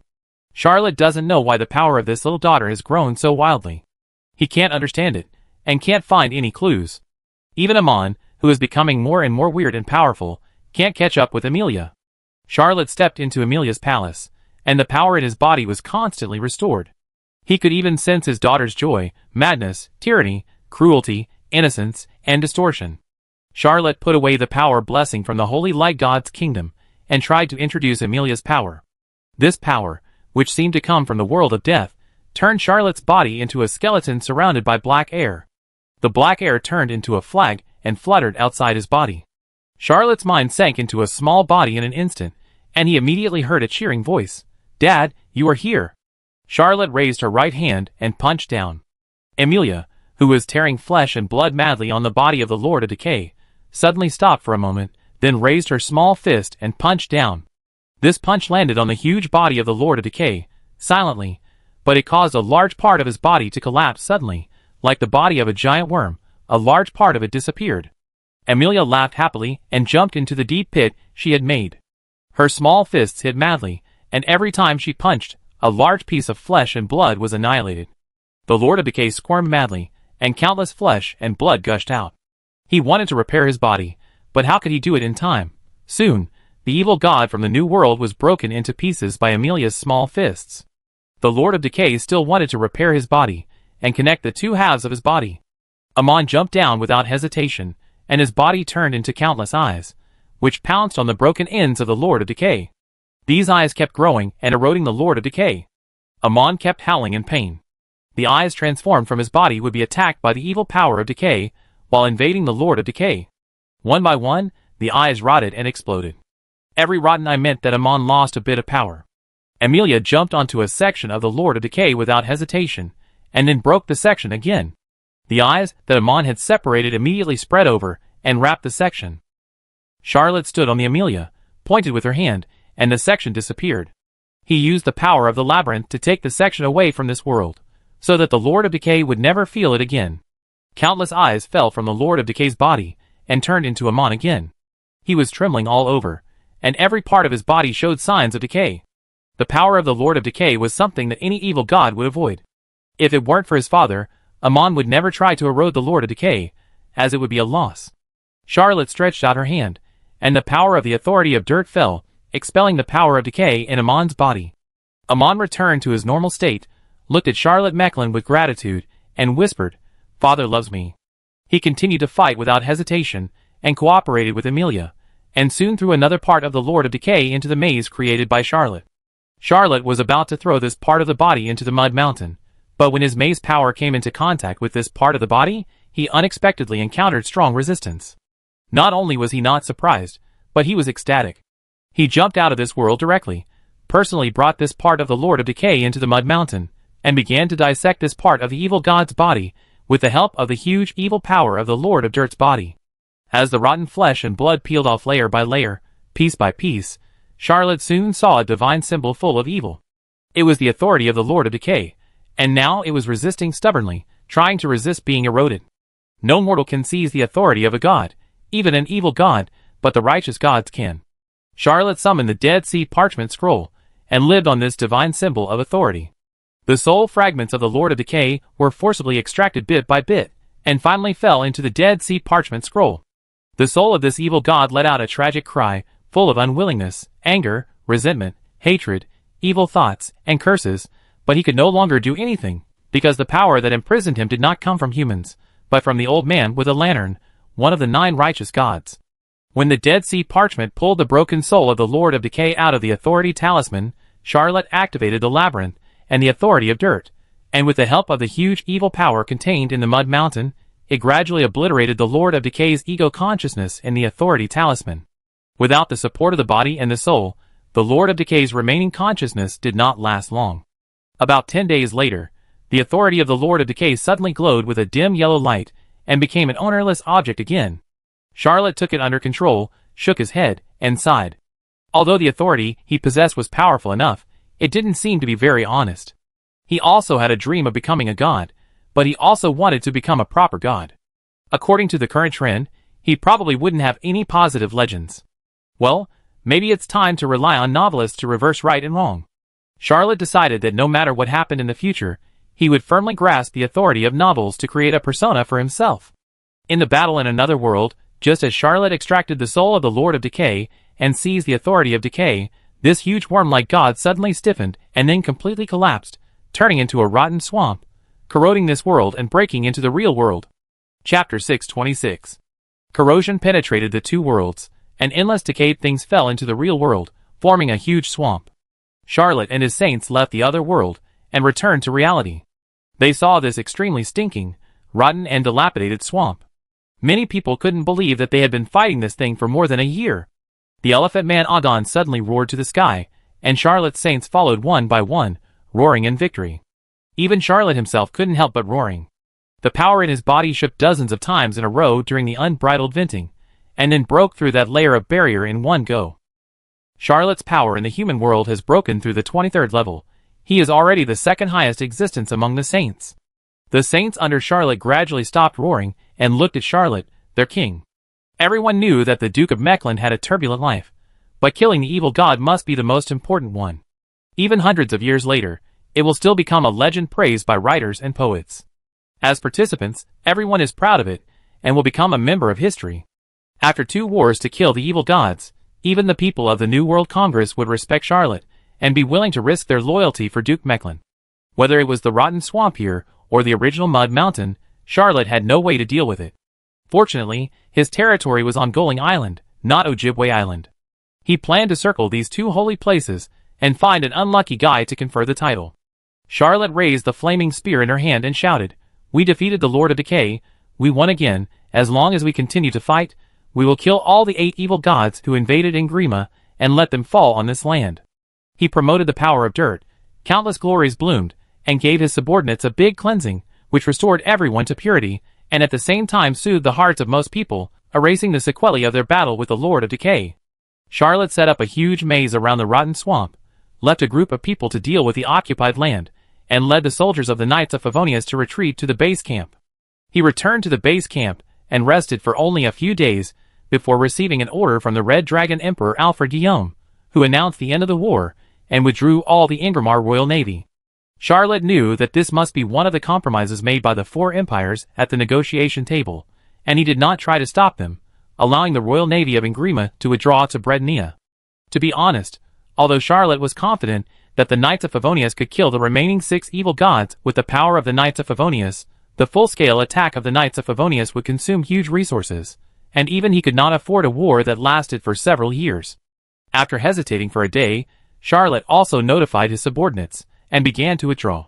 He first withdrew the Knights of Favonius to Going Island, which was his fiefdom, and announced that Ojibwe Island would be handed over to the nobles of Ingrima. The fiefdom that Charlotte now owns is too vast. Even if he continues to absorb population from the countries of the Old World, it is still not enough to develop the dukedom of Mechlin. It is meaningless to occupy Ojibwe Island, Going Island, and the Argel Sea Islands. Moreover, there are 6 evil gods entrenched here, and he needs to be prepared for battle at all times, which will drag down his most elite army. It is better to let go completely, and hand it over to the nobles of Ingrima to let them worry about it. In Going Island, Charlotte's power is already very stable. The natives love him very much. Most of the orcs who immigrated here and the people who were exiled for various reasons have changed their ideas. Those who have not changed and still hate him have been exiled to the Argel Sea Islands for the second time. There is also Melman's fleet stationed here. It can be said that everyone welcomes the rule of the Duke of Mechlin. After Charlotte was granted the fiefdom of Going Island, he had not yet managed the fiefdom. After he withdrew to Going Island, he first redivided the administrative districts. There were almost no nobles on Going Island, so Charlotte divided Going Island into 24 districts and appointed administrators one by one. He also appointed Menelman as the administrator of the Cappadocia region and moved his office to another region, Somalia. The officials who originally belonged to Charlotte moved to Somalia in large numbers, and at the same time Charlotte began to build the Somalia Great Temple of the Serpent of Fate. After staying on Going Island for more than a month, Charlotte left behind 12 saints and part of the fleet and returned to Mecklenburg with the fleet. When Charlotte evacuated Ojibwe Island, the nobles of Ingrima were overjoyed. Many nobles had been watching the war on Ojibwe Island, but as the war lasted for more than a year, they discovered that the evil gods wanted to be honest, and they were only suppressed by the Knights of Favonius and almost never left their own territory. This made many nobles feel lucky. When Charlotte retreated with the Royal Navy, a large number of noble private soldiers poured into Ojibwe Island. Their masters all had feasts on Ojibwe Island, and quickly seized various temples of the Serpent of Fate. Before leaving, Charlotte consulted the opinions of each of the great Lingmos. In addition to those who were willing to leave with him, some wanted to live a free life and stay in the temples on Ojibwe Island. Charlotte did not force them, and left the management rights of the various temples on Ojibwe Island to these great Lingmos. These nobles of Ingrima had different attitudes. Some simply occupied the temple of the Serpent of Fate, and took the great Lingmos under their command. Some were afraid of offending Charlotte, and chose to cooperate with the great Lingmos, who were in charge of the temple of the Serpent of Fate. Some just wanted to invest in shares. In any case, after Charlotte left, the whole Ojibwe Island became lively. Well, including the remaining 6 evil gods. On the 6th day after Charlotte left, the evil gods' followers attacked nearby farmers, but the nobles of Ingrima did not give up. They would not come over, and they did not think the lives of their farmers were precious. However, these things had nothing to do with Charlotte, who had withdrawn to Mecklenburg. He had just returned to Mecklenburg when he received an invitation from the old emperor of Brittany to return to Strasbourg. Because the old emperor was about to get married to Princess Axel, as an important figure in the empire and a powerful duke, he must attend the old emperor's wedding. This time, Charlotte did not lead the army, but only brought a group of men back to Strasbourg. He was also looking forward to this return, because he could see Miss Anne of Brittany, whom he had been thinking about day and night. Chapter 627. Charlotte led her people, and had not yet reached the city of Strasbourg. Just as she passed Machupi, she saw her brother-in-law Antonio Breton leading a team to greet them. Antonio, as the Crown Prince of Fars, personally came out to greet Grand Duke Mechlin, which greatly demonstrated their friendship. The current situation is that no matter whether Charlotte, the old emperor, or Antonio think much, all the nobles, and even the common people in the Fars Empire will have a lot of thoughts. Duke Mechlin is very powerful, and has the potential to be a powerful minister. People around Antonio kept persuading him to be very friendly with Charlotte, so that everyone would think that Charlotte was his supporter, which would be very beneficial for his future ascension to the throne. Although Antonio did not agree, he could not stand being advised so much that he could only follow the advice and go to Machupi in advance to greet him.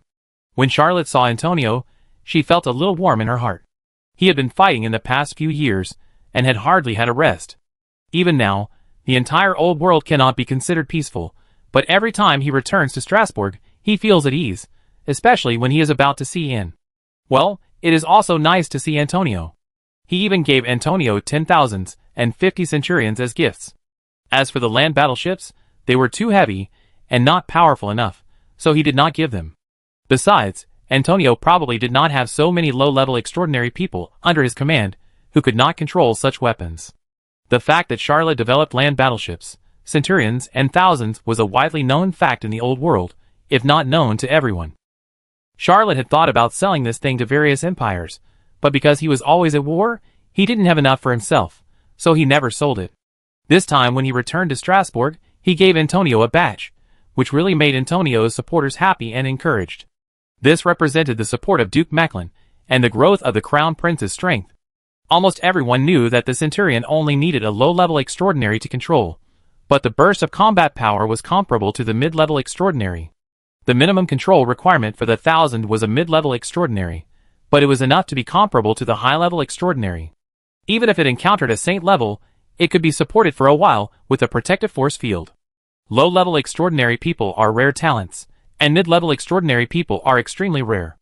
There are not many high-level extraordinary people in the entire old world and the new world. With this batch of weapons, Antonio's private knights can even compete with the royal knights of Fars. This gift can be said to be very heavy. Although Antonio didn't care about the gift, he was still very happy. He hugged Charlotte Mechlin and said, "Fars will soon have peace. You can stay for a while when you come back this time." Charlotte smiled and said, "I will." Although Mecklenburg is good, he really likes Strasbourg more, and likes 58 Élysée Field Street more. The two set off side by side to Strasbourg, followed by their respective knights. But Charlotte came back with more than 100 people, including more than 20 saints, while Antonio's team only had 3 saints, and their strength was far inferior. After all, Antonio was at the peak of the saint level, with a transcendent spirituality. He soon discovered the spirituality in Charlotte, which was as deep as the sea, surging and submerged, and asked in surprise, "You have been promoted again?" Charlotte shrugged and said, "I fought the evil god in Engrima, and I improved a little without realizing it." Antonio asked in disbelief, "Level 23? Or is it already level 24? Charlotte replied, "How can it be promoted so fast? It's only level 23. Antonio remembered that when they first met, Charlotte was still an ordinary transcendent, far from the holy level, but every time he heard about him, he would find that he had been promoted again. Now the gap between the two is probably only 1 level on paper. In actual combat, Antonio really doesn't think he can defeat Charlotte. Antonio said casually, "If the level is promoted to level 24, our family will have 3 peak saints." Charlotte asked casually, "Princess Axel, when can you be promoted to level 24? Then there will be 4 of us." The two smiled at each other, and suddenly remembered something, only and is not a saint. This matter is a bit embarrassing. Neither of them mentioned it, and they both changed the topic skillfully. The old emperor and the crown prince of Fars have been fighting outside recently, and Duchess and has always been in charge of Strasbourg, so the city has a different atmosphere under Anne's governance. First of all, there are obviously more bookstores, and the patrol army is more responsible than before. During the Axel dynasty, the patrol army was nominally under the name of the crown prince, and there were a lot of empty salaries. Only the upper 7 districts were responsible, and the outer 15 districts were full of empty salaries. But in the Brittany dynasty, the patrol army gradually fell into the hands of Princess Anne. Anne herself is quite talented, and has been trained in Mecklenburg, so she learned from Charlotte and reorganized the entire Strasbourg patrol army. Now it is completely new, and has made a strong contribution to the business environment of the entire Strasbourg. Secondly, the state of the residents of Strasbourg. In recent years, Strasbourg has been attacked in rebellion several times in succession. Even the dynasty has changed. From the Axel family to the Breton family, the economic environment of Strasbourg has greatly improved since Anne came to power. Prices are stable, and daily necessities are abundant. Therefore, the people of Strasbourg have a stronger sense of belonging to the Breton dynasty than in the Axel dynasty. Thirdly, the sanitation, public security, commerce, streets, public carriages, culture, and other aspects of the entire city, and saw Charlotte set up city trash cans in Mecklenburg, and followed suit. She also set up trash cans in various places in Strasbourg and built sewage canals, making the sanitary environment neat and clean. Almost all criminals, gangs, people who were used to fighting, stealing and robbing were sent to Cappadocia by Anne, and many people were transferred to the Argels Islands. These two items alone have brought about earth-shaking changes in the city. Not to mention, Anne has other governance. Even Charlotte felt like she didn't recognize Strasbourg. This place is even better than his Mecklenburg, or even other cities he has governed, because Strasbourg's resources, residence quality, and even execution ability are actually far superior to the cities under Charlotte's rule. After all, his territories are all emerging cities. Although they are developing rapidly, their foundation is not as good as the capital of the Fars Empire. Chapter 628. As the Duke of Fars Empire, the most powerful person in the empire, Charlotte's return to Strasbourg is no longer as unknown as before, but a sensation in the whole city. Some people even came out to watch this rising star in the empire's political arena, who has been rising like a meteor in recent years. Charlotte couldn't go to see Anne right away, but had to go to the palace to pay homage to the old emperor first. Charlotte and Antonio rode side by side through the streets of Strasbourg. Although this was a very ordinary thing for both of them, it was a very subtle signal for the entire empire. It represents the Duke of Charlotte Mechlin, who holds military power and owns the largest territory in the empire, and publicly supports His Royal Highness the Crown Prince. This is a symbol of the stability of the empire's regime. In recent years, after experiencing too many wars, the people of Fars no longer want any wars, and only hope to live a stable life. The empire's regime is stable, and the old emperor and the Crown Prince have the support of the most powerful officials in the empire. For every Strasburger, it is a very good news. When Charlotte and Antonio passed the First Avenue, even among the onlookers, some people cheered spontaneously, and then attracted countless people to respond, "Glory to the Empire, long live the Crown Prince, long live the Duke of Mechlin." Charlotte was surprised. Fortunately, the word "long live" did not exist in the old world. This word was created in his novel.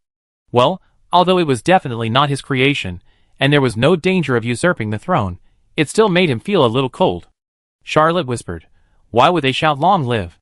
Did someone instruct them?" Antonio laughed and said, "Why are you so sensitive?" Charlotte thought to herself, "I am an earthling. Someone shouted 'long live' in front of the palace. You are McLean's biological son, and your surname is Brittany. I am a commoner and my surname is Mechlin.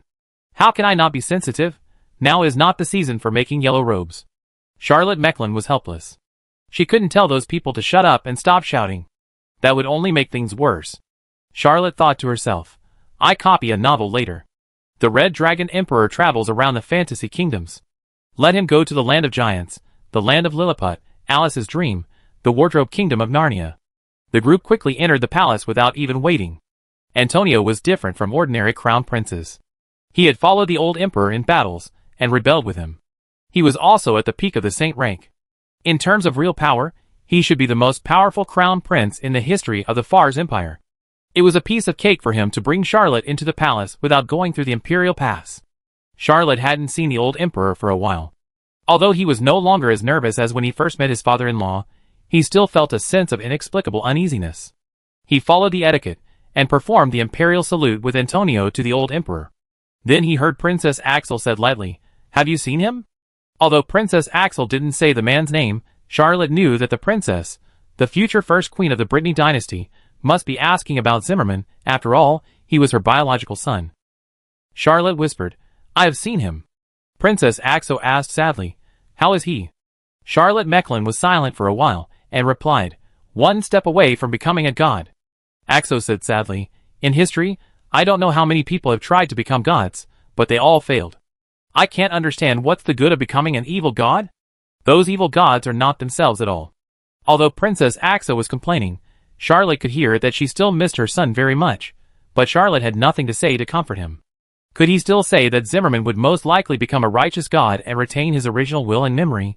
In fact, he didn't know what happened to Zimmerman. However, as he got to know more about the god level, Charlotte began to doubt whether Zimmerman was on the right path. His performance all along could not be called that of a normal person. Although he had used unprecedented and wonderful methods, it was still impossible to be sure that he would become a true god. To be honest, Charlotte always felt that the 9 true gods were not very normal. Well, Although Charlotte was only at the 23rd level now, he was more profound than anyone else in exploring the god level. After all, he had mastered 3 powers: Labyrinth, Dirt, and Decay. As long as he is promoted to the 24th level, Charlotte can start to ascend to the god level. Although he is not without the possibility of failure, his chances are much greater than others. After a long time, the old emperor's voice sounded, saying, "Don't be too sad. Zimmerman is an adult after all, he knows what he is doing." Princess Axel's business never sounded again. The majestic voice of Emperor McLean Brittany sounded again, saying, "Charlotte Mecklin, after my wedding with Axel, it will be your wedding with N. I will keep my promise and marry my daughter to you. I hope you can protect her for the rest of her life and let her forget it. I believe you can do everything." The old emperor felt helpless because he really couldn't say anything. Charlotte Mecklin, this bastard, has done too many things for his Anne. Even the most demanding old father would be embarrassed to ask for more. The old emperor said lightly, "Go." He didn't have anything to reward Charlotte. Charlotte took a deep breath and gave an imperial salute. He had just left the palace when he heard a soft voice calling, "This way." He suddenly turned around and saw the girl he had been thinking about day and night. And de Bretagne, the imperial princess, was wearing a hunting suit and a high-topped wide-brimmed hat in her hand. She was waving at him with joy, and was so happy to see Charlotte that she felt so happy that she slowly spread in her chest, and even spread to the whole of Strasbourg. Charlotte walked over quickly, without saying anything, and picked up Anne. At this moment, even if the old emperor was by his side, he couldn't stop him. Even in the palace, even if there was a little impoliteness, what did it matter? Antonio also came out. He saw the scene, just smiled silently, and said, "Everyone close your eyes." Charlotte kissed her deeply, and scrupulously tasting the girl's lips, until a chuckle came to his ear. He let go of the girl in his arms, looked into the distance vigilantly. He saw 2 people. One was his teacher Juno, and the other made his hair stand on end. A middle-aged man carrying a suitcase. Chapter 629. Charlotte almost wanted to draw out her blood spirit, transform it into a flaming spear, and stab it directly. The one who appeared with Juno was none other than the Adonis clan's original vampire god, Karnstein. Well, this evil god had some unclear old grudges with Charlotte. Juno smiled and greeted her, and Charlotte respectfully performed an imperial salute. Karnstein was a little curious and asked, "Why is this young man not a vampire, even though he is blood energy?" Juno shrugged and said, "My student, he is trying the new extraordinary path I have created." Juno lied. After all, the bloody glory that Charlotte practiced was a taboo for the vampires. Karnstein was very curious about Charlotte. He always felt that there was a familiar aura on her body, and even this aura made him feel very close. The ancient vampire evil god smiled and said, "I am Gary Potter, your teacher's good friend. I am very interested in you. If you have time, you can come and visit me." Charlotte nodded and also performed an imperial salute. If it was somewhere else, Charlotte would definitely take him with him, and walk as far as possible. He couldn't leave at this time. After all, the old emperor was in the palace. Although Juno was a friend of the old emperor, Karnstein was the evil god of the blood clan. What if he wanted to assassinate the old emperor? Charlotte could only whisper to Anne, "Stay with me, don't leave me. That person is the evil god of the blood clan, Karnstein. I don't know why he is with teacher Juno, but he is extremely dangerous." Anne was slightly surprised and said, "Don't worry about me, go and save father." Charlotte whispered, "It may not be dangerous. If there is danger, His Majesty the Emperor is at the peak of the saint rank, and will have time to escape." And immediately said, "I go and call for help." Charlotte hesitated for a moment, stuffed a small mirror into Anne's hand, and whispered, "Emilia is hiding in it. If there is danger, let her out." He originally wanted to protect Anne by his side, but he and Antonio, even with the old emperor, might not be able to resist Karnstein. If Juno also had problems, he didn't dare to think about this scene. If Anne were to call for help, with a large number of saints coming to rescue, there might be a chance to kill Karnstein in the palace. The two looked at each other, and saw the deep worry in each other's eyes, but they both knew that they couldn't panic at this time. Anne rushed over and kissed Charlotte deeply, then turned and left in a hurry. She knew where Charlotte's subordinates were. She was also the only person in the palace who could mobilize all of Charlotte's subordinates, except Charlotte. After all, Anne could lead the Knights of Favonius to resist the fleet of the New World in Mecklenburg. Anne left in a hurry, and Charlotte turned back. Antonio was welcoming Juno and Karnstein. When he saw Charlotte coming back, although he was curious, he did not ask why he came back, but said, "Charlotte, you came at the right time. Come with me to see my father." The crown prince of the Far's Brittany dynasty was not a fragile boy who grew up in the deep palace and was held by women. Instead, he followed his father to fight in the north and south and fought countless battles. He was a saint-level strongman at the top of the continent. Charlotte asked Anne to leave in a hurry, but she came back. There must be something wrong, and he became alert. Juno smiled and said, "Since you are here, come in with us." Karnstein said nothing, but the look in his eyes when he looked at Charlotte was more curious. He felt more and more that Charlotte was very close to him. Soon they met the old emperor again. The old emperor was very happy to see his old friend. He whispered, "Old friend Juno, I am so happy that you can come to my wedding. You must stay in Strasbourg for a while. After my wedding, it will be Anne's wedding. I think you want to see Charlotte get married." Juno smiled and said, "Of course, Charlotte is my favorite student after all." Karnstein said nothing, and Juno only introduced him to the old emperor. "This Gary Porter is a top saint of the Blood clan. He has been sleeping for many years, and wants to see the prosperity of the world again, so he came with me." When the old emperor saw Charlotte coming back with Antonio, he knew that this Gary Porter must have something to say, but he had experienced countless battles, and was not afraid of a mere vampire saint. He smiled and said, "Everyone who comes to attend the wedding is a guest. How can I not welcome them?" Karnstein smiled slightly, and saluted the old emperor and Princess Axo, but Charlotte could see that this evil vampire god was actually saluting Princess Axo.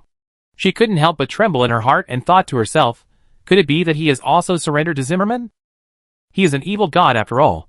Zimmerman has not yet ascended to godhood. Zimmerman is truly unfathomable. He was just daydreaming when he heard the old emperor say, "Since Charlotte is with you, let him arrange your accommodation." Charlotte immediately said, "I will arrange for the teacher and Mr. Garyport." The old emperor reminisced with Juno. He actually had a lot of questions he wanted to ask Juno, but the situation at the moment did not allow it, so he handed over the reception of Juno and Karnstein to Charlotte, and gave him a look. Charlotte thought to herself, why did I end up in such a bad situation? However, Karnstein didn't do anything, which made him feel relieved. He gave Antonio a hint, and asked him to go find Anne. He told his subordinates to be patient. He took Juno and Karnstein, and went directly to 58 Champs-Élysées. The last time Charlotte saw Karnstein in person, he took back his body. He always felt that something was wrong, so he wanted to take a risk. He released the dark luxury when he left the palace. Although this was just a second-hand carriage, he had used it for a long time, and had a lot of feelings for it, so he never replaced it. Juno was in the carriage, calm and composed, with his eyes closed, but Karnstein kept asking about Charlotte's practice and gave him some advice. This blood-evil god was indeed extraordinary. Although Charlotte had been promoted to the 23rd level, in his eyes, there were still many flaws in his practice. Charlotte didn't expect that she would have the opportunity to be taught by this blood-evil god in person, which was quite ridiculous. When they arrived at number 58, Élysée Country Street, Charlotte welcomed the two in. Mrs. Nancy and Mrs. Wumeizijang were no longer here. Charlotte asked someone to take them to Mecklenburg, but as the Duke of the Empire, he naturally had no shortage of servants. There were new cooks and servants here, which was much more lively than before, with a small team of 7 or 8 people. Karnstein stepped into number 58, Élysée Country Street, and suddenly showed a slight contemplation, which made Charlotte's heart rise. Chapter 630. Karnstein said slowly, "Why is there my presence here?" Charlotte's heart dropped to the ground in an instant. Number 58 Élysée Pastoral Street had received 2 evil gods before, and this Blood Clan evil god had also visited, but the other party did not remember this incident, so there was only one possibility. He was now very sure that the Blood Clan evil god, who killed the real Charlotte Mecklin and attacked him together with the Labyrinth evil god Agmaras, and the Blood Clan evil god in front of him, definitely did not share the same brain. As for why, he didn't know. Although Charlotte knew a lot of things about the god level, it didn't include such private things. Zimmerman knew, but he wouldn't tell Charlotte. Karnstein thought for a long time, suddenly smiled, and asked, "Have you ever summoned Karnstein?" Charlotte said shyly, "When I was young, I didn't know much and always wanted to take shortcuts. Karnstein is worthy of being the ancient blood evil god, the blood ancestor of the Adonis family." He guessed the truth with just a little sense. Charlotte did not deny it, and directly admitted that she had indeed summoned Karnstein. Of course, he did not know why this Karnstein did not know what he had done. Karnstein also did not know that this little guy in front of him had really done a big job. The two smiled at each other, and there was an unexpected warmth. Juno Arthur could not help but smile slightly and said, "If you really like me as a student, I can share with you. After all, Being a teacher is never a monopoly. Karnstein nodded and said, I really like you as a student. He has extraordinary attainments in the blood flame of the Adonis family, but it's a bit strange. He said to Charlotte, why did you never awaken new abilities after awakening the blood flame magic gun? Charlotte glanced at Juno and said, because I met teacher Juno. Karnstein smiled and said, although the Arthur family is one of the 3 royal families, and the blood clan's mantra is also one of the few secret methods in the world that can directly reach the god level, my Adonis family's secret method should not be underestimated. There are a total of 35 superpowers of Adonis. Before the blood flame magic lance, they are all basic superpowers, and after the blood flame magic lance, they are the real means of killing. I suggest you awaken the blood flame spirit shield, and you will feel a different world. Charlotte nodded repeatedly, looking like she was being taught. Karnstein suddenly sighed and said, I also had a student as talented as you back then. You are from Fars, so you should have heard of his name. His name is Wood Brandon. Charlotte was shocked. Of course, he had heard of this name. He had a grudge against Wood Brandon. The two had fought several times, but Charlotte did not gain any advantage. This old guy's attainments in the secrets of Adonis were quite profound, and he had embarked on a different path from all the vampires. Charlotte even learned a little secretly. He didn't expect that Wood Brandon was actually a student of Karnstein, but he figured it out immediately and asked in a low voice, is he still your descendant? Karnstein smiled and said, indeed, he is also my descendant. It's just that I treat him more as a student. The secret method of the Blood Clan has infinite mysteries, and is also a profound knowledge. However, most blood clans regard it as a way to gain power, and have no patience to study the profound principles in it. Charlotte nodded again. Although he did not have a harmonious relationship with this ancient blood clan evil god, he had to admit that this blood clan member was indeed quite capable. Juno said calmly, let Charlotte rest today, I still have something to talk to you. Karnstein shook his head and said, Juno, you are really troublesome. He said to Charlotte, Juno, and I will stay here for a few days. You can come anytime you are free. I can at least teach you about the secret method of Adonis. Charlotte said goodbye to the 2 vampire bosses with a smile on her face. He left his home with cold sweat all over his body. This was the first time that Charlotte had such a feeling. He had already been promoted to the 23rd level, and was only 1 step away from the peak of the Saint level, but he still encountered such a crisis. If he had just crossed over, he could have almost dominated the entire old world with his 23rd level extraordinary. Even in the new world, as long as he didn't have the bad luck to encounter the evil gods on the street, he could have lived a very comfortable life. But now the times are different. Evil gods have appeared one after another, and even the Saint level has a sense of crisis. Before Charlotte left the Élysée pastoral street, she saw a group of people waving at her from a distance. Charlotte walked over with a smile and said to his subordinates, the crisis has been temporarily resolved. During this period, everyone must not separate. Fighting may occur at any time. He did not say what the specific crisis would be, but Charlotte's subordinates all knew that it must be related to the evil god. After all, the only evil gods from the new world that could threaten the power of the Knights of Favonius in the entire old road were the evil gods from the new world. There were not many evil gods who could condense their divine bodies, transform into human forms, and walk freely under the sun.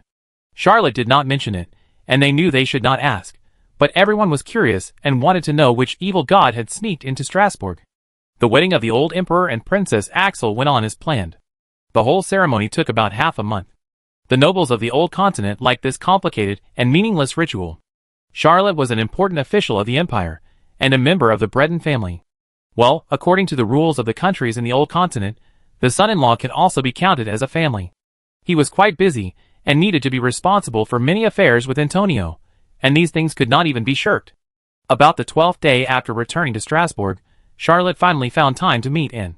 The two did not go anywhere, but stayed at 221B Baker Street in the Val d'Oise district.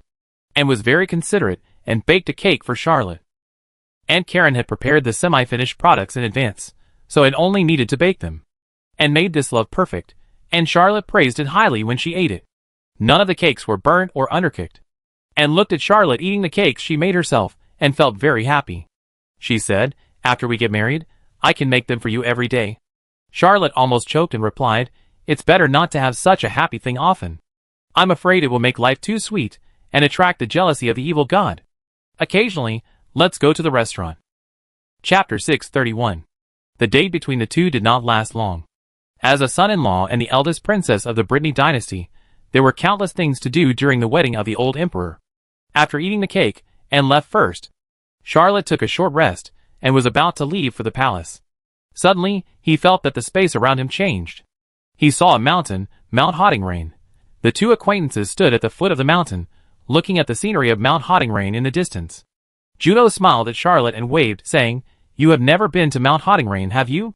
Charlotte thought to herself, "The last time I came to Mount Hottingrain, you personally received me and asked me for some tentacles." But of course he knew why Juno said that. He smiled slightly and said, "Teacher, you know where I have been in recent years." Well, there is no lie in this sentence. Juno did know where Charlotte had been in recent years, and even went out to sea with him. Constine sighed and said, "There is indeed a big problem with Mount Hottingrain." Charlotte didn't know why Juno and Karnstein had brought her here. He wisely kept silent, and waited for Karnstein's next words. The ancient blood clan evil god muttered a few words, and said to Charlotte, "You probably don't know that Hottinglai's mountain is the original body of Timothy, the ancestor god of the Abraham clan. He is the same as me." "Well, forget it, let's not talk about this." Charlotte knew what Karnstein meant by the second half of the sentence he didn't say. That's right, Timothy, the ancestor god of the Abraham clan, and Karnstein, the ancestor god of the Adonis clan, are indeed the same. They are both ancient blood clan evil gods, and one of the 6 kings of the blood clan, second only to the 3 emperors of the blood clan. Juno smiled, but Charlotte believed that this teacher's mentality could never be calm. Juno was known as the strongest of the blood clan, but Karnstein was the ancient blood clan evil god. No one knew when this blood ancestor would go crazy or insane. Although Karnstein looked very normal now, no one would regard an evil god as a normal person. Evil gods are crazier than lunatics and more indescribable than indescribable. There is no reason, no humanity or morality. No one can guess their thoughts, and no one knows their logic. Karnstein said, "Charlotte Mecklin, although you are not a vampire, you have practiced the secrets of the vampires after all, so you are qualified to know some things. We are all Pendragon Arthur's test subjects." This news shocked Charlotte. He really didn't expect that Karnstein would reveal a big inside story with just one sentence. Karnstein said, "Pendragon created 19 descendants through the first embrace, but all of them failed. So after deep thinking, he created 37 clans, and each clan is a direction of his experiment. No one knows what went wrong with Pendragon. He suddenly gave up the experiment, left this world, and never came back. The blood race multiplied and became one of the most powerful races on the continent. Time flies, and the defects of the blood race are getting more and more serious. After all, I am Pendragon's original creation, so I don't have any problems. The defects of your teacher Juno are not big either, but the blood race after 7 generations is completely broken. At least more than 50% of them have defects in their condensed blood cores, which will change from immortal species to damaged immortal species, with a lifespan of only about 200 to 300 years, and many defects will appear, such as extreme fear of light, and fear of energy from certain special systems. According to the current trend, the blood race will gradually die out. Charlotte really didn't expect that the blood race would have such a serious flaw. He couldn't help but ask, "Can't you practice to improve the purity of blood energy?" Karnstein couldn't help but smile bitterly and said, "Even humans can't give birth to many extraordinary people. A race that needs to constantly give birth to extraordinary people to survive, how long do you think they can reproduce?" Charlotte then realized that the extraordinary people are too rare. Although he promoted the beast god transformation technique, which increased the number of extraordinary people in the Knights of Favonius, it can still be regarded as rare. Moreover, the beast god transformation technique only lowered the threshold. After being promoted to the first level of extraordinary people, they are no different from ordinary orc extraordinary people. If you want to be promoted again, it is as difficult as ordinary extraordinary people. Any race needs to rely on reproduction and population to survive. Once reproduction weakens and population declines, no matter how powerful the individual is, the race itself will inevitably die. Charlotte was thinking, and Karnstein said again, "But I'm not going to tell you about the blood race. I want to talk about something else. Because the blood race itself has defects, we have always suspected that Pendragon Arthur had thought about destroying our batch of test subjects. I thought that Zimmerman was secretly promoting this war of gods. But first of all, this matter is too absurd. How could a mortal who has not yet ascended to godhood incite so many evil gods to besiege the 9 gods? Secondly, I have also secretly investigated and even had contact with several evil gods. Now I am very sure that Zimmerman was just taking advantage of this war, not the initiator of the war of gods." Juno said lightly, You must be curious why I formed an alliance with Mr. Gary Porter, because he suspected that the promoter of this war of gods was Pendragon Arthur, and his purpose was to destroy his failed work. Juno's words shocked Charlotte more than all the words of Karnstein combined. He couldn't help but say, "Didn't Pendragon Arthur disappear?" Juno said calmly, "No one knows what the gods are like. Even the gods themselves may not know how they exist. As the first blood ancestor, no one can guess Pendragon Arthur's state, and no one knows his thoughts. But if things are really as Mr. Gary Porter inferred, we need you to join and contribute to this matter." Charlotte felt a little cold. In this battle of gods, he has always stood on the side of the Serpent of Destiny, but he never thought that things could be so complicated. He whispered, "I am willing to stand with the teacher." Well, he would definitely not stand with Karnstein. But Karnstein thought that he had agreed to this sentence. Although he didn't care about having another 23rd level partner, even if it was a 24th level St. Peak, he was not willing to look at it. Only Juno, a blood clan strongman who had almost stepped into the god level, would be recognized by him. But for him, the special intimacy of Charlotte made him particularly favorable. Chapter 632. Juno suddenly smiled and said, "You should also be promoted to level 24 as soon as possible." Charlotte thought to herself, "Can I be promoted just because I want to be promoted?" Since he awakened to the extraordinary, he has been promoted all the way, and his speed is the best in the old and new continents. But he is not omnipotent after all. Not long ago, he was promoted to level 23 in the war with the evil god, and he has not even allocated the energy he gained from the promotion to his superpowers. He wants to settle down, so how can he be promoted again in a short period of time? Juno didn't say much, and this sentence seemed to be casually mentioned unintentionally, but Charlotte knew that his teacher was not a person who would talk nonsense. It was very likely that he would face a big scene that he could not handle with his current strength. He pondered for a while and said, "Teacher, I will definitely do my best to practice." Juno nodded and said, "Let's go into the mountain." Charlotte was moved by the two people in the void, and he knew that it must be related to Mount Utingline. The last time he came here, he saw Karnstein taking back his body, which means that the blood ancestors sleeping here are somewhat true. Charlotte was also very curious, which blood ancestors were buried here, among the 3 emperors and 6 kings. Some were too mysterious and most likely would not be buried in Mount Utingline, such as Pendragon Arthur of the Arthur family. This blood ancestor had the most legends, and was the most mysterious among the blood ancestors. Even Karnstein might not know the details of this Arthur blood ancestor. But there were also a few who were clearly buried in Mount Utingline in the legend, such as Karnstein and Timothy, the ancestor god of the Abuelahan clan. After all, his flesh was Mount Utingline itself. Charlotte floated in the sky, following Juno and Karnstein, cautiously. After he was promoted to level 23, he thought he was already very strong. If it weren't for the sudden attack of the evil god from the old world on the new world, with his strength, he would be second only to the strongest of the 5 empires, and at least be in the top 10. But at this moment, he could only be cautious. After all, Karnstein was not a saint, he was a god. The evil god is also a god. He is no longer a mortal. Charlotte thought to herself, "Karnstein is very wrong. He should not remember me. But how can he be so normal after losing his memory?" Charlotte deeply felt that the path to the godly stage was profound and mysterious. She thought she had seen a corner, but now it seemed that she was still short-sighted. Suddenly, a very sharp whistle came from the depths of Mount Utingline. Charlotte was full of energy, and 18 flaming hands appeared outside his body. In front of Karnstein, it was not appropriate for him to use other more skilled secrets. He was not very proficient in Arthur's secrets, so he could only use Adonis's secrets. Karnstein had suggested that he awaken the blood flame spirit shield. Although Charlotte was very wary of this blood clan evil god, he also knew that his experience in cultivation was probably better than that of teacher Juno. After all, Karnstein was also a god, so he circulated his energy, and actually awakened the blood flame spirit shield. When the blood flame spirit shield ability awakened, a shield burning with blood-colored flames appeared on a flaming hand. Charlotte suddenly had an epiphany. He almost without hesitation focused all the energy he had accumulated after being promoted to the 23rd level on the 3 abilities of the Blood Flame Magic Spear, Blood Flame Spirit Shield and Magic Flame Horse.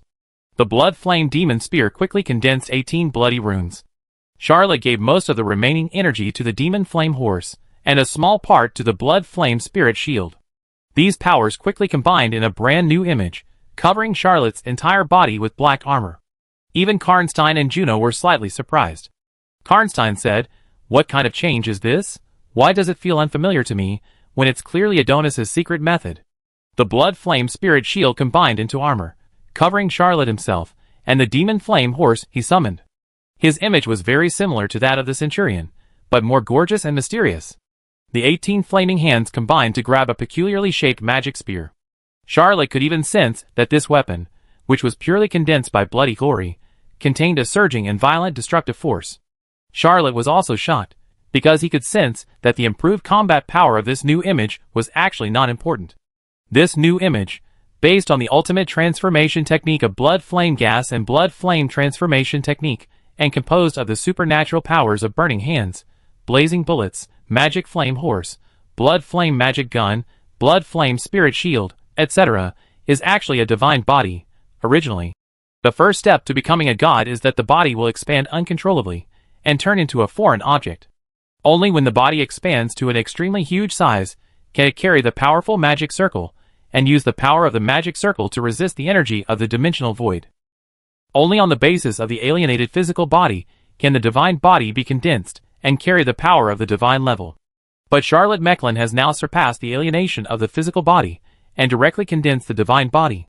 He doesn't know what this situation means, but he knows that even Karnstein, the blood ancestor of the Adonis family, or Wood Brandon, a strong man who is ingenious in the secret arts of the blood clan and proficient in several kinds of blood clan secret arts, have not explored this field. Karnstein did not choose to stack low-level secret arts. He chose to advance bravely and awaken more secret arts along the way, and even explored as many as 35 kinds of superpowers. Although Wood Brandon obtained the blood of Karnstein, he finally chose the more noble blood of the Van Gogh family, and put all his energy into the Van Gogh family secrets, without exploring the secrets of the Adonis family in depth. Charlotte chose to remain silent. He made some adjustments to make his image more suitable for the centurion, because the image of the centurion was more reasonable in combat. He rode on the magic flame horse. His legs were not necessary, and he directly assimilated with the magic flame horse. The magic flame horse's head was useless, and turned into a huge shield. His whole body was covered in flames, especially the 4 hooves of the magic flame horse, which produced flames and stepped on the void. As a creature from another world, the demon flame horse also gave Charlotte a new ability to travel through the void. He could even enter other dimensions for a short time, and with the armor transformed from the blood flame spirit shield, he could resist the terrifying energy of the dimensional void. Karnstein looked at it for a while, laughed, and said, "What we are about to see is somewhat similar to your image, Charlotte." Charlotte took off her helmet and asked curiously, "What are we about to see?" Karnstein said lightly, "The blood ancestor of the Bellows clan. A very scary big spider. Well, they happen to be the nemesis of Arthur." Juno shrugged and said, "I really hate the Bellows clan the most. Their abilities are really annoying." The 3 of them laughed together. Charlotte suddenly became curious about the blood ancestor she was about to meet. Chapter 633. Charlotte soon saw the big spider. He originally thought that he had estimated it to be big, but in fact, this spider was much bigger than he imagined. And it was not just one spider, but a whole spider nest, with countless spiders of all sizes, densely packed, enough to make people without intensive phobia feel numb and itchy all over their bodies. The flesh and blood tentacles grown by Wittinglian Mountain not only failed to imprison this huge blood-colored spider, but it was constantly biting Timothy's flesh and blood. Countless spiders of all sizes were frantically gnawing at Mount Wittinglian. Charlotte witnessed this scene, and quickly transformed into a helmet to protect himself tightly. He even regretted that he should have invested more energy in the blood flame spirit shield, and the blood flame magic spear should not have been upgraded to X18. He didn't need that much attack power. Juno was a little better than Charlotte. After all, he had come to Mount Wittinglian many times. He looked at the tens of millions of spiders of all sizes and whispered, "The war between him and Timothy has never been decided." Charlotte then took a closer look and soon realized that something was wrong, because after the spiders of different sizes ate Timothy's flesh and blood, some of them would suddenly grow countless flesh tentacles on their bodies, bursting them alive. As for the largest blood-colored spider, countless flesh tentacles would suddenly emerge from its body and fall off from its huge body. This process repeated itself over and over again, forming another delicate balance. The huge blood-colored spider that looked like a moving castle could not devour the blood-colored demon mountain at all, but the blood-colored demon mountain could not devour these countless spiders either. Karnstein observed for a long time, and said faintly, "Did Doris completely lose consciousness?" Juno was silent for a long time, and replied, "It seems so." He didn't know Doris, the blood ancestor of the Bellows clan, but he heard from the ancient blood clan that she was an extremely beautiful woman. She was pursued by countless young blood clan talents, and even favored by countless outstanding human figures. Her charm was outstanding, and she was no less than the first rose of the Fars Empire. Who knows if there is any ambiguity between Karnstein and Doris? Well, a young vampire like him who is only a few hundred years old does have a little gossip spirit. Charlotte didn't know this secret. He was even younger, and he lived in Fars, a human empire, and he knew almost nothing about the vampires, let alone how beautiful Doris was in the past, and she was the queen of the continent. He did know the secret of the Bellows clan, which was based on the spirit spider technique, but in the end, it would turn to puppetry. Those little spiders were derived from Doris's spirit and flesh and blood. Once they were attached, these spiders would invade the soul, tamper with the memory, and make the creature succumb to the Bellows clan who mastered the puppet technique. Therefore, the blood ancestors of the Bellows clan are often the most powerful people in the blood clan. They are always accompanied by a group of flesh and blood puppets. One person can be called an army. However, this power to manipulate living beings has also made the Bellows clan develop a habit of indulging in pleasure. They are also the most enjoyable group of people in the blood clan. Every member of the Bellows clan will go very far in the pursuit of extravagance and desire in life. No one knows how many strange and lewd skills the Bellows clan has developed for pleasure. Well, even Charlotte's Holy Light Kingdom and Hot Spring Mountain are not as famous as several famous manors of the Bellows family. Of course, their entertainment projects are definitely not as trendy as those of the Holy Light Kingdom and Hot Spring Mountain, as well as a group of new projects from the Temple of Destiny, but some ancient projects are classics. Juno said to Charlotte, "Go kill a group of spiders and try your hand." Charlotte didn't worry that the teacher was fooling him into being cannon fodder. Although he was only at the 23rd level, he was not afraid of Doris. Charlotte raised the blood flame magic spear, and a ball of fire spurted out. With just one strike, he killed hundreds of spiders that were biting the blood and flesh magic mountain.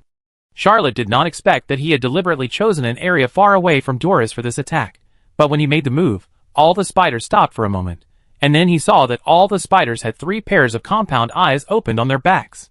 Being stared at by countless spiders, Charlotte was also horrified, and at the same time his spirit issued a piercing warning, reminding him that danger was about to come. Charlotte did not hesitate, and directly tore through the void, and shuttled to another dimensional void. Countless turbulent void energy impacted Charlotte like a spinning top, but he also sensed that countless threads connected to his body were broken inch by inch, and only a few were still stubborn like maggots on the tarsal bone. In the dimensional void, Charlotte was not worried about being discovered by Karnstein. He activated the Bloody Glory and turned it into Star Battle Chi. The extremely corrosive Star Battle Chi spread to these spiritual condensed threads, corroding and breaking almost all the stubborn threads. But there were still 2 threads that could not be dissolved, one of which must have come from Doris, and the other. Well, Charlotte didn't have to guess. Because soon the dimensional void shook again, and a huge snow-white spider broke through the void, and along the thread connecting the 2, 8 slender limbs slid and approached. Charlotte thought to herself, "Teacher really knows how to find work for me." He knew that this must be a tough battle, and he didn't put all the odds on Adonis's ability, and took out his usual flame spear. I have to say that this flaming spear is very suitable for his current form, promoted to X15 superpower. Summoning. The magic flame horse, the summoned alien creature, is no longer an ordinary magic flame horse. It can not only travel through the void, but also provide the host with an endless supply of dark energy, which increases Charlotte's overall strength by 35%. Charlotte even regretted not investing more energy in the magic flame horse's superpower. The snow-white spider suddenly screamed when it saw Charlotte take out the flaming spear. It did not continue to pounce. Its body, as huge as a legendary battleship, kept shrinking and collapsing, and finally turned into a girl in a white robe. There were countless stars and dots in the girl's eyes. She seemed very ignorant and innocent, but Charlotte could see that her heart was still cruel and ruthless, without any human emotions. Charlotte didn't know what this girl was. Logically speaking, all spiders of all sizes derived from the spirit spider technique were clones of Doris, not independent individuals, but this girl was obviously a little strange. Charlotte wondered if she was the descendant created by the blood ancestor of the Bellows family. Chapter 634. Can you help me? The first words the white-robed girl said made Charlotte stunned. He didn't expect that this mysterious and powerful person, who could travel through the void, must have extraordinary abilities. You know, his brother-in-law Antonio, who is a peak saint of the 24th level, doesn't have such ability. How could he ask for help from him? He smiled and said, "How can I help you?" The white-robed girl looked into the void and said, "Your two companions are very powerful. They temporarily block Doris's control over me, but they can't cut off the star puppet line that Doris attached to me. But I sense that the power in you can burn the star puppet lines. Just like you just cut off almost all the lines. The Bloody Glory Scroll also contains the Spirit Spider technique, but there is no higher-end secret method." Charlotte followed Juno and learned the secret method of Arthur. He had not been exposed to the advanced secret method of Belos, so he really didn't know about the star puppet lines. Now he knew that those invisible silk threads connected to his body were called star puppet lines. His heart moved slightly, and he thought to himself, "Star puppet lines? Is it related to a Celos star fighting spirit?" Charlotte shook her head and said, "Although I can burn those invisible lines, I can't burn the two that you and Doris attached to me. I'm afraid I can't help you." The girl was in the dimensional void, and there seemed to be an invisible energy shield outside her body. No matter how violent the energy storm in the dimensional void was, it couldn't blow the corner of the girl's robe. In other words, this girl is not only not a human, but this body is not a mortal body. Just like Charlotte's current state, her body is also a divine body. Although Charlotte was sure that this girl was not a god, she now had three major powers: labyrinth, dirt, and decay. Therefore, she could clearly sense that the girl had no power, and even her mental state was very strange. She had a sense of inhumanity, but not the inhumanity of gods. It was the inhumanity of objects. She was like a fine object, without any emotion, chaotic consciousness, and no vitality belonging to living beings. Karnstein's voice suddenly sounded in Charlotte's ears, "Help him." There are several different words for the third person in Farsi and Byron, and the pronunciations of these words are also different, which is completely different from the Chinese language on Earth, so Charlotte could clearly hear the word he, and couldn't help but be shocked. He asked back, "How can I help?"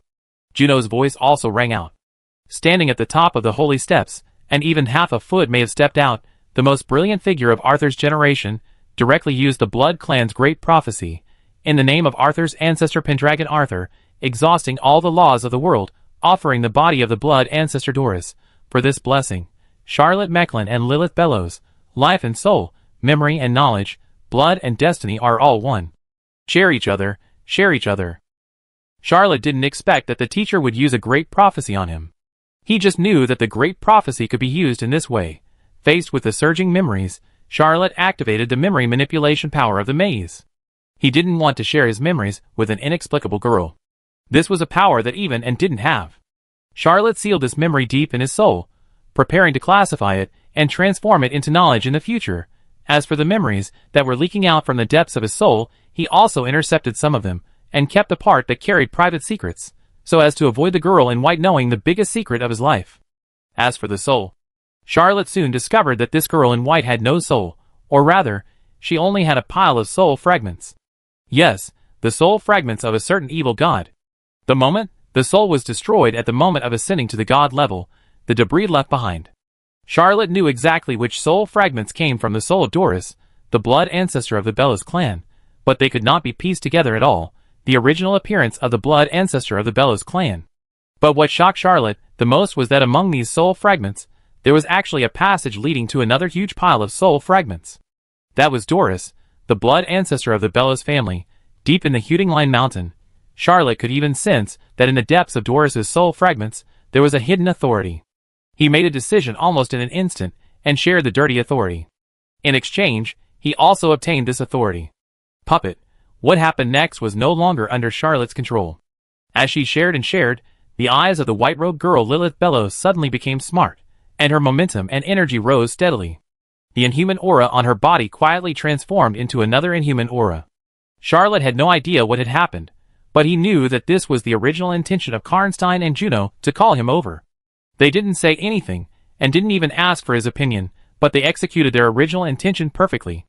Juno asked Charlotte to kill a few spiders, but that was just the beginning of this matter. Everything that happened next was calculated, controlled and planned by Karnstein and Juno.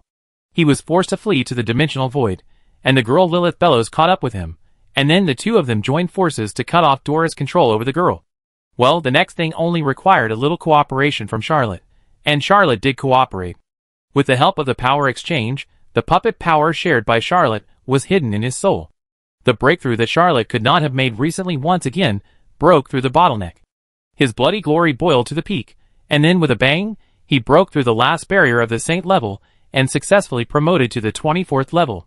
From today on, he is also the peak of the 24th saint level. Charlotte also understood why Juno asked him to be promoted as soon as possible, because this teacher had paved a fast channel for him. This sharing also made Charlotte's neglected Barrow's spider art break through and advance like a volcano eruption. This was not the result of his practice, but the sharing from the girl Lilith. Of course, as the object of sharing, Lilith Barrows will also be proficient in bloody glory and most of Charlotte's abilities. Charlotte was promoted to the 24th level. He could sense that there was a subtle connection between the Star Battle Chi and the Star Puppet line of the Barrows family. He did not hesitate to invest the energy obtained from the promotion into the corresponding superpowers. The energy obtained from this promotion was extremely huge. Even Charlotte could not figure out what abilities he had gained for a while. In the girl's expectant eyes, he stretched out a finger and tapped twice gently, breaking the Star Puppet line between himself and Lilith Barrows. Chapter 635. Charlotte only broke the Star Puppet line that Doris, the blood ancestor of the Bellows family, had attached to the two of them, but he did not cut off the connection between the two. Not only did he not cut it off, he even released a Star Puppet line to attach to Lilith Bellows. The girl did not resist, and let Charlotte's Star Puppet line capture her. Her pair of bright eyes like stars blinked slightly and asked, "How did I call you just now?" Charlotte answered without hesitation, "Call me Daddy." Lilith Bellows suddenly laughed like a silver bell and called out, "Dad, Daddy, Daddy." This made Charlotte suddenly think of her eldest son Gareth, her mysterious son Amon, and her precious daughter Amelia. The members of the Mecklin family are really increasing. Charlotte said lightly, "From now on, your name is Lilith Mecklin." Although she is not her biological daughter, Charlotte will not allow her daughter to have someone else's surname. She still has to be named Mecklin. Just like Gareth is now Gareth Mecklin, Amelia is Amelia Mecklin, and Amon. Amon has not officially changed his last name yet, but Charlotte decided to put this matter on the agenda when she returns. Lilith smiled and said, "Okay, my dear father." The girl opened her arms and said loudly, "I am Lilith Mecklin. My father is Charlotte Mecklin. My mother is Anna Brittany. My brothers are Gareth Mecklin and Amon Mecklin, and my sister is Amelia Mecklin. Our whole family believes in the Serpent of Fate. Every word of Lilith Mecklin will constitute the foundation of memory, the fortress of self-awareness. Every time she speaks, a soul fragment will melt. As the foundation of memory, only with memory can the soul be stable and integrated." Just when Lilith loudly declared that her whole family were believers in the Serpent of Fate, a huge silver snake tail emerged from the void and quietly knocked on his forehead 3 times. Lilith's next words became, "I am the servant god of the Fate Snake. I am loyal to the Fate Snake." A circle of silver light representing fate bloomed around the body of the white-robed girl. Charlotte could even hear the excited voice of the Fate Snake. Mark it, mark it. My believers, my believers. Lord Charlotte Mecklin, I will grant you a lone limit of the joy of fate. Spend with confidence in the future." Charlotte's expression tightened. If there was a choice, he really didn't want to owe this, but he didn't know how much joy of fate he owed to the Snake of Fate. Anyway, it was a lot. It won't be paid back for a while. After being hit by the Snake of Fate, Lilith Mecklin's memory and soul have undergone earth-shaking changes. Charlotte deeply knew that these changes must have exceeded the original ideas of Karnstein and Juno. Well, these two guys definitely don't believe in the Snake of Fate. They worked so hard to plan, but in the end, the little snake got the advantage.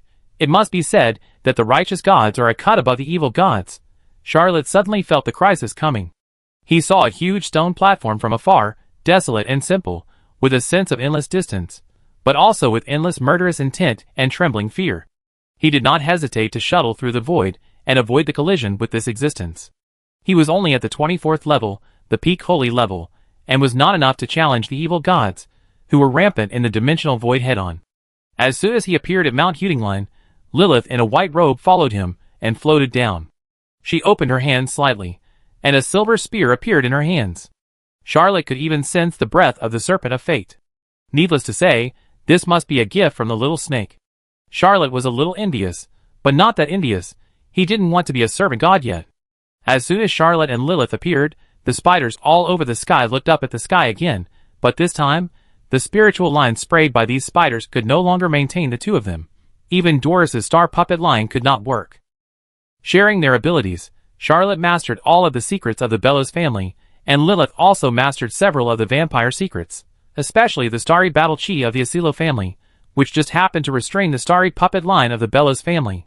The giant spider, as huge as a mountain, suddenly let out a strange roar, trying hard to fight for the flesh and blood tentacles and fly into the sky, but was pulled down every time. The restrictions of Horned Thunder Mountain on his body were still extremely strong. Being able to release the starry puppet line was already his limit. His body would definitely not be able to break free from this mountain of flesh and blood. This time, without Juno's instigation, Charlotte flew out countless star puppet lines, which landed on the spiders of all sizes below. The mental control lines connecting these spiders to Doris were destroyed in an instant, and then they were controlled by Charlotte in turn. Charlotte had no intention of fighting with Doris. Doris was the blood ancestor of the Bellows clan, and could easily control these spiders that were split from her own flesh and blood. So once Charlotte got them, she sent them into the infinite mirror realm. Charlotte succeeded in one move, and then released another wave of star puppet lines. This time he encountered strong resistance, and half of the targets were missed, and could not be controlled. The huge spiders, like a mountain, made a provocative roar, but Lilith immediately released the star puppet lines, and the spiders controlled by her disappeared in Hudinglian Mountain. The silk thread controlled by the mother goddess Doris on his body was destroyed by Charlotte, and was also judged as foreign objects by Hudinglian Mountain. He was also proficient in Charlotte's infinite mirror world, and could also take the controlled spiders into it. However, he had not yet killed the mirror spirit, so he did not have his own infinite mirror realm, and could only share the same infinite mirror realm with Charlotte. These spiders, big and small, were also sent into Charlotte's control realm. When Juno saw Charlotte and Lilith appear and attack at the same time, he could not help but say to Karnstein, "It turns out that there is such a secret method that can create a brand new divine body." Karnstein said lightly, "This is the most perfect way to become a god that the blood race has discovered. It's just that the one who ascended to the gods is just a replica with all the memories, not them themselves. If you can overcome the psychological barriers, you can actually ascend to the gods at any time."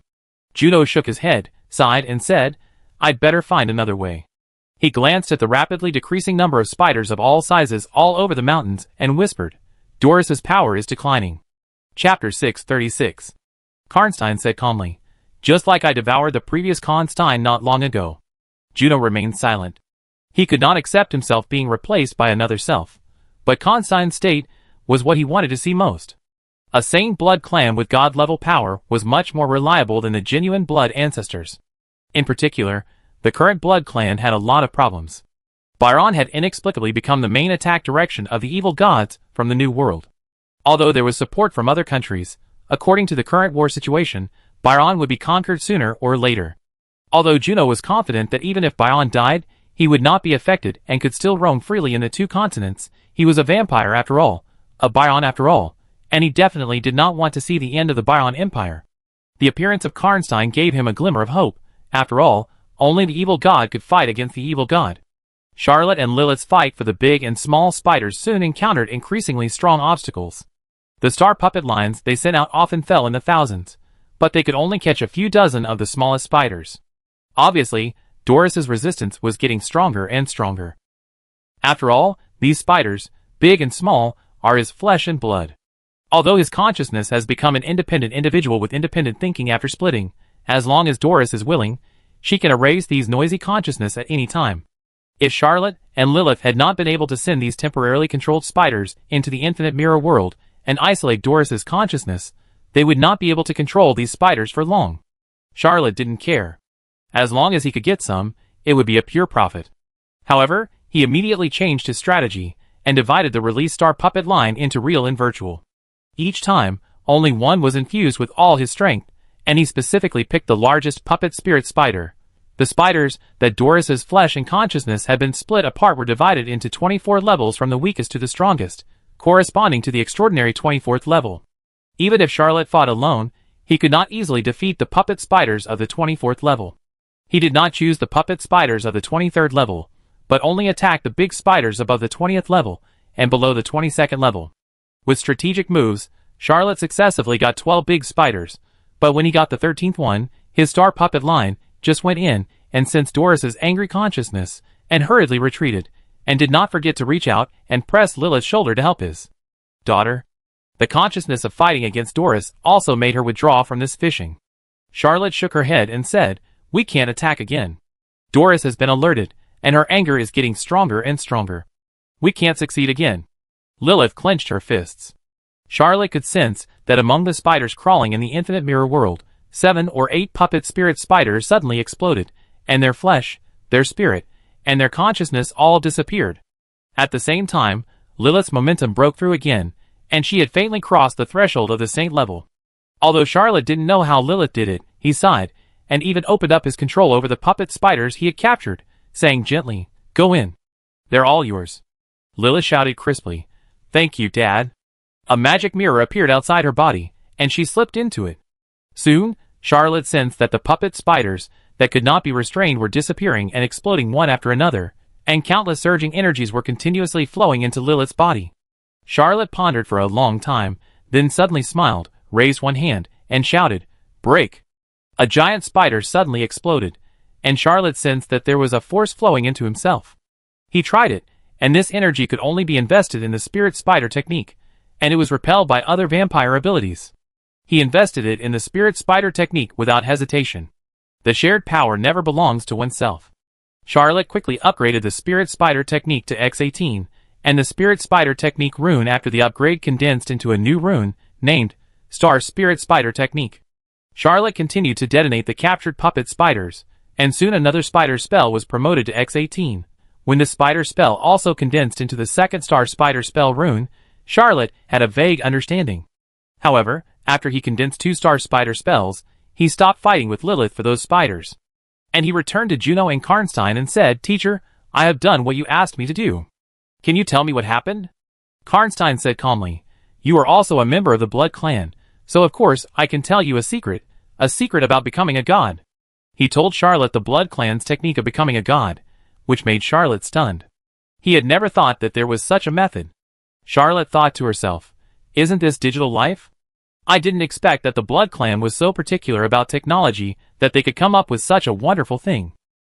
Although in theory, digital life is not the continuation of life, but the creation of a new life, and the original existence is dead, but this idea is still wonderful. He finally understood why this Karnstein knew nothing about him, because he was not the original evil vampire god who had a close relationship with him. He was a brand new life. In fact, Charlotte really felt that it was more appropriate to call him Gary Potter. Charlotte was in deep thought, and suddenly showed a look of shock. Karnstein smiled and said, "You should have guessed my true identity." Charlotte nodded frequently, even though he was not guessing. Karnstein sighed and said, "If it's convenient, please call me Gary Potter as usual." Charlotte nodded repeatedly. He also hoped to call this Gary Potter. After all, he didn't know when he would wake up something that shouldn't be there when he called Karnstein. Juno said lightly, "Let's go. The war for Doris has just begun, and no one can help him. We still have to attend the wedding of the old Emperor of Fars, so we can't delay for too long. I didn't expect that this old friend, at such an old age, still has spring." Axo was a famous beauty back then. Charlotte was speechless. The most amazing identity of Princess Axo was Zimmerman's mother. He also wanted to know what Zimmerman thought now. Will he hate himself less because they have become relatives? Of course, it is possible that the hatred will double. Under the power of Karnstein, the 3 of them quickly returned to Strasbourg again, and left in tacit understanding. Chapter 637. After waiting for Juno and Karnstein to leave, Charlotte activated the secret technique of Adonis without hesitation and transformed into a god knight covered in armor, and with a human body and horse body. Appearing in the form of a god body, Charlotte could also travel through the void. When he left, he secretly left the coordinates on Mount Hodingline. A few hours later, Charlotte reappeared on Mount Hodingline, and couldn't help but wipe his cold sweat. Traveling through the void was too dangerous. Not only did he almost get lost, but he also fought a battle with an evil god-level creature and suffered a little loss. Fortunately, Charlotte now possessed the 4 powers of Labyrinth, Dirt, Decay, and Puppet, and appeared in the form of a divine body, holding the blood spirit, so he forced the evil creature back and found the exit again. Charlotte pressed down on his lower body, and a large piece of the armor on the headless warhorse was damaged, and black gas kept coming out of the bones. There was an evil force that kept eroding his body. Charlotte activated the 4 powers and grabbed it hard, pulling the force out of his body. A group of black gas that kept squirming and changing struggled hard in his palm, trying to escape. Charlotte was also slightly shocked, and said to herself, "It's just a remnant of power, but it still has such spirituality, and even wants to parasitize me. I'm afraid this thing is a venom. Charlotte flew into the air and entered with Tingly Iron Mountain, and casually threw the black gas into the mountain. After a while, he casually waved his hand, and the black gas returned, but all the spirituality was annihilated, and it became much more obedient. Charlotte did not have the ability to destroy this evil power, but with Tingly Iron Mountain was made of the flesh and blood of the blood ancestor Timothy, and his level was far higher than the original owner of this black gas. It was easy to destroy the spirituality of his remaining power. Charlotte casually threw this ball of deactivated energy into the infinite mirror world, and soon found the mountain where Doris was imprisoned.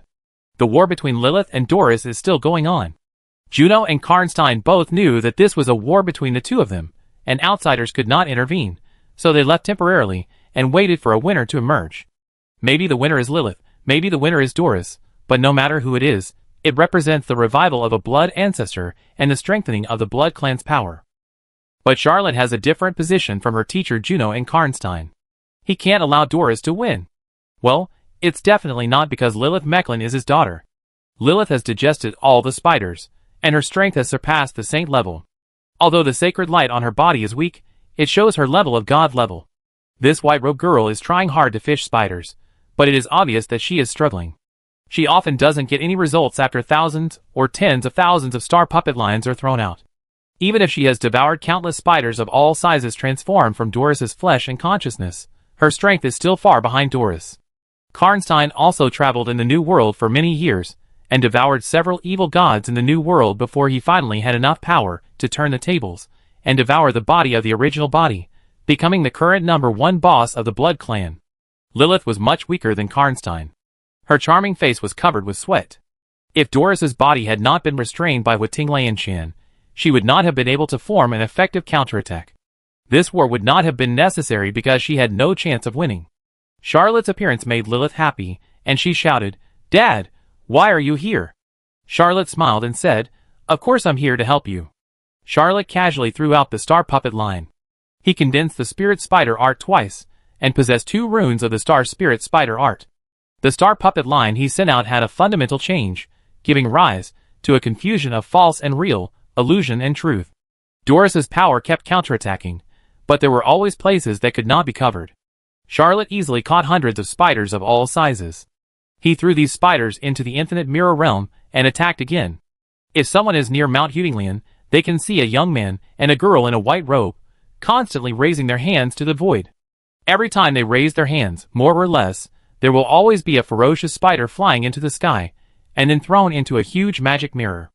The image is as weird and incredible as it can be. Charlotte soon sensed that she had reached the critical point again. The 18 runes of the spirit spider art merged into one, giving birth to the 3rd star spirit spider art rune. The secrets of the Bellows family are ever-changing, and as complex as those of the Arthur family and the Adonis family. However, Charlotte practiced bloody glory and studied under Juno. She also saw another path in with Brandon, who was not a Bellows family secret, so she made an extremely radical decision on the secrets of this line of blood clan. That is, she gave up all the secrets and only invested in the spirit spider technique. This path is unprecedented. Even Doris has not taken it. Lilith is proficient in almost all Bellows family secrets, and has mastered countless Bellows family abilities, but she is not as extreme as Charlotte. The 3rd star spider rune took shape. Charlotte did not continue and said to Lilith, "Let's stop fighting for now. I will take you back to attend your grandfather's wedding." Lilith was surprised and happy and asked, "Can I also attend my grandfather's wedding?" Although Charlotte shared most of the memories with Lilith, he really didn't know what the heart of this white-robed girl was like. After all, Lilith, like Amon and Amelia, was an indescribable existence and not a real human girl.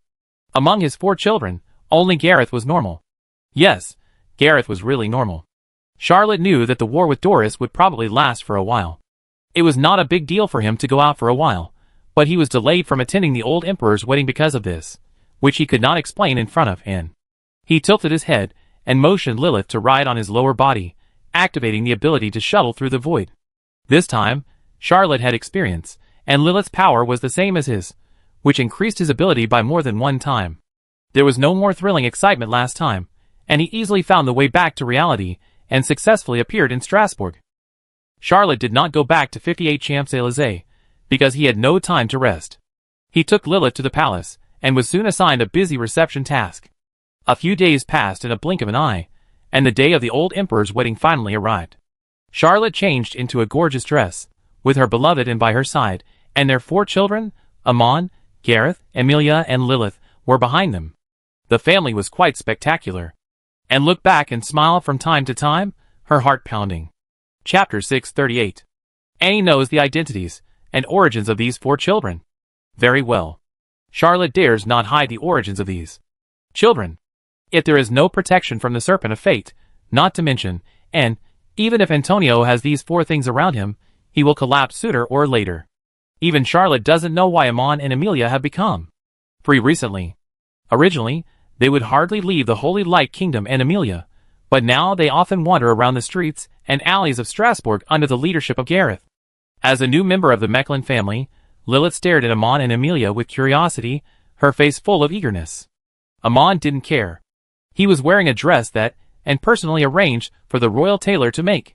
He looked calm and composed, with a maturity, stability, and style that did not belong to his appearance and age. Emilia also stared at Lilith. Her eyes were shining, as if she wanted to capture the prey at any time. Charlotte could only cough lightly and said, "Children, today is Grandpa's wedding. You must be peaceful and friendly." Amon immediately agreed. "Father, I will keep an eye on my 2 sisters." He hesitated for a moment and said, "It's just that my ability is not enough to suppress them. If you can give me part of the authority of the Holy Light God Kingdom, I can guarantee that nothing will happen to them." Charlotte was a little surprised, but then she sensed the hint of fate's whisper, and was secretly shocked. She thought, "I almost wanted to agree just now. Giving the authority of the Holy Light God Kingdom to Amon seems to be a wonderful choice. Amon has always been stable, and can help suppress Emilia and Lilith, but who knows what will happen if Amon obtains the authority of the Holy Light God Kingdom." Charlotte knew that none of the 5 evil creatures on the Holy Light Kingdom were kind. Especially Amon, whose origin was mysterious, and no one knew what he was. Charlotte knew for sure that she had no offspring in this world, and would never really regard him as her own child. It was impossible for him and Amabella to have children. Charlotte was silent, and Amon did not have any negative emotions. He just politely retreated behind Charlotte and Anne. Emilia suddenly whispered, "I feel it. Many of them have entered the city." Lilith was surprised for a moment, then her face became solemn. Her mind was relatively normal, even more normal than Gareth. Emilia was able to realize earlier than him that many of them had come to Strasbourg, and their strength must be above his. He had long sensed Amon's unfathomable depth. Lilith originally thought that she was unique in the Mechlin family, and was extremely special. But when he was brought to the old emperor's wedding and met his 3 brothers and sisters, Lilith knew that she was wrong. All members of the Mechlin family were abnormal. As an evil god, he couldn't figure out why the Mechlin family was so weird. Even Gareth, who looked like a human, had a strong aura of the evil god. He had been possessed by the evil god. Amon was like a big shot. Emilia had the innocence of a newly born wisdom, but her small body contained a strong energy storm, which was even many times stronger than his energy. If Lilith fought alone and started a war, she would not be sure to win over Emilia. Not to mention the turbulent waves within the Mechlin family. As the ceremony began, the old emperor brought Princess Axel, now the Queen of Brittany, to the public, and the cheers reached their peak. Although there is still war, the battlefront is mainly in Byron. For the Fars people, the old emperor's wedding is a symbol, representing that the war is over, and a peaceful and stable life has begun again. Many people sincerely bless the old emperor and the Brittany royal family, because they hope that the new royal family can bring them peace. Charlotte can also sense this surging public sentiment, and can't help but sigh, thinking, "I wonder if the history books of the future will mark my father-in-law's wedding as the end of the war in the old continent this time. It's time to end it." To be honest, after the division of the Black Phoenix, the countries in the old world have reached a delicate balance. Everyone has gained enough benefits, and the years of war have exhausted all countries. If there is no invasion of the evil god in the new world, there will definitely be a long-term peace. But Charlotte couldn't predict the future. He sighed, and then beside him stretched out her little hand, held his palm, and whispered, "I will always be by your side." Charlotte's heart warmed slightly, and she replied gently, "I will always be by your side, until eternity." The wedding ceremony was complicated and grand. A few hours later, the old emperor of Brittany and Princess Axel received the scepters representing the authority of the emperor and the queen from the hands of a high priest of the Serpent of Fate, and 2 crowns were presented by 12 virgin priests, who believed in the Serpent of Fate. The scepter and the crown are antiques inherited from the Sherlock magic dynasty. They have always been the symbol of the Far's royal power. Even the Axel family has always used them. Now that they have been passed down to the Brittany family, it can be regarded as an orderly inheritance, representing the legitimacy of the Emperor and the Queen. Princess Axel herself is the blood of the Axel family, so the new Brittany dynasty is actually legally perfect. Even the future Emperor Antonio has the orthodox, high-purity Axel family bloodline. If he marries another queen from the Axel family, well, Charlotte suddenly interrupted his thoughts. He found that at some point, only Gareth, the eldest son, was left behind. Amon, Emilia, and Lilith were gone. He was shocked and asked, "Gareth, where are they?" Gareth replied expressionlessly, "Father, they went to play with their good friends." Charlotte was shocked and said to him, "Go to Antonio, and don't leave him too far." She also said to Gareth, "Protect your mother, and don't leave her under any circumstances." He turned around and disappeared in the crowd. The next second, he transformed into a divine knight and rushed into the turbulent void. In the higher world of Strasbourg, in the high-latitude void that overlaps with the capital of Fars, a war is going on at this time. Those who participate in the battle are all gods in the eyes of ordinary people. Charlotte even saw Zimmerman. When this legendary man saw him, he waved and said hello. Dozens of evil creatures were fighting in a mess. Charlotte didn't even dare to join the battle. He could only shuttle back and forth. He had to analyze the situation clearly and clarify the enemy before joining the battle. Chapter 639. Charlotte now knows that the evil gods from the New World are actually divided into several different camps, each with different goals and demands, and some of them are even cannon fodder. For example, the two evil gods he led the Knights of Favonius to kill, the Lord of Filth and the Lord of Decay, were obviously just to make up the numbers. No camp would play with them, and their strength was also poor.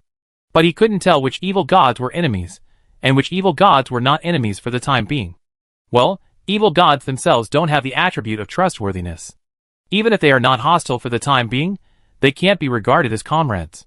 For Charlotte, what he has to do now is to eliminate the evil gods that are hostile to the 9 righteous gods, so that the 9 righteous gods can withdraw most of their energy and fully protect the countries of the old continent. Charlotte relied on his ability to travel through the void and kept avoiding battles. He quickly observed every detail on the battlefield. Although dozens of evil creatures were fighting in a mess and attacking each other, they were actually besieging a lamp full of divinity. Charlotte could even sense that the lamp exuded a familiar aura. He was the one who had obtained the Dead Sea parchment scrolls. Now this artifact was enshrined in the Great Temple of Destiny in Mecklenburg, which was also the most magnificent building of Mecklenburg University. Charlotte knew that this righteous god was actually a ruthless butcher who had slaughtered countless evil gods. Of course, he could sense the vast divine power and violent aura of the old man holding the lantern. He now knew what the battlefield of the 9 righteous gods looked like, being besieged by dozens of evil creatures, each of which was of an unreachable level, and was definitely not comparable to the evil gods he had encountered before. Even Zimmerman was just like a fish, swimming in the void, not fighting any evil creatures head-on. Charlotte took a deep breath. He knew that this war was definitely not something that a mere 24th level saint could intervene in. He quickly chose the first stage target and brought his 3 children back to the real world. He had been wandering on the battlefield for so long that he had found Amon, Emilia, and Lilith. The 3 of them were joining forces to besiege an ancient castle. Charlotte didn't know what the castle represented, but just seeing that the 3 children joined forces and still couldn't break through, she knew that the evil spirit represented by the castle must be a big guy. Charlotte didn't go into battle herself, but summoned the Holy Light Kingdom. This legendary warship entered the void and immediately turned into a magnificent palace. For huge and majestic shadows rose from the palace, including Depo Colodo wearing elf-like armor, Yvonne who turned into a giant whale like a mountain, and Basuchi, an equally giant sea snake, and Amabella, who turned into wings like white clouds and looked like a female war god in heaven. In every battle before, the 4 of them and Amon transferred their power to Charlotte, who fought in person, so it was the first time Charlotte saw the heroic fighting posture of her family members. Charlotte was greatly shocked and thought to herself, it turns out that they can fight, too. The palace transformed by the Holy Light God's kingdom, driven by the 4 evil spirits, fiercely crashed into the ancient castle besieged by the 3 little ones. The collision of the 2 huge buildings caused a void vibration, which disturbed the nearby void. Almost all the evil spirits quietly avoided it, and dared not stay in this battlefield. Emilia, as the eldest daughter of the Charlotte family, imitated her father in a heroic manner. With a wave of her hand, a huge ship made of countless skeletons floated into the air, followed by the Holy Light Kingdom, and also hit the castle. Charlotte felt a little strange, because he always had a feeling that the owner of the castle was gone. Lilith tried to take the risk to grab the castle several times, but was blocked by a mysterious force every time. Amabella also tried to break into the castle without hesitation. The rest of the family, obviously not so enthusiastic, but also showing eagerness. An evil spirit composed of countless bizarre bubbles quietly swam out from a strange space and swallowed Charlotte. Charlotte had already noticed that in an instant, the surrounding void evolved into a maze with countless mirrors, and countless bizarre bubbles flooded down, just like falling into a funnel, falling into the field composed of infinite mirror worlds and maze authority. This evil spirit did not expect that Charlotte actually had such a strange ability. It whistled twice sharply, abandoned part of its body, and suddenly shrank back into a void. Charlotte did not chase after it, because he did not know who this evil spirit was. What kind of power did it have? With the help of two powers, he was lucky to weaken the other party a little. Every evil god has incredible abilities, and he did not want to capsize in the gutter. Well, although the evil god is not a gutter. Charlotte opened her hand and looked at the bubble in her palm. It had a strange power that could invade the consciousness of any living being and create a strange illusion. It was incompatible with all of Charlotte's powers, but Charlotte had a strange feeling and thought to herself, if the evil god consciousness can be purified, these bubbles should be able to create a weapon for Annie. She is a dream walker. Well, what level of transcendent is Annie? Charlotte was a little embarrassed. He suddenly realized that he didn't care enough about Annie's path to transcendence. When he met Annie, she was still a low-level transcendent. Now, she should still be low-level. Charlotte isolated these bubbles and sealed them in the infinite mirror world. He turned his attention back to the battlefield. He thought that he couldn't help the old man with the lantern, so he activated the void jump and wanted to try to break into the castle. Lilith and Amabella's desire for this castle means one thing. This castle must be related to the vampires, because both Amabella and Lilith are vampires. Charlotte thought that he would be repelled by the power of the castle, but he didn't expect that he easily passed through the barrier of the castle and landed on the open space in front of the castle. He was a little surprised, and his first reaction was, retreat quickly. This is too much like a trap. At this moment, he heard the voice of his teacher Juno. Forward, Charlotte, keep going, this is the Blood Castle. Charlotte wanted to ask, what is the Blood Castle? But a force overwhelmed him, and he could no longer hear Juno's voice. It was obvious that the power of this castle had isolated the power of the strongest man in Byron. Charlotte released the flaming spear, took a deep breath, and ran straight to the gate of the castle. Although he was sure that this castle had no owner, it did not mean that there was no danger here. Chapter 640. Charlotte entered the supernatural with bloody glory, and learned the secrets of the Vango clan and Arthur. When he reached the 24th level, in terms of pure combat power, he had surpassed the great human philosopher Protagoras. If he had not encountered the blood ancestor of the Adonis clan, Karnstein, or his teacher Juno, who was a genius, he could almost suppress all the blood clans. However, in the early stage of the war, he had been wandering in remote battlefields, either in South Seraph or in Behemoth, and did not participate in the battlefield of Ferlandon. In the late stage of the war, several families joined forces to divide the Black Phoenix, and Byron changed from a deadly enemy of Fars to an ally. Charlotte had hardly fought with the masters of the Blood Clan, nor had he killed a few Blood Clans. Instead, he had a good relationship with the young talents in the Blood Clan, which led to his bloody glory not being well known. Except for a few people, most of the Blood race believed that Charlotte practiced the Blood race secrets in the body of a human race. Only a few people knew his true colors, and knew that he practiced not the Blood race secrets, but the bloody glory of restraining the Blood race. This is why Lilith and Amabella could not pass through the defense of the Blood Castle, but Charlotte could easily penetrate. Charlotte didn't know it at first, but when he stepped into the Blood Castle, he naturally knew it. He was also very curious. What is the Blood Castle? The gate of the Blood Castle is a bright red gate. The material is very strange, and has surpassed all materials in the world. There is no decoration on it. It is as smooth as a mirror. When Charlotte pressed her hands on the gate of the Blood Castle, and poured the bloody glory into the bright red gate, she saw the gate of the castle emerge with ancient patterns.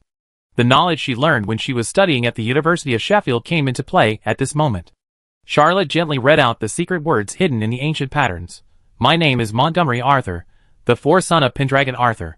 My soul has sunk, and my body has turned into the Blood Castle. It is also my divine body, and carries my authority. People who are lucky enough to step into the Blood Castle. Please answer 3 questions for me. If you can answer them, you will inherit everything from me. If you can't answer them, you will become the nutrients of the Blood Castle. Stranger, are you ready? Charlotte took a deep breath and poured her will into it. Soon, the first question appeared on the door of the Blood Castle. Please tell me the name of one of my sisters? Charlotte was slightly stunned, and then answered, Amabella Arthur. This is simply a free point question. Pendragon created 19 descendants through the first embrace, and he only knew Amabella.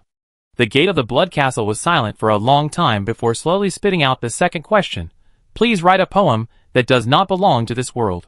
Charlotte was silent, wondering if this evil spirit wanted to set a trap for him, or was it a backdoor? He tried to recite a poem by Li Bai. The toad is thin in the sky, eclipsing the moon on the Yaltai. The gate of the Blood Castle suddenly cracked open, and after a long time, the third question was uttered. Ask the most famous writer in history to write a novel for you alone. Charlotte hesitated for a moment, pulled out a piece of paper from the mirror world, wrote a very short story, and then slapped it on the gate of the Blood Castle. The bright red gate collapsed. There was no more obstacle on the road ahead. Charlotte walked in proudly, thinking, what does it mean? Are you waiting for me to take this castle? In the void battlefield, Juno and Karnstein stood side by side. Karnstein couldn't help but say, Montgomery's 3 major problems will change at any time for different people. No one has been able to answer them since ancient times. Everyone who can't answer will be hunted down by the Blood Castle. Are you so confident in your students? Juno shrugged and said, my students are not ordinary people. Even if he can't answer, we should be able to resist the pursuit of the Blood Castle together. Besides us, there are still those little guys. Karnstein looked at Charlotte's family from afar, and couldn't help but be speechless. The blood ancestor of the Adonis family couldn't help but complain. Charlotte's family is really chaotic. Juno smiled slightly, and didn't continue to dwell on this issue. The Holy Light God Kingdom, and Emilia rammed the Blood Castle crazily. Depokaloto, Yvonne, Omi Bella, Snake Suji, Amon, Emilia, and the newly joined Lilith also joined the battle, trying to break through the castle. If it were a slightly weaker evil god, such a camp would have been shattered long ago, but the Blood Castle remained unmoved. Although Karnstein was the blood ancestor of the Adonis clan, he was still a little afraid of the descendants created by Pendragon himself. The 19 descendants of Pendragon were very mysterious even to these blood ancestors. They were independent of any vampire clan, and no one knew why the blood ancestor king created these descendants. Although Juno was extremely wise, he was still a young blood clan compared to the blood ancestor, and he didn't know these secrets. He only knew that if he could get the Blood Castle, his students would have a great chance to make up for the lack of strength. Even if they couldn't get it, they had so many powerful beings on their side, and could resist the pursuit of the Blood Castle. He also wanted to know how much potential his student had. This was the first time that Lilith had acted with so many family members. After he was born, he had power above the god level. He had unparalleled confidence in his own strength, and he did not look down on his so-called brothers and sisters. But when he saw the fighting power of his family members, Lilith suddenly felt more of a sense of belonging to this family. He instinctively felt that this Blood Castle had something he longed for, but he could not break through the defense of the Blood Castle. He peeked at Amabella many times, because he could also sense that this stepmother, possessing the same power as herself. Lilith was about to make an attempt when she saw a beam of light burst out of the Blood Castle, as red as blood, full of mystery and nobility, possessing unparalleled dominance, and at the same time, in his heart, it seemed that something was lost, empty and lost. Amabella, who had been trying to rush into the Blood Castle, suddenly stopped fighting, and her wings emitted a bright red light, as if communicating with some will. Amon smiled slightly, stretched out a finger, pressed it on his lips, and suppressed the evil power gushing out of his body, because he sensed that he did not need to continue fighting. Chapter 641. The moment Charlotte pushed open the door of the Blood Castle, his consciousness was connected to the entire castle. His consciousness spread out, and scanned every corner of the Blood Castle. The 19 descendants created by Pendragon through the first embrace all had the surname Arthur, and they were also the second generation of Arthur's blood ancestors. However, these 19 descendants were very mysterious in the history of the Blood clan, and their traces were deliberately erased. Even Arthur's strong men like Juno did not know these ancestors very well. No matter what, the power of this Blood Castle belongs to Arthur. Charlotte could even sense the blood runes condensed everywhere inside the Blood Castle. The power represented by these blood runes was surging, vast, and incredibly powerful. Charlotte was even a little dazed. Such a powerful power was right in front of her, within her reach. It was incredible. This also made him understand why Amabella and Lilith wanted to rush into this blood castle. As vampires, they could easily control the power of this castle. Why did his other family members also yearn for it? Even if they were not of the same attribute, they could digest the endless power of this castle and make their own power even stronger. Charlotte believed that wherever this blood castle appeared, it would be coveted by all kinds of evil spirits, but he didn't understand why no one had ever captured this castle. Is it because of those 3 questions? Charlotte was not sure. Anyway, for him, those were 3 easy questions. Well, it could also be that the little snake had a little tail. Charlotte took a deep breath and passed his consciousness through the entire blood castle, leaving his soul mark on the castle. The moment he branded his soul, a throbbing occurred in the depths of the blood castle, and a staff emerged from nothingness. Before, Charlotte had searched every corner of the castle, but he did not notice its existence. But when he completely mastered the castle, the hidden staff appeared. Charlotte did not even have time to admire it, and used the Blood Clan's great prophecy, shouting, "My name is Charlotte Mechlin, the follower of the Serpent of Destiny, the son-in-law of the Fars Empire, the Duke of the Principality of Mechlin, the Master of the Holy Light God, the father of Emilia and Lilith, the student of Juno." Each identity will produce a layer of bondage, and countless bonds have firmly penetrated into this mysterious staff, making its original restlessness calm down a little. Charlotte could sense that after the staff appeared, it wanted to break through the air and fly away, looking for its own freedom, not wanting to be restrained by anyone. But how could he allow such a big piece of fat to escape? After releasing countless identities and tying up the staff, he uttered the last sentence. He is also the eternal owner of all Arthur's secret treasures. This great prophecy broke the last layer of the staff's barrier, allowing Charlotte's will to penetrate its core and letting him understand everything about the staff. This staff is not a divine artifact. It does not exist in reality, nor is it a real thing. It only exists in concepts, and only appears in front of Montgomery Arthur's successor. It is the embodiment of the power of the 2nd generation of Arthur's blood ancestor, called Blood Angel, a divine creature born purely for fighting. The entire blood castle can give birth to a total of 13 blood angels. With this blood angel staff, which was born from concepts, and is essentially nothingness, you can manipulate these 13 blood angels to fight for yourself at will. The blood angel staff was shattered, but the authority it contained merged with Charlotte. No one could describe that feeling, not even Charlotte could explain it clearly. He stretched out his palm and pressed it on the ground of the castle, awakening the vitality of the blood castle. Amabella was the first to enter the castle, but her face was full of disappointment. She only walked around the castle and returned to the Holy Light Kingdom, never to appear again. Depokoluduo, Yvonne, and Basuji came together. Although they were also full of disappointment, they were not as difficult to hide as Amabella. They even went deep into the blood castle, as if they were strolling around, and no one greeted Charlotte. Amon accompanied Emilia and Lilith, smiling and stepping on the ground, then showing disappointment. Emilia didn't have so many scruples, threw herself into Charlotte's arms, and shouted, "Dad, I want a blood angel."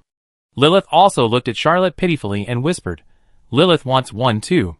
Charlotte smiled slightly, activated the power of the blood angel staff, and with a wave of her hand, 2 tall and handsome women with white wings emerged from the void. A blood angel with blonde hair and even light golden eyes knelt on one knee in front of Emilia, and the other blood angel in a red robe, as charming as a flame, also surrendered in front of Lilith. The 2 blood angels were top-notch beauties that were not found in the world. From their looks to their figures, and their unique temperaments, they were impeccable and perfect. Any man who saw them would be excited. To Charlotte, these blood angels were just tools, and he had no intention of giving them consciousness. Emilia and Lilith were not ordinary children. Emilia grabbed with her little hand, and the golden-haired blood angel kneeling on one knee in front of her turned into a golden boat, magnificent, exquisite, and elegant.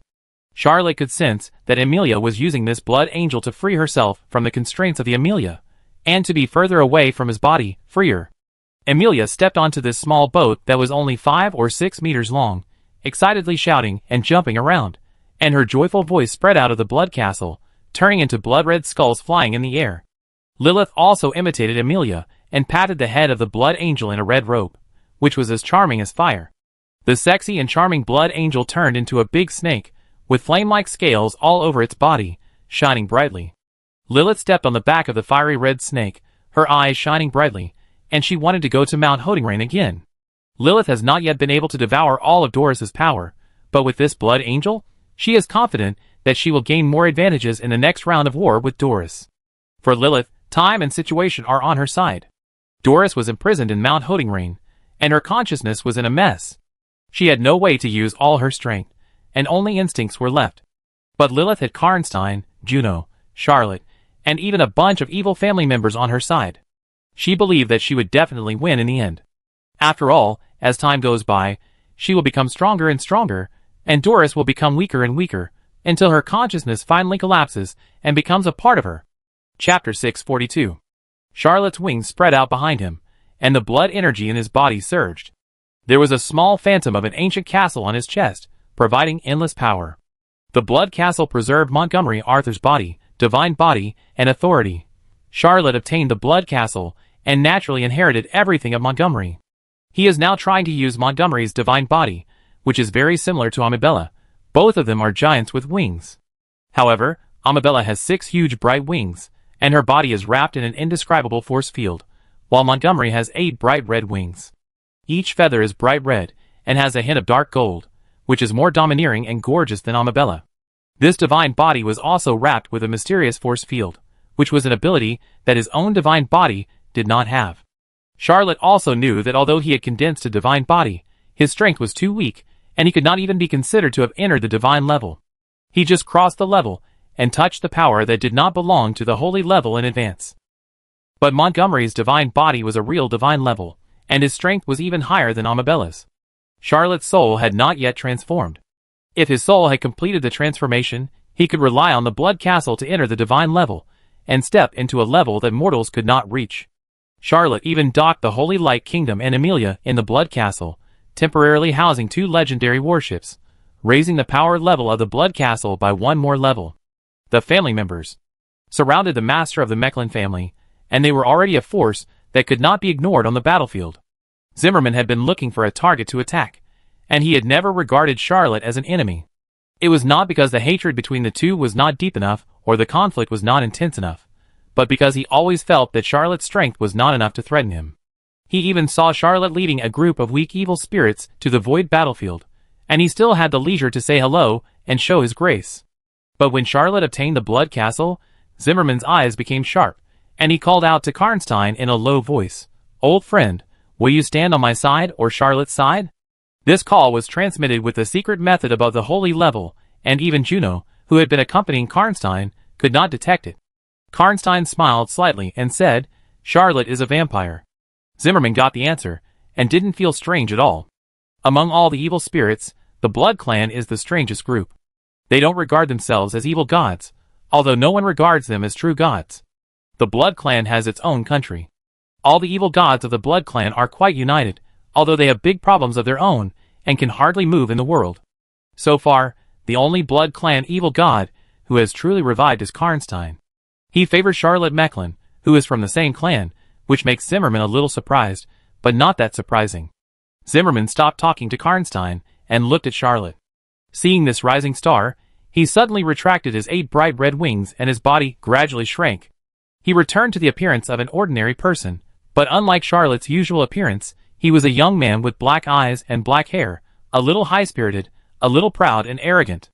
Charlotte used the ultimate transformation technique to change Montgomery's divine body back to the appearance of an ordinary person. After all, in the void battlefield, real ordinary people cannot survive, even if they are ordinary upgrades, but he did not choose Charlotte Mechlin, but chose Wang Haisheng. Although Charlotte knew that this body was definitely not the original one, and it was not even Charlotte Mechlin's body, but after recovering her black-haired and black-eyed appearance, she was more proud in her gestures. He had always thought that he could never go back to his old life. Although he still knew that he could not go back to his past on Earth. But he could restore his original appearance, which at least gave him some comfort. Although the human appearance made it difficult for Montgomery to fully exert his divine body, being able to exert 70% to 80% was enough for him. Charlotte did not want to get involved in a war of this level. He was persuading his family to withdraw from the battlefield in the void, when he suddenly felt that he was being recognized as gaze. He looked up and saw Zimmerman through countless layers of void. This great enemy also appeared in the form of a human, wearing an old military uniform and a rapier randomly inserted at his waist. Zimmerman smiled slightly, and a spiritual wave sounded in Charlotte's ears. "Let's start a war too." Charlotte flatly refused. Such a good opportunity, I want to hunt. Zimmerman appeared here not to besiege the old man with the lantern, he also came to hunt. After hearing Charlotte's response, he raised 2 fingers and gently pressed on the brim of the military cap, disappearing without a trace. Charlotte couldn't say whether she was afraid of Zimmerman. He obtained Montgomery's blood castle, and his strength increased greatly, but after all, he still had shortcomings. The outcome of the battle was unpredictable. Anyway, he is not sure to lose, but he is not sure to win. If you can avoid fighting, it is better not to fight. Neither Zimmerman nor he has truly ascended to the gods, and Charlotte's soul has not yet transformed. He does not know what hurdles Zimmerman still lacks, but the other party's soul and memory have already transformed perfectly, which he has known for a long time. The reason why Charlotte directly refused to start a war is that she knew that Zimmerman was wandering in the void battlefield and had some needs. Hunting evil spirits is definitely a priority before fighting him. Although he could no longer sense Zimmerman, Charlotte still did not dare to let his guard down. After all, this was an endless void. Even in normal times, there were all kinds of evil spirits passing by. Moreover, they were still fighting at this moment. Who knew how much attraction they had for the evil spirits roaming nearby? He was about to persuade his family to go back again when he saw countless colorful bubbles gushing out from all directions and countless layers of space, covering himself and all his family members. Charlotte had fought with this evil spirit once and even seized part of its body. This evil spirit came back again, and it was obvious that it had the confidence to deal with him. Charlotte has not yet successfully analyzed the part of the evil spirit's body in the bubble state, but she has already known that this evil spirit is the god of beautiful dreams. Each of his bubbles is a dreamland, which is 100 times more brilliant than that of Sister Karen and even Juno. If you get caught in it, it is extremely difficult to get out. Last time, Charlotte used the infinite mirror world and the authority of the maze to devour part of his body, but this time, Charlotte did not use the same trick again, but released the blood castle again and put herself and her family in it. These bubbles hit the blood castle and shattered instantly, but each bubble exuded a strange evil force that penetrated into the blood castle. Even the god of beautiful dreams could not capture Charlotte and his family with just one bubble dream, but as dozens of bubbles shattered, the evil spirit power of the beautiful dreams infected the blood castle with a layer of colorful and dazzling rainbow. Well, it was like the fireworks display at Disneyland at night, with countless projections hitting the castle. Chapter 643. Charlotte stood in the square of the blood castle, motionless. He used all the power of the blood castle and his family members to set traps to capture the evil spirit. However, Charlotte was not proficient in dream magic. Although his teacher Juno was proficient in it, he had never learned this magic. His Arthur's secret method was still at the entry level and mainly focused on actual combat. The main techniques were gun fighting and blood explosion. He only got involved in this area after he obtained the blood castle and stole Montgomery's power. The god of beautiful dreams hid in the cracks of the void, and the dream bubbles released were only part of his clones. Charlotte waited quietly for half an hour, but still couldn't find the true body of this evil spirit. He stopped pestering her. With a clear shout, the beautiful colors and dazzling rainbows covering the blood castle were shattered by a powerful force. These torn dreams were swallowed by countless mirrors hanging high in the void before they could be withdrawn. Charlotte did not stay any longer. He remembered that the old emperor's wedding was being held in Strasbourg. As the main person at the wedding, it was not appropriate for him to leave for a long time. He left the endless void directly, jumped into the real world, and appeared next to it again, and was surprised and happy to see him come back, and asked, "You are back?" Charlotte nodded and said, "It's a bit chaotic outside, but nothing is wrong for the time being." And saw that several children also appeared one after another, and she was slightly relieved. She did not go far enough on the path of transcendence, and was still a low-level transcendent. Compared with her father, brother and fiancé, her only talent in exploring the path of transcendence was probably to be promoted to transcendence during college. Although she is a rare genius among ordinary people, and is surrounded by geniuses who have surpassed their time, which makes her feel frustrated occasionally. Charlotte held Anne's hand. The warmth from her fiancé's hand made Anne feel much more at ease. At this time, the wedding had reached the last step. The old Emperor of Brittany and Princess Axel were taking an oath. Soon, the two finished reading the long oath, and the old Emperor expressed his thoughts. Charlotte recalled that according to the established wedding process, it seemed that the last step was missing. Princess Axel gave a speech, and the wedding was over. The rest was the banquet, and the old Emperor did not need to have fun with the people. Charlotte looked at the two newlyweds and couldn't help but smile slightly. She whispered to Anne, "I will propose to His Majesty Brittany tomorrow. Although our wedding will not be so grand, it will definitely be more lively than theirs." Anne's heart warmed slightly and whispered, "We will be together forever." Charlotte held Anne's hand and looked up at the sky. He could still sense that there were countless evil spirits wandering in the endless void. They were all besieging the old man with the lantern, but there were also evil beings among them, and they cast their eyes on the human world below. Charlotte was unable to solve this problem. He could lead his family to besiege an evil god. Even if it was difficult, he might still have a chance of winning. However, he could not handle dozens of evil spirits. Charlotte was also wondering why these evil spirits appeared in the void of Strasbourg. Princess Axel took a step forward and passed the old emperor by half a body.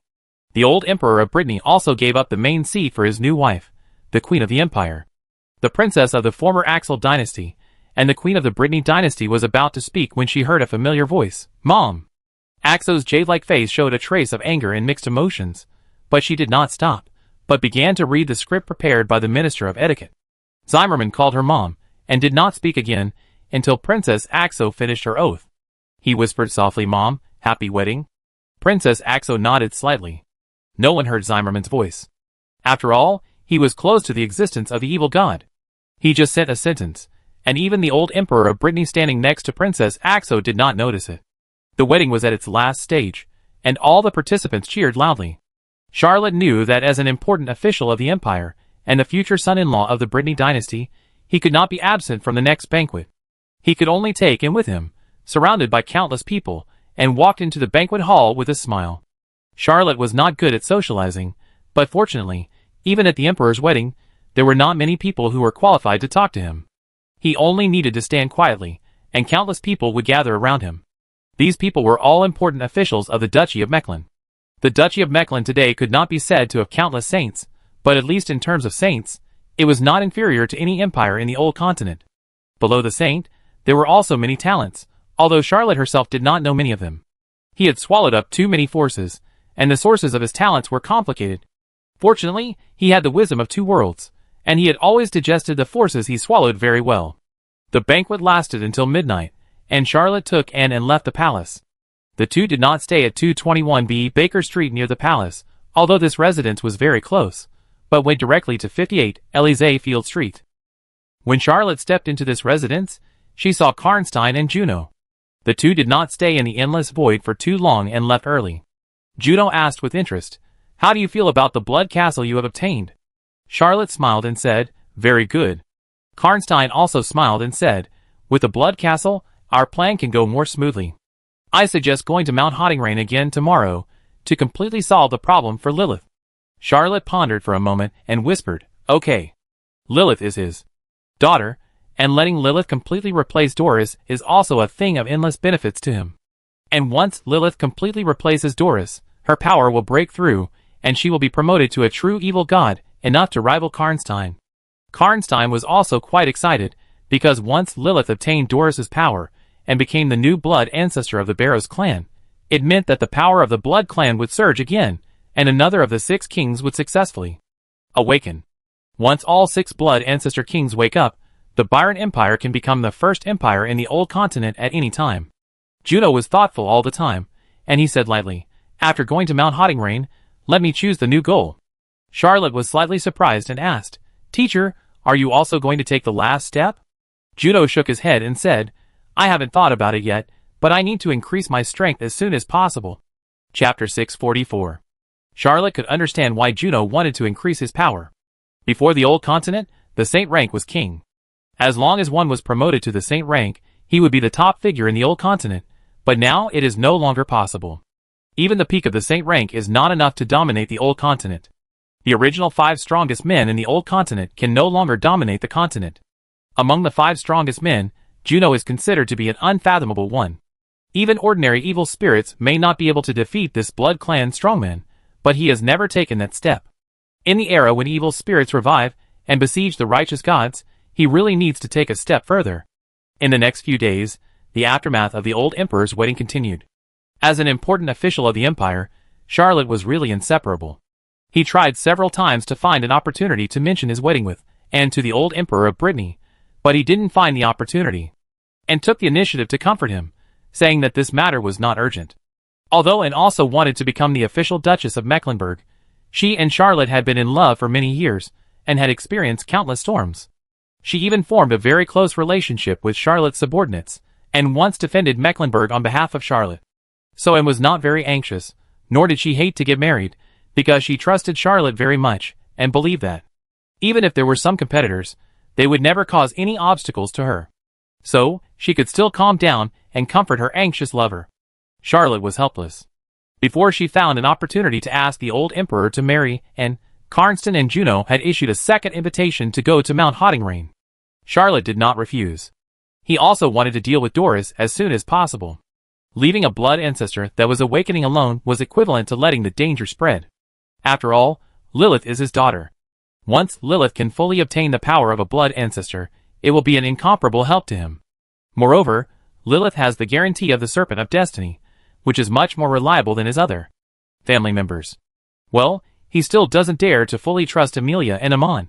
As for Depocoloto, Yvonne, Omi Bella and Basuji, the trust level is still lower than Amon.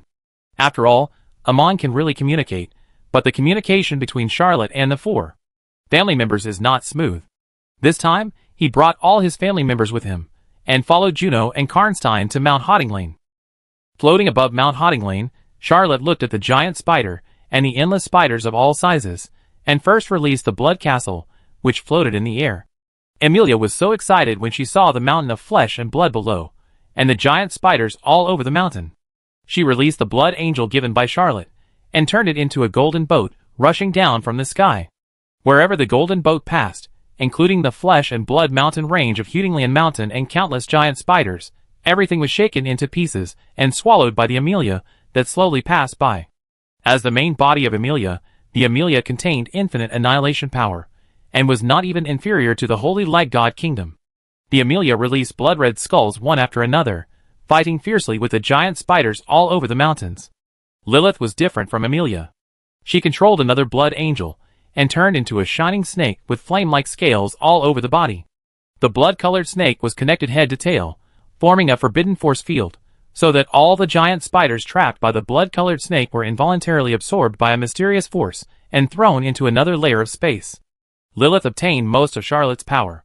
She could also control multiple blood ancestor secrets, and with the help of the infinite mirror world, she captured more spider clones and seized Dora's power. Every time a spider clone fell into the infinite mirror world, Lilith was excited. Charlotte released the Holy Light God Kingdom, and Depocoloto, Yvonne, Omi Bella and Basuji quickly disappeared into the void, and fought with Doris in another battlefield. Amon jumped down, stretched out his hand, and pressed on the ground, and countless eyes burst out, and appeared on Mount Hottingrain. All giant spiders that entered his power range would grow countless tiny eyes on their bodies. Once these eyes were all over the spider clones, the spider would collapse and dissipate in the air. Although Charlotte has been with them for a long time, every time she sees these family members display their power, she still feels very horrified. He activated the Star Spirit Spider technique and released countless star puppet lines. Every spider that Doris transformed into was controlled by him, and turned into a part of the bloody room. It is unknown how long this battle lasted. After all, Doris was trapped in Mount Hottingrain. She had a lot of power, but had no way to use it. She could only roar angrily, and watch her power being taken away by this group of shameless people. The runes of the spider art gathered one after another in Charlotte's body, and finally the 18 spider art runes merged into one, turning into the 4-star spider art. When the 4-star spider art rune appeared, Charlotte suddenly had a strange feeling. He pressed his backhand on the mountain peak, and tens of millions of spider clones suddenly exploded, turning into a blood-red rainbow that soared into the sky and merged into his body. Doris suddenly let out a painful wail. She even found that she could no longer control the huge spider clones. There was a force that was fundamentally depriving her of the authority to control the spider clones. Doris had almost no room to resist. A hysterical expression appeared on her beautiful face. She screamed shrilly, so all spiders below level 22 exploded, and she began to collect these spider clones. Charlotte did not expect Doris to be so resolute. He quickly pointed at the blood castle, and 11 blood angels emerged. Together, they created a huge devouring force, devouring the spider clones and exploding them, spilling the blood of the blood clan. Doris lost control of the spider clones, and she detonated all spider clones below level 22. With her natural advantage over the clones, she devoured almost 1/3 of the spider clones. The remaining 2/3 were shared by Charlotte Mecklin and her family. Charlotte could sense that 2 more star spirit spider runes were forming in her body. Each star spirit spider rune was composed of 18 spirit spider runes. 6 star spirit spider runes formed a fragmentary authority, the Spider Lord. All spider-like creatures in this world must be controlled by this authority. Charlotte was slightly surprised and tried to use 6 star spirit spiders to exert pressure on Doris. This giant spider, like a mountain, the ancestor god Barrows, let out a piercing whistle, and its 8 sharp claws trembled slightly. Charlotte had invaded its core. Chapter 645. Doris's huge body, as big as a mountain, trembled violently. All the giant spiders above level 23 that had not been taken back by her gathered around her body to help her resist the power and pressure of the Spider Lord. Charlotte thought for a moment and shared this power with Lilith. He and Lilith had a special relationship, and there was a very subtle connection between them. He could choose not to share it, or he could choose to share it. But Charlotte felt that sharing the Spider Lord's power would help deal with Doris, and he didn't mind sharing this power, so he did it directly. Doris had never expected that Charlotte would actually share a portion of her authority. He couldn't figure out how Charlotte had quietly seized the authority of the Spider Lord. But this did not prevent him from stepping on the fiery red snake under his feet after he had obtained the authority of the Spider Lord. He turned into a giant spider with the snake. His size was far smaller than Doris's, but he had countless red rainbow patterns on his body. His body was as black as ink, and his slender body was extremely agile. He pounced on a 23rd level spider clone that was hovering beside Doris. Lilith was fierce, and her 8 slender legs tore the body of the 23rd order spider clone like tearing thin paper, and devoured it voraciously. Even Charlotte was dumbfounded. You know, the 23rd order is just a step away from the peak of the Saint Order. His brother-in-law Antonio has been at this level for a long time. Although he has the authority of the Spider Lord to suppress this spider clone, Doris is too strong. Although Charlotte knew that the Saint Order was no longer able to hold out in the era of the awakening of the evil god, he still found it difficult to accept this situation. However, he could comfort himself that Lilith had the power to suppress it, so she could kill a 23rd order spider clone so easily. If she really encountered a 23rd order extraordinary being, Lilith could also kill it easily, but it would definitely not be so easy. After all, Charlotte had led a group of saints to besiege the evil spirits, and knew that the power of the evil spirits, although terrifying, was not as powerful as an ant to the Saint Order. With the additional spider power, Lilith became extremely fierce, and Charlotte did not survive because he could sense Doris's counterattack. This Bellows blood clan was, after all, an evil god-level existence, and the spider power he controlled was incomplete, and the other part was still hidden in Doris' body. The two sides soon formed a tug-of-war, and Doris's will even quickly counterattacked, forming a storm, one wave after another. Fortunately, Charlotte is now also a quasi-evil god level, with countless magical items, and even mastered 5 kinds of power. Under the amplification of the Blood Castle and his family, he was actually unmoved under the impact of Doris's will. Of course, he was able to resist Doris's will because he had several family members who were sharing Doris's pressure. Lilith killed 7 or 8 giant spider clones in a row, and looked at Charlotte, who was holding Doris tightly, and couldn't help but scream sharply, "Dad!" He didn't want Charlotte to help, but he was full of emotions. Although Doris's identity was anchored as Charlotte's daughter when she reorganized her soul and memory, in fact, he didn't have too deep feelings for Charlotte. It was not until this moment that warmth, love, intimacy, and various human feelings were born in his heart. Originally, the evil god did not have human emotions, but Lilith was different. Not only did he share everything with Charlotte, but he also gained the recognition of the Serpent of Fate and became the Serpent's follower, so he could have such a special soul. Charlotte nodded slightly. There was an extremely wonderful connection between him and Lilith, and there was no misunderstanding of each other's intentions. He did not expect that this daughter would actually have human emotions. This matter was a bit interesting. Charlotte's attention was all on Doris, and occasionally she would split her attention to Lilith, and she did not notice the other two children at all. Amon's face was so excited that countless eyeballs burst out. He had always wanted to get rid of the Holy Light Kingdom, but he didn't have enough strength. Although he had several opportunities to devour the power of other evil spirits, he had never had such a time to devour without restraint. To him, the trap Doris's resistance was so weak that it was almost non-existent. And this delicious meal was so rich that it was impeccable. Even Charlotte didn't feel that Amon's body had grown slightly bigger, and countless eyes gradually gathered at his feet to form a magic formation. Soon, a second magic circle was erected on top of this magic circle.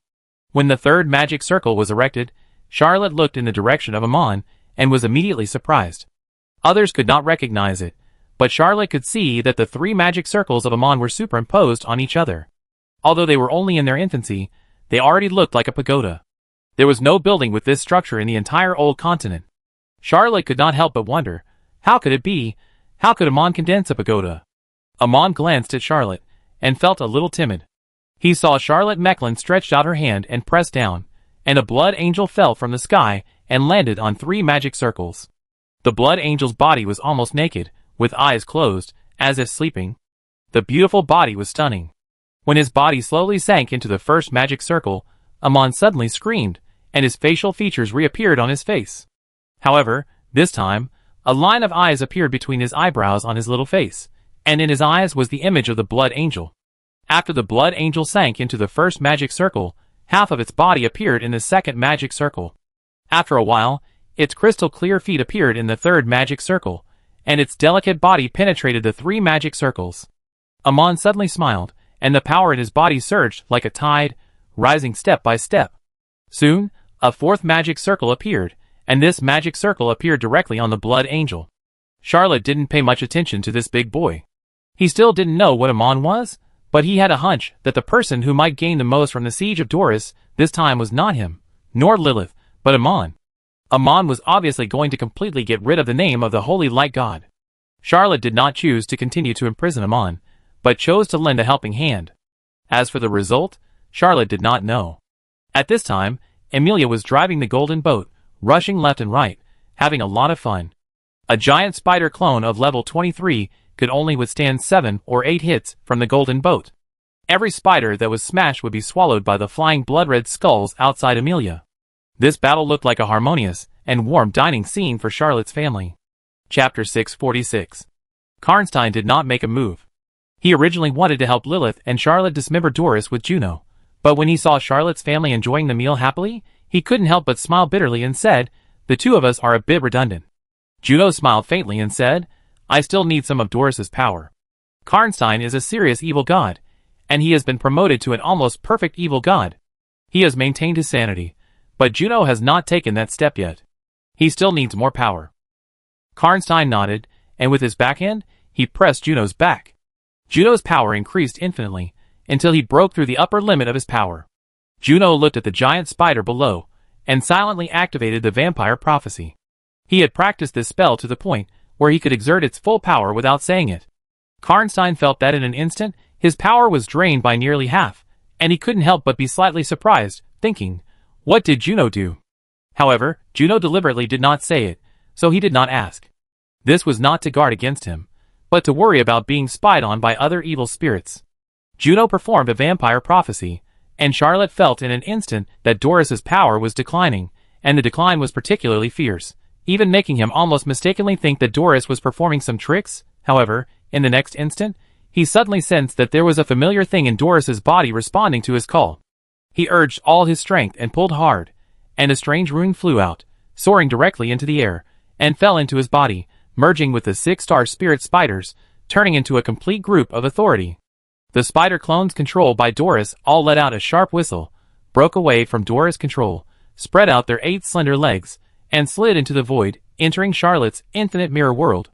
There were still dozens of giant spiders of level 24, and hundreds of giant spiders of level 23 left, all of which betrayed Doris. Doris roared to the sky, and the 8 giant spider legs suddenly fell off, revealing the lower half of a human body. Charlotte reached out and grabbed Doris's 8 giant spider legs and put them into the infinite mirror world, looking at the blood race that had completely turned into human nature. He completely mastered the power of spiders. Doris could not only not control the spider clone, but even could not maintain the spider form. This was something Charlotte herself did not expect.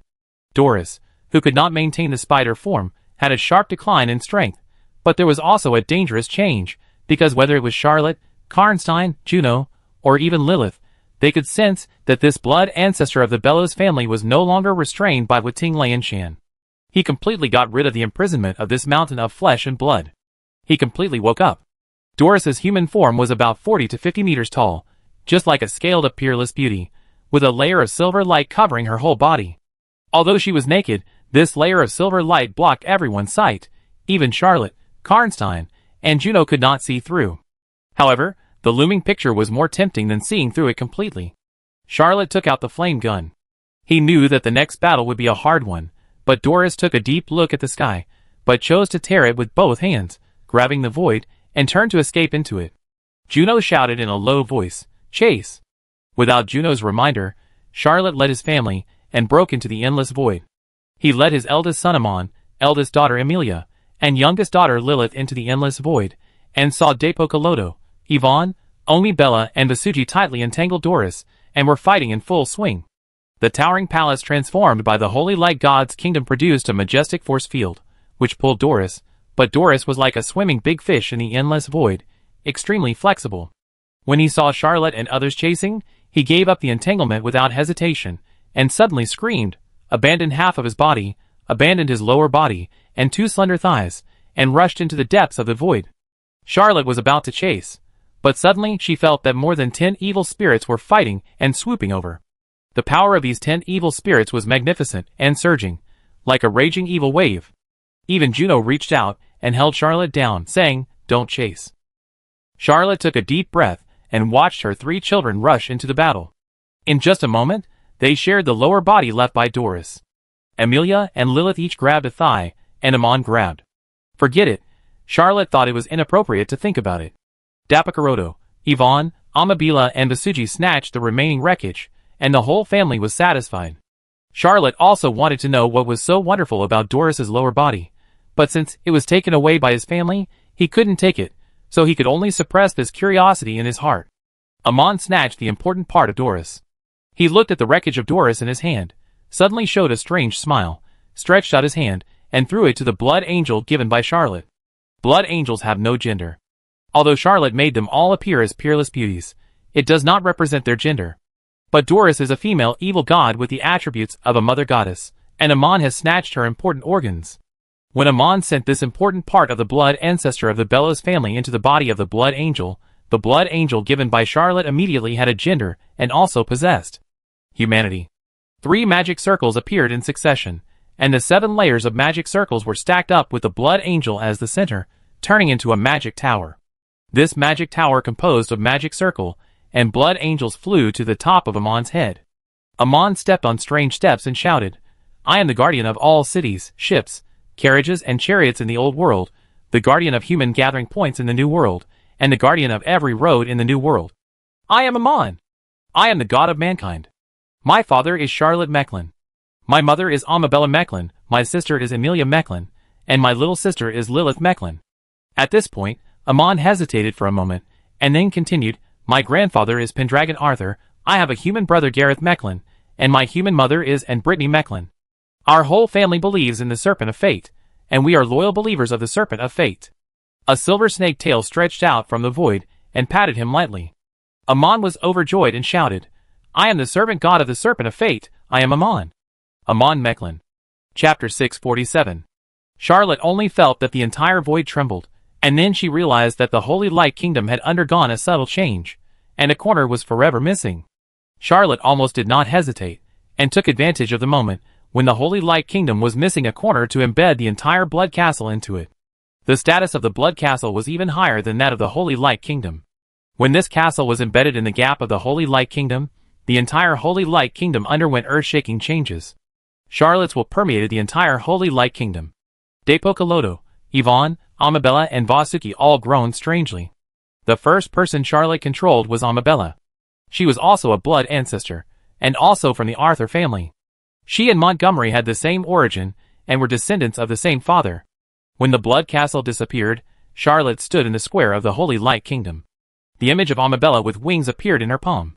She was small and lovely, and could be held in one hand. But with the power of Charlotte and the Blood Castle, Amabella also underwent a transformation. Charlotte's voice rang out. He used the great vampire prophecy and shouted, "In the name of Pendragon Arthur, the ancestor of the Arthur family, all the laws of the world are exhausted.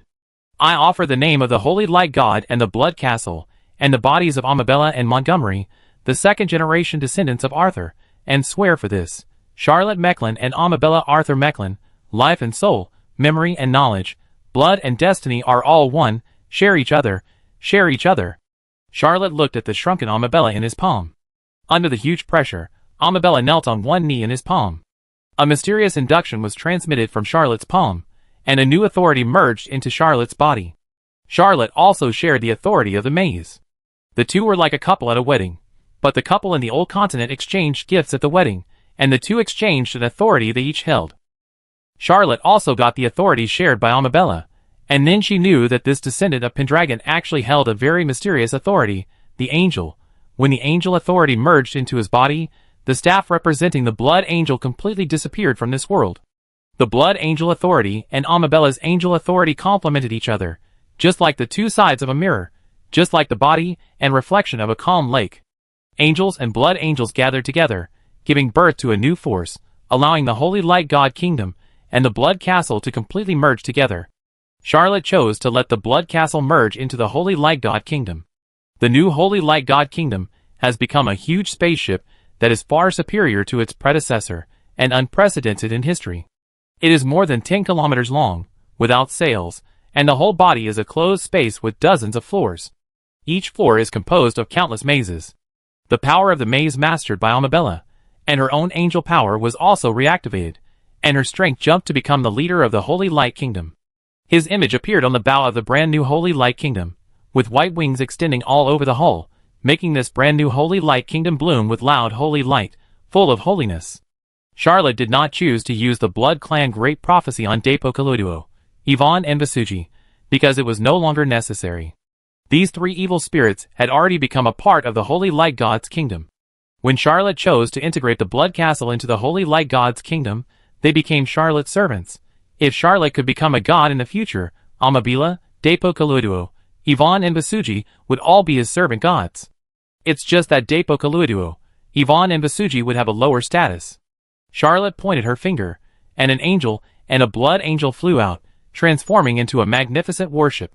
Depo Kaluduo split from the Holy Light Kingdom, and fell into this magnificent warship, causing the warship to grow countless branches and transform into a warship that looked like an ancient sacred tree. Moreover, this warship was alive and full of the breath of life. Charlotte pointed her finger again, and two more angels and two blood angels flew out, each pair transforming into a magnificent warship. Yvonne and Vasuki also split out, causing one of the warships to grow huge pupils and transform into a warship that looked like a giant whale. The ship was accompanied by surging waves. In the endless void, this surging wave seemed strange and turbulent, with a power that dominated the seven seas. Another ship turned into a strange warship with a long and narrow body and countless scales, like a giant sea snake. The angels and blood angels that split off combined the power of Depo Kaluduo, Yvonne and Basuji to form three companion ships of the Holy Light Kingdom. They and the Holy Light Kingdom are one, and their power is interconnected. But with these three companion ships, Depo Kaluduo, Yvonne and Basuji can move freely and exert their own power more freely. When Charlotte Mecklin appeared in the void with four legendary warships, Amon glanced at his magic tower, smiled and pointed. This giant tower with blood angels as pillars and seven magic arrays turned into a magic warship, following the Holy Light Kingdom. Karnstein and Juno looked at this fleet. If the Amelia was added, the fleet of the Mecklin family could be called the most powerful fleet in the Old and New Worlds. There would be no enemies on the seven seas, and even the evil spirits would not dare to face its edge. Lilith digested the thigh of the mother goddess Doris. She looked at the newly born fleet, urged the blood angels who were driving it, and the giant flaming snake she turned into, and shouted, "Father, I also want a ship."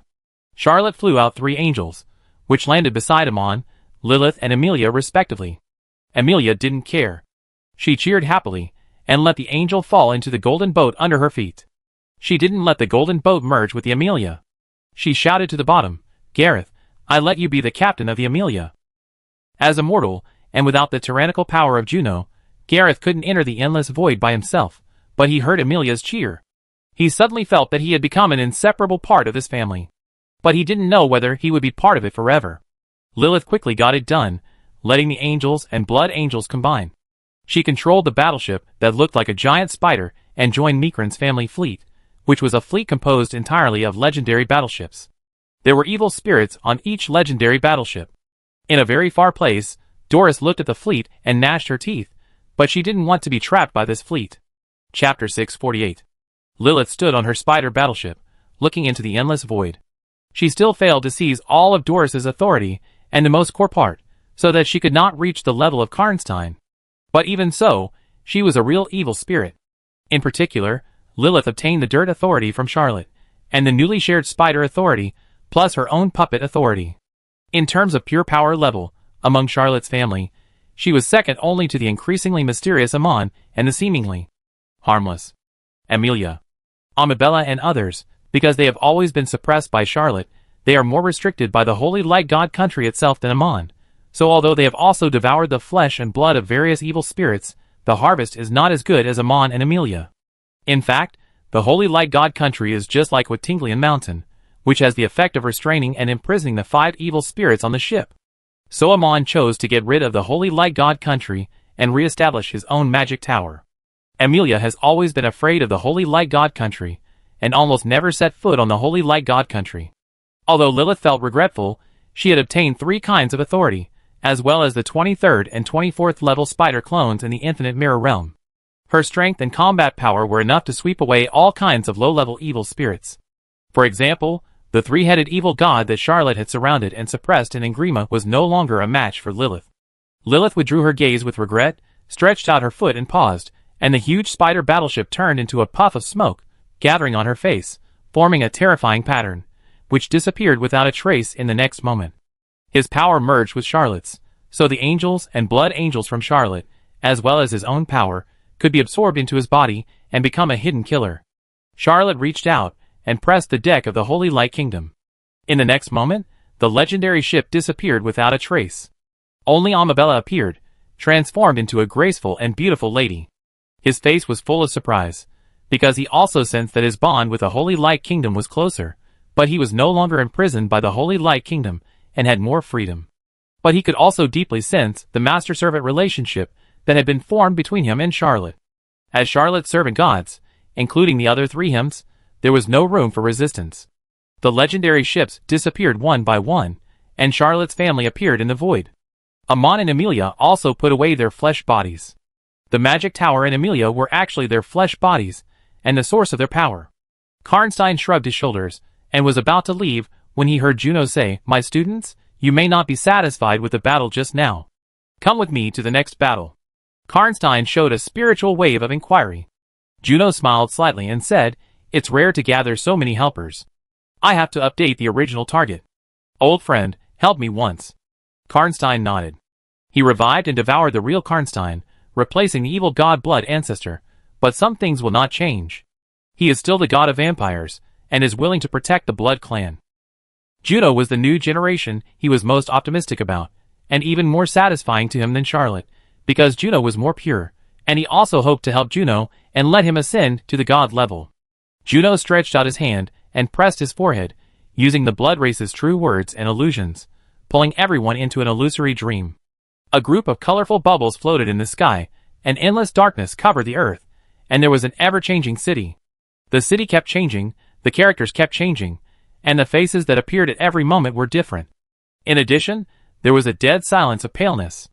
Even Charlotte couldn't help shuddering when she looked at the paleness. Juno whispered, "I believe you have never heard of the 4 dream gods." Karnstein was slightly moved and said, "You want to obtain the power of the 4 dream gods?" Juno nodded, and Charlotte asked in surprise, "Is the god of beautiful dreams also one of the 4 dream gods?" Juno replied, "Yes, the god of beautiful dreams, the god of horrible nightmares, the god of fantasy dreams, and the god of eternal sleep dreams are the 4 dream gods. I once wanted to capture one of the dream gods, send my memory and soul into the dreamland, let myself complete the ascension to the god level in the human world, and then retrieve my memory and soul from the dreamland, and become a god while retaining my humanity. But as a mortal, I can't kill gods. This is the most difficult step in this idea. Thanks to you, I can try this unprecedented path to the divine level. My original target was the god of fantasy dreams, but now I want to change my target. Please help me catch these 4 dream gods. I want all of them." Charlotte thought of the countless bubbles, shook her head, and said, "Teacher, these dream gods are too good at hiding and escaping. We have no way to capture them." Juno smiled and said, "Let me tell you a secret of the dream god. All dreams are connected. Charlotte asked in surprise. All dreams are connected? Juno nodded, pointed, and a bronze gate appeared. He said lightly, from my dream, I can directly access the world of the 4 dream gods, but I have always been on guard, fearing that the 4 dream gods would invade my dream, but now it's the other way around. I want to invade their world. Charlotte thought of Aunt Karen and Annie, nodded slightly, and said, I am willing to obtain the power of the 4 dream gods for the teacher. He wanted to seize the power of the 4 dream gods for Annie, but he didn't like the power of the other 3 dream gods. Only the god of beautiful dreams made him very excited. This god of countless bubbles would surely make Annie even more lovely. Karnstein nodded slightly, and strode towards the bronze gate. As the only genuine evil god, he was also the strongest among all people. Of course, he had to be the pioneer for everyone. Otherwise, if the god of dreams manipulated the dreamland and attacked everyone, it would make everyone lose sight of one thing and waste such a strong team's strength. Charlotte concentrated slightly, stretched out her hand and pressed, saying, Don't enter for the time being, wait for my news. He followed Juno, and broke into the bronze gate side by side. Amon watched for a long time, suddenly smiled slightly, and rushed through the bronze gate. With Amon as an example, Emilia also spread her short legs, and rushed through the bronze gate. Lilith hesitated for a long time, and seeing that Amabella and the others did not move, she decided to listen to the instructions of Father, and wait for Charlotte's call. She really did not have the confidence to come and go freely in the dream, and not be confused by the dream. Chapter 649. The god of beautiful dreams, the god of horrible nightmares, the god of fantasy dreams, the god of eternal sleep dreams. Charlotte was not very good at dream magic, but after obtaining the blood castle left by Montgomery, he also intercepted a part of the power of the god of beautiful dreams, and the Blood Clan's true dream magic also pushed him to a very high level. At this moment, Charlotte only had a slight perception, and knew which dream god's dream world she had fallen into. It was the world of the god of fantasy dreams. Charlotte knew nothing about this dream god. In fact, he had just heard the names of the 4 dream gods from Juno. Before that, he had only encountered the god of beautiful dreams in the endless void, and he didn't know that there were 3 other dream gods. Charlotte looked around and felt that it was right not to let his family come over, because he didn't see Karnstein and Juno, and didn't know where they went. He was the only one around. Charlotte murmured slightly, the god of fantasy dreams. He should be very good at creating all kinds of fantasy worlds.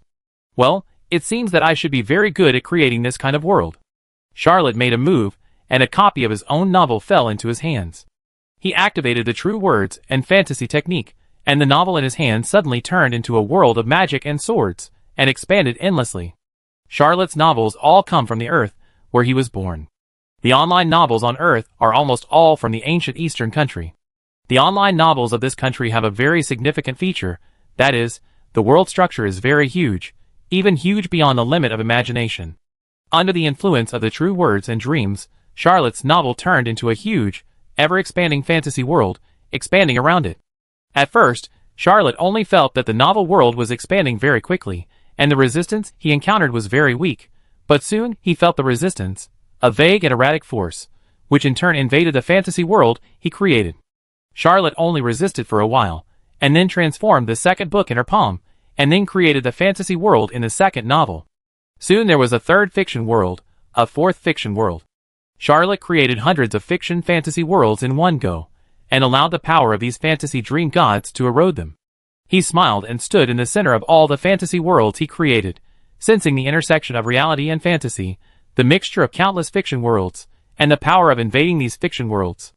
At first, it was very successful, but as it progressed layer by layer, it soon collapsed silently. The novels that Charlotte brought from Earth were really a collection of the imagination of the people on Earth. A mere evil god from the old continent really couldn't bear such a huge flow of information. Especially when the power of the god of fantasy dreams invaded the worlds of hundreds of novels, his power was diluted to the limit. Charlotte suddenly whispered, I found you. He took a big step forward, crossing a world in one step. Each dream created by the god of fantasy dreams was very small, with only one village, one town, and very few large cities, so these worlds could not stop Charlotte's footsteps at all. He quickly passed through countless fantasy towns, and stepped into a very warm small village. An old woman stood at the entrance of the village in panic. Charlotte ignored her because he knew she was not the real god of fantasy dreamland. He just waved his hand, and sent the old woman to his own fantasy world. He walked into the village. The village was very peaceful. The people in the village were enthusiastic, and everyone had a happy look on their faces. They seemed to have not seen Charlotte, and continued to live their own lives. But every time Charlotte passed a villager, he would disappear on the spot. Charlotte walked around the village, and there were no more living creatures in the village. Charlotte stood in the center of the village, tilted his head slightly, and said, "Come out." He waited for a while, but no one appeared. Charlotte did not continue to wait, but stretched out his hand, and slapped the ground, and began to erode this dream world. The 7 powers he held, maze, dirt, corrosion, puppet, spider, angel, blood angel, all worked together, and began to erode the core of the god of fantasy dreamland. It was at this time that Charlotte discovered that this evil god was extremely weak, not the kind of weakness that was weak, but that he had never been able to form. Under his 7 powers, the entire village only resisted for a short while before it completely collapsed, and a new power appeared in Jinsokyo. Charlotte was slightly surprised. He had agreed to Juno to participate in the siege of the 4 dream gods, and he thought in his mind that this would be a very difficult war. Especially since he had fought with the god of beautiful dreams. Although the god of beautiful dreams was not very powerful, he was very complicated and difficult to deal with. If the other 3 dream gods were as powerful as the god of beautiful dreams, or even stronger than him, even if Charlotte had the help of his family, Juno, and Karnstein, he might not be able to win the war. But he didn't expect that he would encounter the god of fantasy dreams alone, and easily defeat this evil god and take away everything from him. Authority Fantasy, Start. Charlotte immediately knew the power of the god of fantasy dreams, and completely mastered his power. This evil spirit of the dream world was born only 2 eras ago. Because there was too little entertainment in the old continent, all the legends pointed to the 9 righteous gods, and the dream god was not allowed to touch it at all, so he hardly drew enough power from the human world and never grew up. Charlotte snapped his fingers lightly, and integrated the novel world he had just created into the fantasy dreamland. He could sense that the authority of the fantasy town was constantly growing, and soon it had grown to a certain limit, and even exceeded that limit. The peak of the saint rank is the 24th rank, and the god rank also has different levels. The god of fantasy dreamland is probably only the 25th rank, but after absorbing hundreds of novels in the fantasy world, the authority of fantasy dreamland has successfully broken through to the 26th rank. Well, it is still a pathetic weak god, if this evil spirit still exists. However, when Charlotte obtained fantasy dreamland, he no longer existed, or in other words, his memory and soul were replaced by Charlotte, becoming the nutrients for Charlotte's soul growth and the supplement of memory. Charlotte put away his 8th power, and began to focus on other dream worlds. He successfully found Karnstein, Juno, and Amon and Amelia. He could also sense Lilith and Amabella, who stayed in Juno's dream world. Charlotte smiled and said to herself, "The teacher seems to be in trouble." Chapter 650. Juno and Karnstein are hiking in a desolate world. This world is empty. Even the ground beneath their feet no longer exists. The 2 top masters step by step, trying to move forward firmly towards a certain goal. Karnstein is not good at illusion, but he is strong enough not to be confused by dreams and always follows Juno.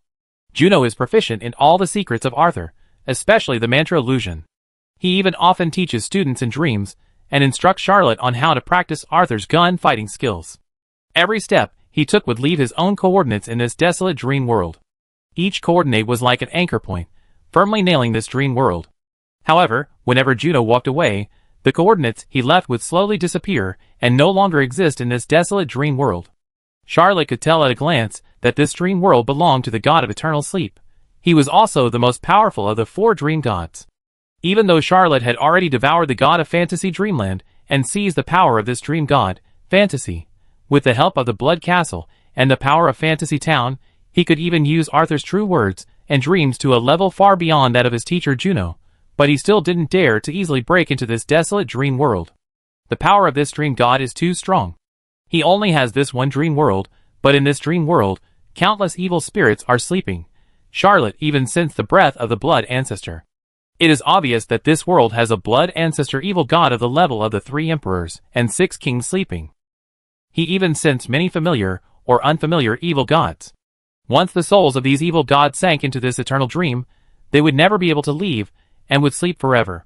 Charlotte watched the void and never intended to enter the dreamland of the god of eternal dreams, but he had a small guess about the identity of this god of eternal dreams. Well, he couldn't say it. Charlotte sensed it a little and felt the existence of Amon and Amelia, and also the existence of Lilith and the rest of her family. He ignored Amon and Amelia, and returned to Juno's dreamland first. All dreams in the world are connected. Therefore, Juno's fantasy dream is not completely safe. Although the bronze gate he created can resist other dream evil spirits, it also has its limits. Charlotte walked out of the bronze gate, and appeared in front of Lilith, Amabella and others. She smiled and said, "Follow me."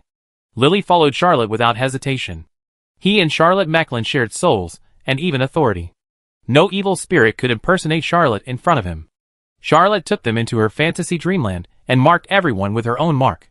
With this mark from the authority of Fantasy Town, they will never get lost in other dream worlds, and can return to Charlotte's fantasy dreamland at any time. He glanced at Lilith, hesitated for a moment, and shared the authority of Fantasy Town with her. Fighting with the 4 dream gods is extremely dangerous. If you are careless, you may sink forever and get lost in a dreamland. Facing such a dangerous enemy, he doesn't need to hide any power. Lilith has obtained the authority of Fantasy Town, and can travel in any dreamland. She has the power that is not inferior to the god of Fantasy Dreamland, and can manipulate dreams, which is very beneficial to their war. Lilith sensed the new authority in her body, and was full of love for Charlotte. To him, Charlotte is a father, and a more important person, so important that it is unimaginable, even beyond becoming a god. He gracefully performed an imperial court salute to Charlotte, and his own fighting posture, along with a cool light, turned into a gorgeous court dress, with a pair of white and tender feet bare, taking small steps, and leisurely left. Charlotte did not go with her. Lilith's strength has been improving. Although she is not as good as Doris at her peak, she is already a very terrifying existence among the evil spirits. In particular, she has mastered 4 powers: puppet, spider, dirt, and fantasy. Among the evil gods, she is also unique. There are not many evil spirits that can master more than 1 power. Doris only has 3 powers, of which puppet and spider have been taken away by Charlotte and Doris, leaving only the last one. Charlotte was not worried that Lilith would suffer in the dream. Even if she faced the other 3 dream gods, she could retreat calmly, more easily than Juno and Karnstein. After all, they did not have the authority to control the dream. Amabella and the others did not want to separate from Charlotte, and Charlotte did not let them fight alone. Instead, she summoned the Holy Light God Kingdom, which swallowed the Blood Castle, and changed into a new form in the dream. It turned into a huge whale, which was the posture of Yvonne, the king of giant whales. Dreams and whales are the most harmonious combination in any work. When Charlotte used the power of Jinsokyo to penetrate the body of Yvonne, the king of giant whales, he sang a loud whale song, carrying the power of Jinsokyo. The king of giant whales swung his tail, and proudly swam into another dream world. In a huge space inside Charlotte's giant whale, looking at the dream in front of him, countless brilliant colors should have transformed into an infinitely beautiful world, but because of the suppression of Jinsokyo's power, they could not show their own power, and could only emit a faint dream power. Yvonne, the king of the giant whale, suddenly opened her mouth, and swallowed up all the gorgeous colors. As the giant whale swam along, countless beautiful dreams were broken by Charlotte, and he soon found the location of the god of beautiful dreams. This god of beautiful dream environment is a beautiful lady, exuding mature charm. Her beautiful face is full of anxiety. Beautiful dreams are the best tool to relieve anxiety, but anxiety will not disappear, it will only transfer. He can also be called the god of anxiety. This anxiety did not destroy the beauty of the dream god, but made him full of strange charm and more attractive. Charlotte made a move with his hand, and a branch from the ancient modal tree turned into a spear under the blessing of Dapikalojua's power. He threw it with all his strength, and the spear pierced into the dream where the beautiful dream god was hiding, but it was deflected by the power of the dream god and failed to pierce him, but fell into the dream. Charlotte did not care. He kept breaking the branches of the ancient modal tree, and under the blessing of Dapikalojua's power, he turned them into spears, and threw them with all his strength. He did not want to hurt the beautiful dream god, but to nail the dream world where he was hiding, so as to prevent the dream god from escaping. This dream god had escaped from his hands twice. This time, Charlotte did not want to let him go again. Chapter 651. Charlotte seized the power of the god of fantasy dreamland, and thus gained a deeper understanding of the god of dreams. All the gods of dreams must have a core dream, which is their domain. Only here can they exert their full power, but only here can they have a chance to be killed. Charlotte didn't know whether the righteous gods would fall, but he did know that the evil spirits would fall, and he had killed evil gods before. As countless spears fell, the world of the god of beautiful dreams became clearer and clearer, and the anxiety on the face of the beautiful god of beautiful dreams became more and more serious. He continuously emits colorful bubbles, but these dreams cannot break through Charlotte's dream world. The god of fantasy dreamland is the weakest among the 4 dream gods, but the god of beautiful dreamland is not that strong either, especially after Charlotte took over the power of fantasy dreamland. He shared it with Lilith, which almost doubled the power of the god of fantasy dreamland, especially Omi Bella and other family members. After being branded by Charlotte, their power also became the source of fantasy dreamland. Today, Charlotte's strength has actually slightly surpassed that of the god of beautiful dreamland. Therefore, the dream of this dream god could no longer erode Charlotte's dream world. When the 2 dream worlds were completely anchored, Charlotte waved her hand, and 4 legendary warships appeared in the void and sailed into the last bastion of the god of beautiful dreams. This dream god kept urging his dreams to overturn the holy light god kingdom driven by Amabella, and the legendary warships built by Visuji and others with angels and blood angels as the cornerstone, but he could never do so. After the war started, Charlotte disappeared without a trace. He did not continue the battle, but escaped to another battlefield. Although the god of beautiful dreams was besieged, it was impossible to capture it in a short time. This war might last for a long time. Amon, Emilia, and Lilith are now working together to besiege the last dream god, the god of horror nightmare. The power of the god of horror nightmare is far above the god of beautiful dreams, but with the protection of Lilith, Amon and Emilia are wantonly destroying the world of the dream god, and the dream god can do nothing about it.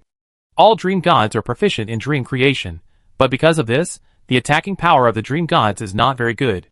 They can only defeat the enemy by dream creation. As long as they can drag the enemy into endless dreams, they can play with the opponent at will. But whether it was Amon or Emilia, they were evil spirits, and their resistance to dreams was quite strong. With Lilith, the sister who shared the authority of the god of fantasy dreams, they had almost no shortcomings.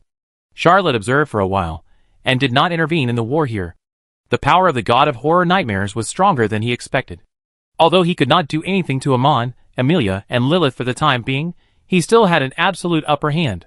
Even if he was added, it would not change the situation. Now the war with the 4 dream gods has been launched on all fronts. Except for the god of fantasy dreamland, who has fallen and his power has been seized by Charlotte, the other 3 dream gods are fighting the invaders with all their strength. Every battlefield is very dangerous. Charlotte thought for a while, and returned to the dream world of the beautiful dream god. Facing the beautiful dream god who was fighting hard, he suddenly became a little naughty and transformed into a furious Vidra, holding a golden altar in his hand, with a rolling 5-colored light cloud on his head, and a small silver snake slithering outside his body. In the dream, he can change his image at will. Charlotte turned into a god that had never existed in the old continent, which made the god of beautiful dreams panic. He did not know what Vidra Dharma Protector was, but he knew the Serpent of Fate. A god who can manipulate the Serpent of Fate, wouldn't his status be far above the 9 gods? This dream god suddenly knelt on one knee, and said in a beautiful voice, like a musical note, "I am Ah, the god of beautiful dreams. I am willing to submit to you and become your servant god." Ak, the god of beautiful dreams, didn't know Charlotte's background. In addition to being frightened by his image of manipulating the snake of fate, he also sensed the fall of the god of fantasy dreams, and at the same time sensed that the god of horror nightmare and the god of eternal dreams were being attacked. He really thought that Charlotte was an irresistible existence. After all, as soon as he appeared, several servant gods destroyed the god of fantasy dreams and attacked him, and the other 2 dream gods at the same time. Charlotte's existence was simply overwhelming. Charlotte had never expected that he would gain so much by appearing in this image. He reached out and lightly tapped the forehead of the god of beautiful dreams, leaving his own mark, and tried to extract the power of the god of dreams. The god of beautiful dreams Ak did not resist at all, and was easily branded by Charlotte, and his power was taken away. Beautiful dreams. Looking at the god of beautiful dreams Ak, who was crawling on the ground and welcoming him into his world, Charlotte shook his head. Of all the battles he had participated in, this one was the easiest. Including the god of beautiful dream environment, he already had 5 servant gods before he became a god. Amon and Emilia could not be considered his servant gods, and Lilith had been taken in by the little snake. Charlotte pointed her finger, and an angel, and a blood angel flew out, and landed beside the god of beautiful dreams. He smiled and said, "This is for you." Ah, the god of beautiful dreams, did not expect that this main god would be so generous. He could fully feel the power of these 2 beings. They could make up for the weakness of the god of dreams' insufficient attack power, and bet on his biggest shortcoming. Charlotte waved her hand and said, "Come with me to fight against the god of horror nightmares." For Charlotte, this is the most basic military strategy. As long as you defeat the weakest enemy first and absorb the enemy's strength to increase your own strength, and then fight against stronger enemies, you will become braver and stronger. He actually couldn't understand why his teacher Juno picked the strongest god of eternal dreams at the beginning. Although they are master and apprentice, Charlotte will not give the power of the god of dreams that he has seized to this teacher for nothing. After all, Juno is really a blood clan, and he is really a human. Charlotte has not yet condensed a blood core, nor has he become a blood clan. He has always been a human who practices bloody glory. If he could still conquer the world of the god of horror nightmares, he could go all out to help his teacher Juno. Charlotte also wanted to know what kind of expression her teacher would have when she knew that 3 of the 4 gods of dreams had been subdued by her student. When 5 legendary warships broke into the god of horror nightmares, Amon, Emilia, and Lilith also summoned their own warships. The most powerful fleet in the history of the old world appeared in the world of this god of dreams. Chapter 652. The god of fantasy dreamland and the god of beautiful dreamland are both weaker than the god of horror nightmare. Even if the 2 dream gods work together, they may not be able to resist the god of horror nightmare. But now, Charlotte not only holds the power of the 2 dream gods, he also has his own family. Amon, Emilia, Lilith, Amabella, Pachaloto, Yvonne and Vasuji, these evil spirits, have formed a powerful force, especially under the blessing of the power of the 2 dream gods. This legendary fleet is not afraid of any nightmare at all. Charlotte was not very skilled in manipulating the newly acquired powers of Jinsokyo and Chiming, so he broke into the world of the god of horror nightmares, and did not participate in the war. Instead, he quietly stayed in the sky, letting his family run rampant in this nightmare world.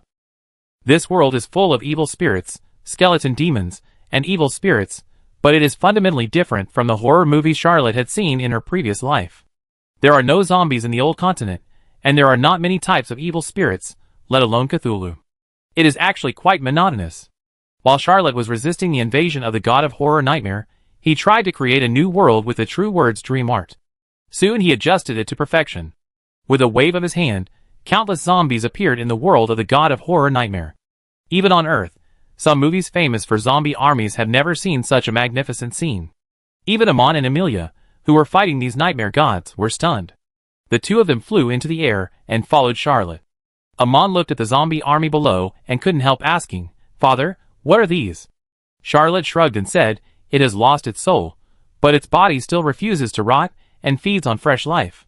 Emilia suddenly pointed at a rising giant octopus and asked, "Dad, is that the evil spirit you subdued?"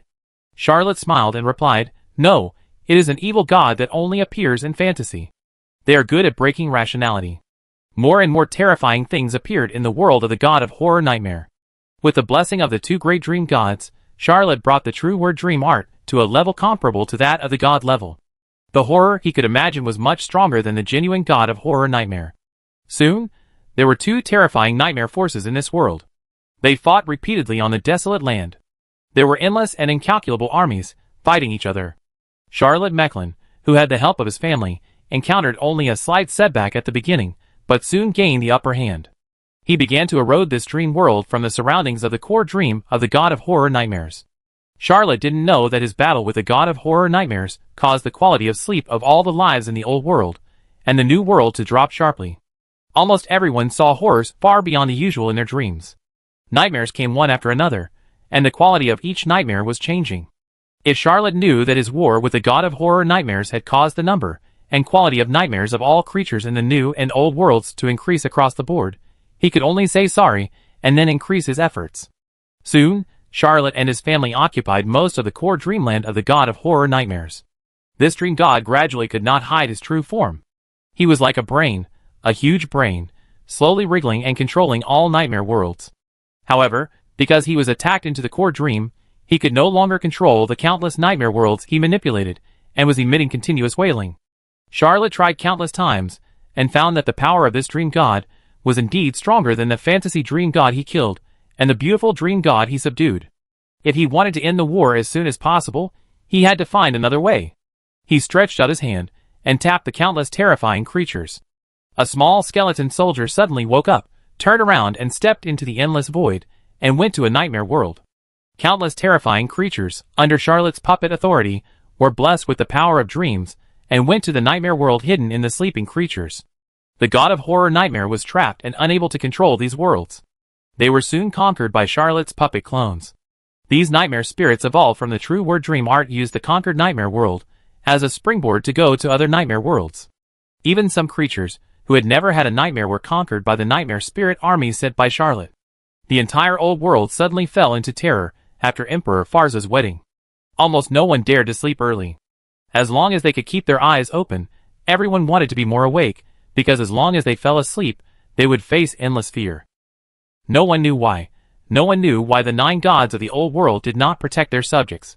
Even Charlotte felt that her power to manipulate nightmares was growing too fast. As the nightmare spirit army under him captured more and more dreams, the real nightmare god was like a collapsing sand tower.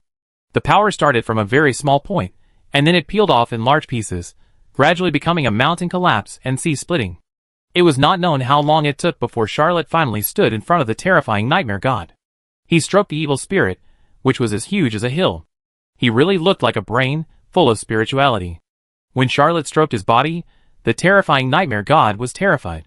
He wanted to escape, but in the end, he only moved twice and did not move. He had lost the ability to move his body, and was firmly bound to his core dream. Facing this enemy, who had broken countless nightmares, the dream god was powerless.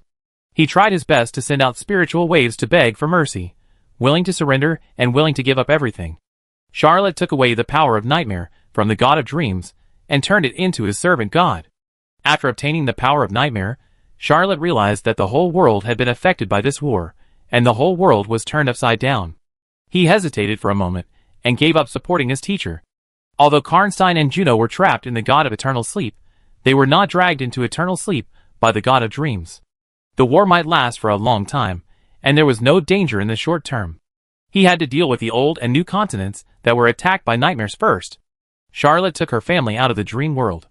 When she stepped on the land of Strasbourg, she suddenly felt a strange feeling, well, infinitely close to God. Ah, the god of beautiful dreams, appeared behind Charlotte. He became more elegant and graceful. Without Charlotte's order, he began to spread beautiful dreams and comfort the people of Strasbourg, who were tortured by nightmares. His power was far less than that of the god of horror dreams. He could not cover the old world and the new world. He could only comfort one city at a time. Chapter 653. Charlotte took away the nightmare authority. He can eliminate the time nightmare, but correspondingly, his power will continue to weaken. So Charlotte can't make the old and new worlds no longer have nightmares. He can only let the beautiful dreams and nightmares intersect and try to appease the living beings. Juno and Karnstein didn't know how far they had walked, but Juno gradually sensed the coordinates he left behind and began to disappear slowly, and he was able to anchor this dream world more and more. Juno was slightly suspicious and said, "Why do I feel that the power of the god of eternal dreams is weakening?" Karnstein said calmly, "I don't know, but I know your feeling is right." The two top blood clan figures couldn't figure out what happened to the god of eternal sleeping dreams, but this is a good thing. The two of them did not hesitate to head deep into the world of the god of eternal sleeping dreams. Although the two of them had been walking in this desolate dream world before, they deliberately lingered on the edge of the world because they were afraid of being trapped in this world of eternal sleep and unable to leave. But now, they are not afraid anymore. Charlotte knew that dreams were all connected, but he didn't know that he had killed one dream god, seized the power of the other two dream gods, and took them as servant gods, which also affected the god of eternal dreams.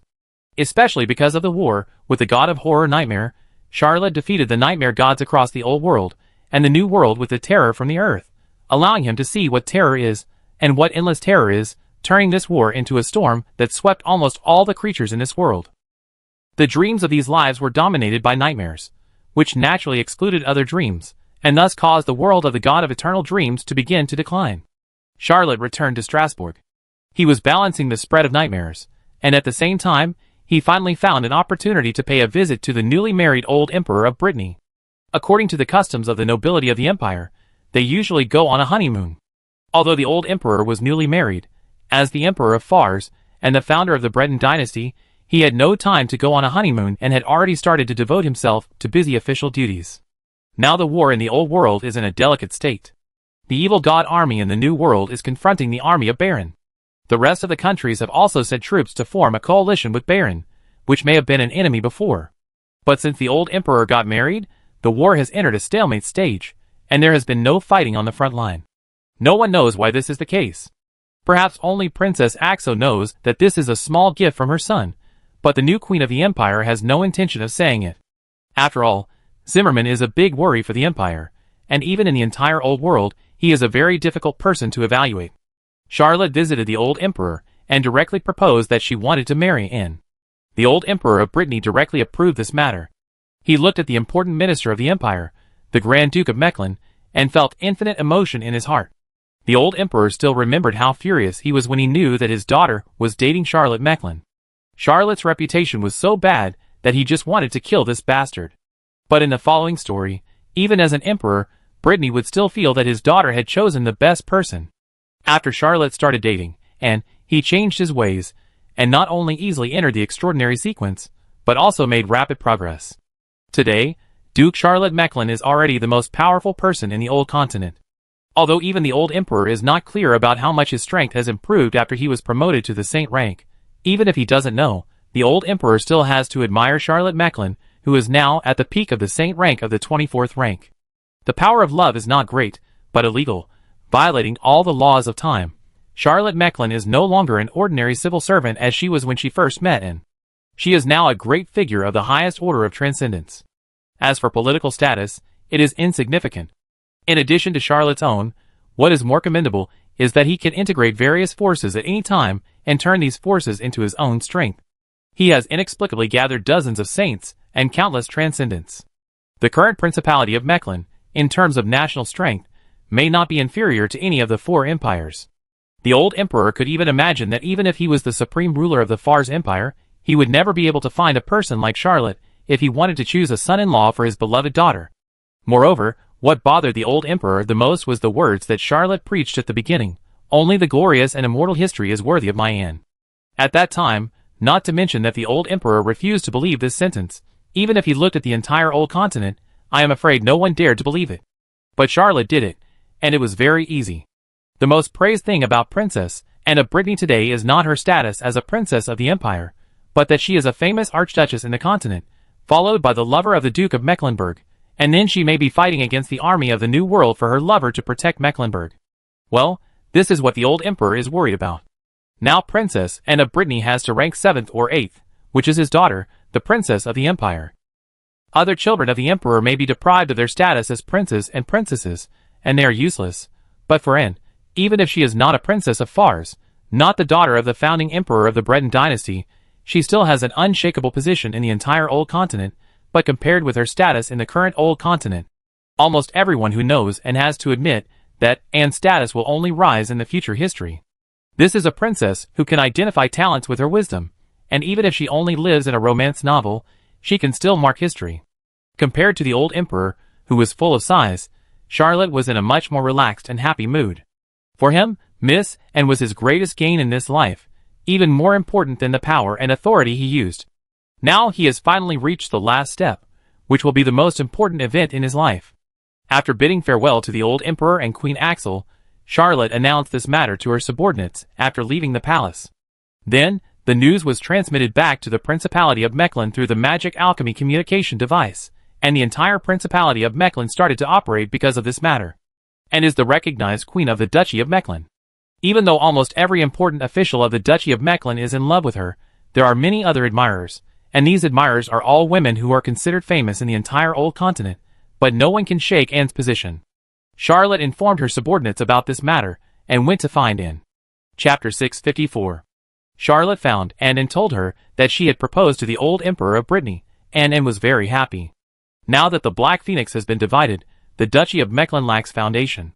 Fars is one of the 4 great empires, and the marriage of the emperor's eldest daughter cannot be arranged in a short time, and many preparations are needed.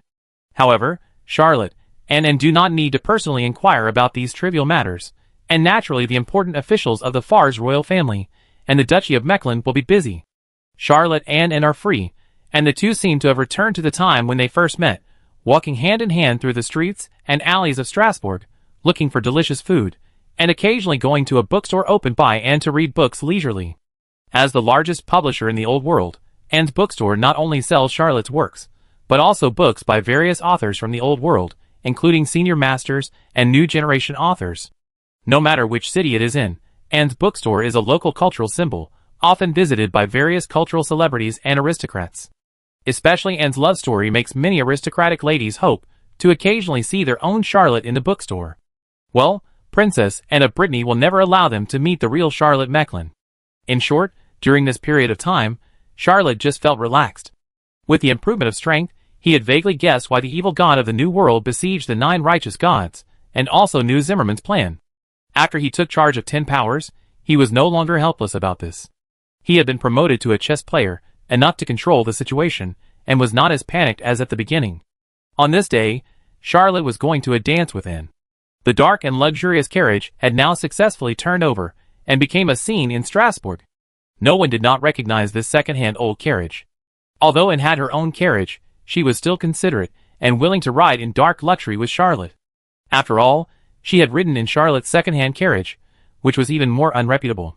The two were in the carriage, holding hands, and saying some affectionate words. Suddenly dark luxury shook slightly. Charlotte raised her eyebrows.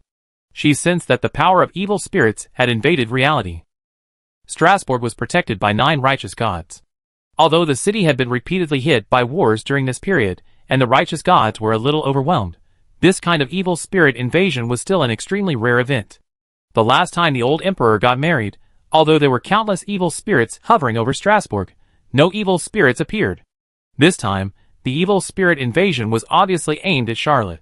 He whispered, "Amon, Emilia, Lilith, protect your mother." The next second, Anne found herself and her carriage parked on a huge skeleton warship. A cute little girl was mumbling, "Emilia wants to fight." She smiled and picked up Emilia.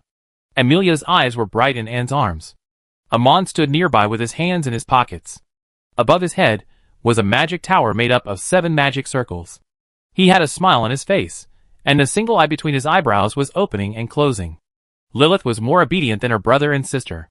Although she looked the oldest, Lilith never thought that Amon and Emilia were newly born evil spirits as they looked. Lilith has also participated in clearing nightmares recently. After all, she also has the authority of Jinsokyo. She is dressed in a gorgeous court dress, just like an ordinary noble girl, but she does not have any evil god power to invade the protection formed by the power of Amon, Emilia, and Lilith. Charlotte activated Adonis' secret technique without hesitation, and transformed into a god knight covered in armor, with a human body and a horse body. He shuttled through the void, and soon saw a huge mountain made of flesh and blood. Charlotte frowned slightly, and thought to himself, how could it be Mount Hütinglein? However, in the next second, he knew why. He saw the evil god roaring angrily, and gradually awakening in the depths of Mount Hütinglein. Charlotte was slightly surprised and shouted, "Why is another blood ancestor awakening?" The blood ancestor who awakened this time was also one of the 6 kings, Odin of the Adrian clan. Charlotte was not familiar with the Adrian clan, nor had she come into contact with anyone from the Adrian clan, and bloody glory had never been included in the secrets of the Adrian clan. This blood ancestor seemed to be half asleep and half awake, roaring for a while, and then fell asleep again. Charlotte observed for a moment, and said in surprise, "Is his soul trapped in the world of the god of eternal dreams?" Karnstein easily took away everything of the original blood ancestor. When Lilith took away Doris's power, she did not encounter too many obstacles. Charlotte was also a little strange, but at this moment, he roughly understood why the teacher targeted the god of eternal dreams, because the souls of the blood ancestors were all detained by this dream god. Charlotte whispered, "The teacher's plan is so big." Of course, he would not hold Juno back. Obviously, if Odin, the blood ancestor of the Adrian clan, wakes up, it will help Juno to seize the god of killing. The reason why he was dragged to Mount Hütinglein is because he also controls the power of dreams. All dreams in the world are connected. Juno and Karnstein's joint war against the god of eternal dreams has affected him. The two forces intertwined, and Charlotte was above Mount Hütinglein. He soon discovered that the surrounding space changed. He entered the endless void. Mount Hütinglein in the endless void was a flesh and blood giant. His body was so huge that it was incredible, just like a continent. The magic mountain made of the flesh and blood of Timothy, the ancestor god of the Abulahan clan, kept shaking, as if something was about to rush out of it. Charlotte hesitated for a moment, stretched out her hand, and Amabila, Dapokaloduo, Yvonne, and Basuji appeared gracefully, and fell into the magic mountain made of the flesh and blood of Timothy, the ancestor god of the Abulahan clan. After countless battles, the strength of these 4 family members has greatly increased. When Dapokaloduo fell on the flesh and blood magic mountain, he turned into a huge tree, rooted in the body of the flesh and blood giant, and countless big ling demons overflowed from the trunk and immediately fled into the void. Charlotte didn't pay attention to this war, nor did he pay attention to the war in the eternal dream world, because he saw dozens of evil spirits appear again, and they were besieging the old man with the lantern. This righteous god was the same as last time, but the light seemed to be a little dimmer. Charlotte didn't know how far this war had progressed, and what the old man with the lantern was like. He also knew that he couldn't control this war. The only thing he could do was hunt. It was his hunting time again. This was also the only thing he could do. Chapter 655. As soon as Charlotte stepped into the endless void, she saw Zimmerman. He was walking among several evil spirits, relaxed and at ease, and he didn't forget to say hello to Charlotte. Charlotte thought for a moment and rushed over. This time, he didn't have his family around him, but Charlotte was not afraid at all. He passed by Zimmerman and whispered, "Join hands." Zimmerman was slightly surprised and asked, "Why did your strength improve again?" Charlotte replied, "Killed a few dream gods. I'm also curious. Why haven't you improved your strength? Shouldn't you have entered the god level a long time ago?" Zimmerman suddenly had a thought. "Do I have a grudge against him? Oh, it's true, we do have a grudge, and he even stole my fiancée. Both of them are top figures in the old continent." Not long ago, Zimmerman was much stronger than Charlotte, but now Charlotte's strength is not inferior to his. Although both of them are very wary of each other, they cooperate very well. They soon trapped an evil spirit, and Zimmerman swung his sword and cut the evil spirit in half. This swordsmanship was a magical skill that Charlotte had not been able to achieve until now. He really didn't have the ability to cut the evil spirit alive. Zimmerman glanced at the evil spirit, slightly disdainful, and said, "The power and soul belong to you, and the body and flesh and blood belong to me." Charlotte was slightly surprised and asked, "Isn't power the most valuable?" Zimmerman said lightly, "I don't lack power." Charlotte was already very curious about him, and now he was even more curious. He secretly speculated and thought, Zimmerman's memory and soul have been preserved intact with the help of secret methods. If he is not lacking in authority, but only lacking in divine body and flesh and blood, his authority must be very strange. What should it be? Charlotte reached out and took the authority and soul belonging to this evil spirit. This evil spirit was called the god of absurdity, and he also mastered a little bit of coincidence, but the latter was not considered authority, but just a little bit of ability. His strength is extremely weak, and his absurd authority is not complete, not even as good as the 3 dream gods that Charlotte killed and subdued not long ago. Charlotte took this authority, thought about it, split it up, and integrated it into the authority of Jinsokyo, Chiming and Nightmare. Dreams are absurd in the first place, and each of them has obtained a part of the absurd authority, and the power of these 3 authorities has increased significantly. Although the absurd authority is good, it is not a powerful ability for Charlotte. Keeping it in hand is not very useful. Instead, splitting it up and integrating it into the authority of the 3 dream gods can improve his strength. In Jinsokyo, after the powers of Chiming and Nightmare devoured absurdity, their power increased, and the interference with the god of eternal dreams became even greater. The dream world controlled by Juno and Karnstein actually expanded. As for the soul of this absurd god, Charlotte planned to send it to the great temple of the Fate Serpent in Mecklenburg, and let the ancient alchemists make something out of it. With the soul of a complete evil spirit, at least a quasi-artifact can be made. Zimmerman didn't know what method he used to collect the flesh and blood and body of the absurd god. The two of them dealt with the fruits of the battle, and started hunting the evil spirit again. Charlotte soon discovered why Zimmerman had not achieved any fruitful results in such a long time. He did not seek to kill the weakest evil spirits, but always focused on those evil spirits that were more valuable to him. The strength of these evil spirits was obviously extremely strong. Charlotte's appearance soon led Zimmerman astray. The two first picked the extremely weak god of absurdity, and soon targeted another evil spirit. This evil spirit should have mastered some kind of power related to animals. His divine body was a leopard. Neither of them could find his physical body, but this did not affect Charlotte and Zimmerman's joint strangulation. The evil spirit was defeated. Charlotte did not find its authority and soul. She simply waved her hand and told Zimmerman to keep it. Zimmerman was slightly surprised and said, "You are a good partner." Charlotte replied, "You should know that there is one thing that is missing in both the old world and the new world, and that is efficiency." Charlotte briefly mentioned a few words. Zimmerman had never come into contact with the concept of efficiency. This advanced idea from Earth suddenly made him look enlightened. The old continent was still a semi-feudal, semi-capitalist era, because there was no bottom-up revolution, and the great nobles still controlled the wealth. These great nobles only knew how to plunder, and did not know how to use wealth to increase wealth, let alone what efficiency was. Zimmerman only wanted to find the evil spirit that was suitable for him to kill. He heard the concept of efficiency from Charlotte's mouth, and then he suddenly realized how wrong his strategy was. Zimmerman also understood at this moment why Charlotte's strength improved so quickly. Using the fastest method to improve strength is a very simple concept, but in fact, there are not many people who really know how to do it, even on Earth. Many people are pursuing so-called shortcuts, but so-called shortcuts often mean many failures, but there is no so-called efficiency. Charlotte killed the evil god in the form of a leopard, but did not continue to fight. Instead, he suddenly turned his attention to the world of the god of eternal dreams. He had a hunch that the teacher and Karnstein were about to win. Charlotte did not know why the teacher suddenly gained the upper hand, but it did not affect his judgment.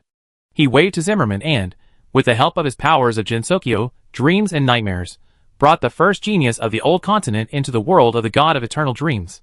He had just appeared when all his family members appeared. But this time, in addition to the family members who often appeared, there was also Annie, standing on the holy light god kingdom. Annie looked at the desolate world and felt a little panic in her heart, but she soon stopped panicking because the princess of the Fars Empire, the most famous young noble girl in the entire old continent, saw her knight coming through the void.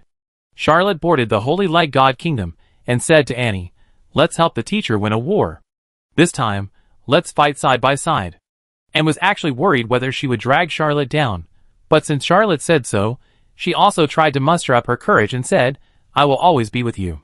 Charlotte actually just didn't have time to send it away, because this time he had a premonition that the condition of the god of eternal dreams suddenly turned extremely bad, and he should be unable to hold on. Although Juno was his teacher, he had to have a share of this great gift. Zimmerman's eyes showed surprise, but he soon became excited. He murmured to himself in a low voice, "Charlotte should regret dragging me into this war. The biggest victory of this war will surely fall into my hands." Chapter 656. Charlotte activated the powers of Jinsokyo, dream and nightmare, and created one dream after another in this desolate dream world. Each dream was fighting with the god of eternal dream for control of this world. Zimmerman soon discovered that he did not have the relevant powers of dreams, and could not compete with Charlotte for control of this dream world. However, he was also the undisputed first genius of the old continent, with extensive knowledge, so he immediately changed his tactics and went deep into the eternal dream world. Just when Charlotte was a little confused about his fighting style, a turbid stream rushed up to the sky, and a long and unbridled laugh resounded throughout this dream world. An evil force broke through the shackles of the eternal dream world, and returned to the real world. Charlotte was surprised and thought to herself, "Zimmerman can actually free the sleeping soul of an evil spirit?" He was thinking about how Zimmerman did it, and then he heard Zimmerman's voice, which sounded, "Pull me back." Charlotte smiled slightly, waved her hand, and a bronze door opened, letting Zimmerman in again. Zimmerman casually threw a group of souls, and said casually, "You need this." Charlotte then realized that Zimmerman had actually rushed out of the eternal sleep dream world, and captured the escaped evil spirit. He unceremoniously collected the soul of this group of evil spirits, and continued to expand his own dream world silently. Zimmerman also soon felt that his actions in the eternal sleep dream world would always be blessed by a force, becoming more comfortable. Even when he released the second evil god soul sleeping there would be a force to help him stop the evil god soul. Zimmerman would not give all the souls to Charlotte. He collected the souls, smiled slightly, and thought to himself, "Charlotte Mecklin is really a good partner. So far, all the people who have joined his forces have achieved good development. It's a pity that he doesn't have what I need, and I won't serve as a subordinate." The two cooperated tacitly, and quickly expanded the results of the battle. However, even though they were the most powerful people among humans, they were not gods after all, so there were still a few evil spirits that escaped from their encirclement after waking up. Outside the ever-sleeping dream world, on the Horn Thunder Mountain of the old continent, the Flesh and Blood Mountain suddenly shook slightly and began to wriggle. A flesh and blood giant broke through the endless void and gently grabbed the Blood Clan's ancestral demon mountain, which suddenly rose into the air and fell into the hands of the Flesh and Blood giant. This Flesh and Blood demon mountain, which occupied an extremely important position in the Blood Clan and suppressed the six kings' bodies, disappeared from the earth. Only a dark deep pit was left. When the Horn Thunder Mountain disappeared, the ever-sleeping dream world also shook, and countless souls swarmed out. Even Charlotte and Zimmerman had no time to intercept them. The two could only use their own means to intercept a small part. Although the small part they intercepted was already tens of thousands, the souls that escaped were probably hundreds, thousands, or even countless times more. Charlotte sighed. He knew that his teacher Juno had won, but the souls trapped in the eternal dream had also escaped. These souls were not all good men and women, and many were even evil and indescribable things. Their escape was definitely not a good thing for the people of the old world. However, Charlotte also knew that Juno would suppress these souls again after he mastered the eternal dream world. As long as the old world could hold on, it would still have a chance to restore a peaceful life. He would also protect the old world so that the people of the old world would not be disturbed by evil spirits. At least, he would not allow these evil spirits to invade the dreams of the creatures of the old world. Juno was overjoyed. He stood in the center of this eternal dream world, smiled warmly, and said to Karnstein, "Thank you." Karnstein sighed and said, "You have finally become a god." Juno said, "There is only one step left. I still have to put my soul and memory in this eternal dream world. When my physical body and divine body are built, I will take them back. You also know that my soul and memory must also be integrated with this eternal sleep dream." Karnstein said lightly, "You still trust your students more." Juno smiled slightly and said, "Indeed." He didn't even argue. Juno wanted to integrate his soul and body, his divine body, and restore all his memories. He needed someone to go deep into the eternal sleep dream world to help him wake up. He gave this power to Charlotte, not to Karnstein. Karnstein didn't say much, and he also knew why Juno trusted Charlotte more. Evil gods can never be trusted, even though he and Juno are good friends and have a blood clan bond. This iron rule in Juno's mind cannot be broken. Juno nodded slightly, and lay on the ground. His soul disappeared instantly, and merged with the entire eternal sleep dream world.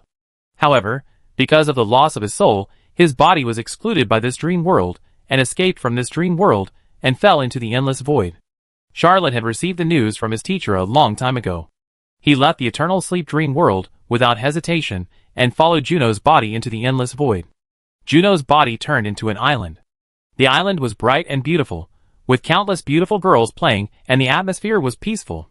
Charlotte had never seen the body of the evil god in such an atmosphere.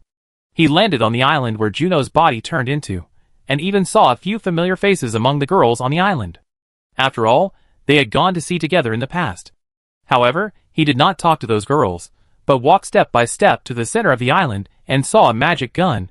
This magic gun has never appeared in the world, and Charlotte has never heard of its legend.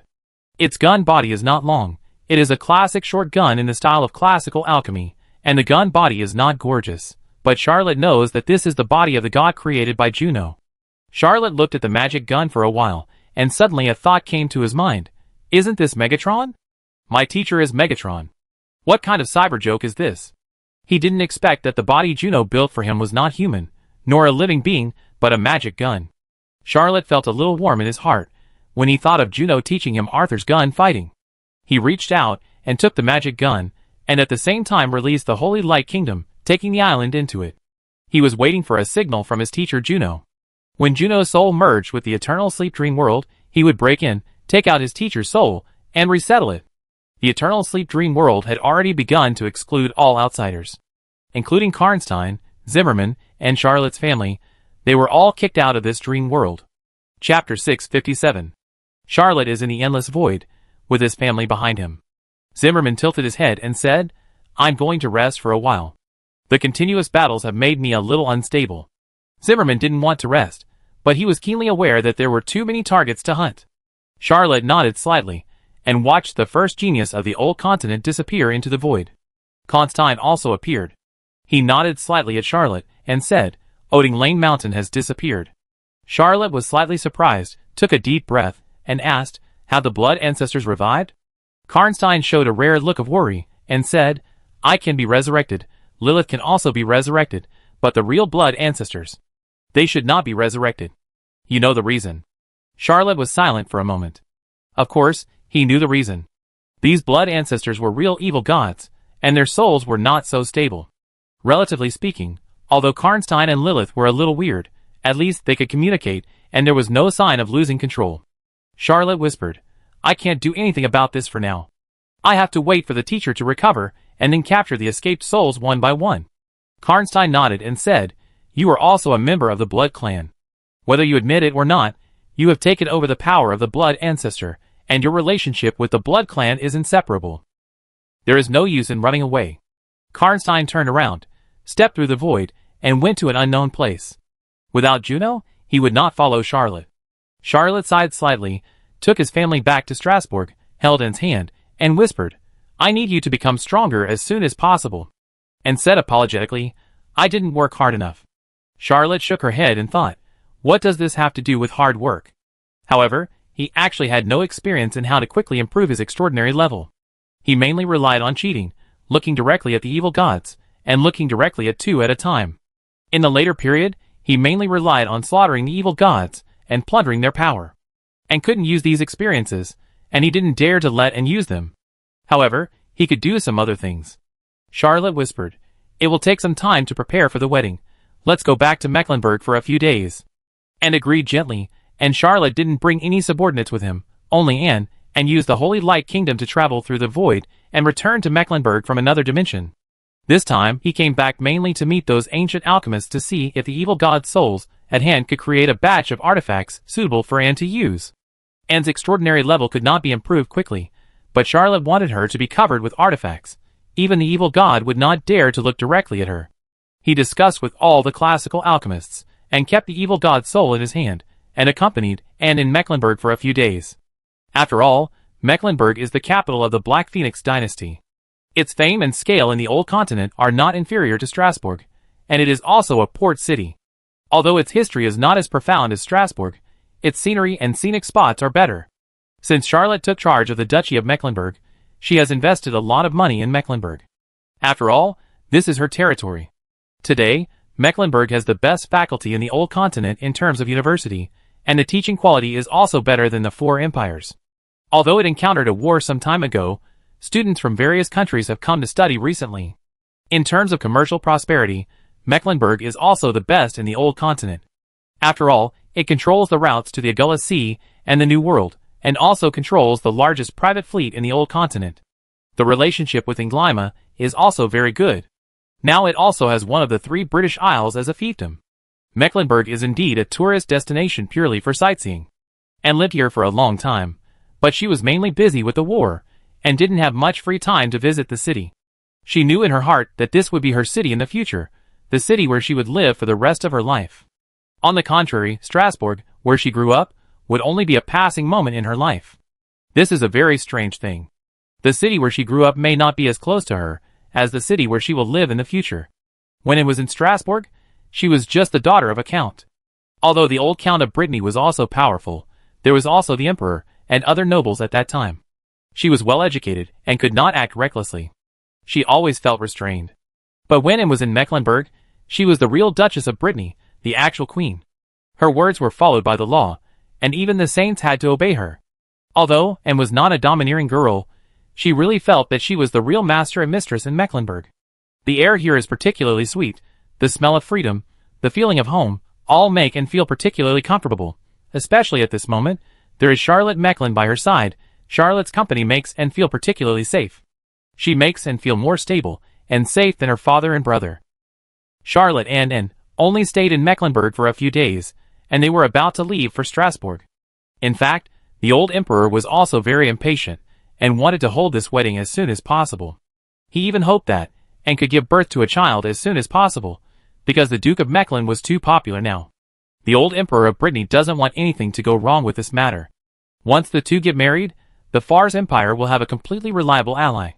Although the Principality of Mechlin is not an empire yet, every country on the old continent knows that although the Principality of Mechlin does not have the name of an empire, it is actually the 5th largest empire. Whether it is economic, military, or holy rank, it is not inferior to any empire. With the two empires joining forces, Fars will be able to gain a firm foothold on the old continent, especially the Breton dynasty, which is still a new dynasty. The remnants of the Axel dynasty are still strong, and there are still remnants of Axel in rebellion. With the support of the Mechlin family, the Breton family can more firmly grasp the imperial power. When Charlotte and Anne returned to Strasbourg, the old emperor sent out a second wedding invitation.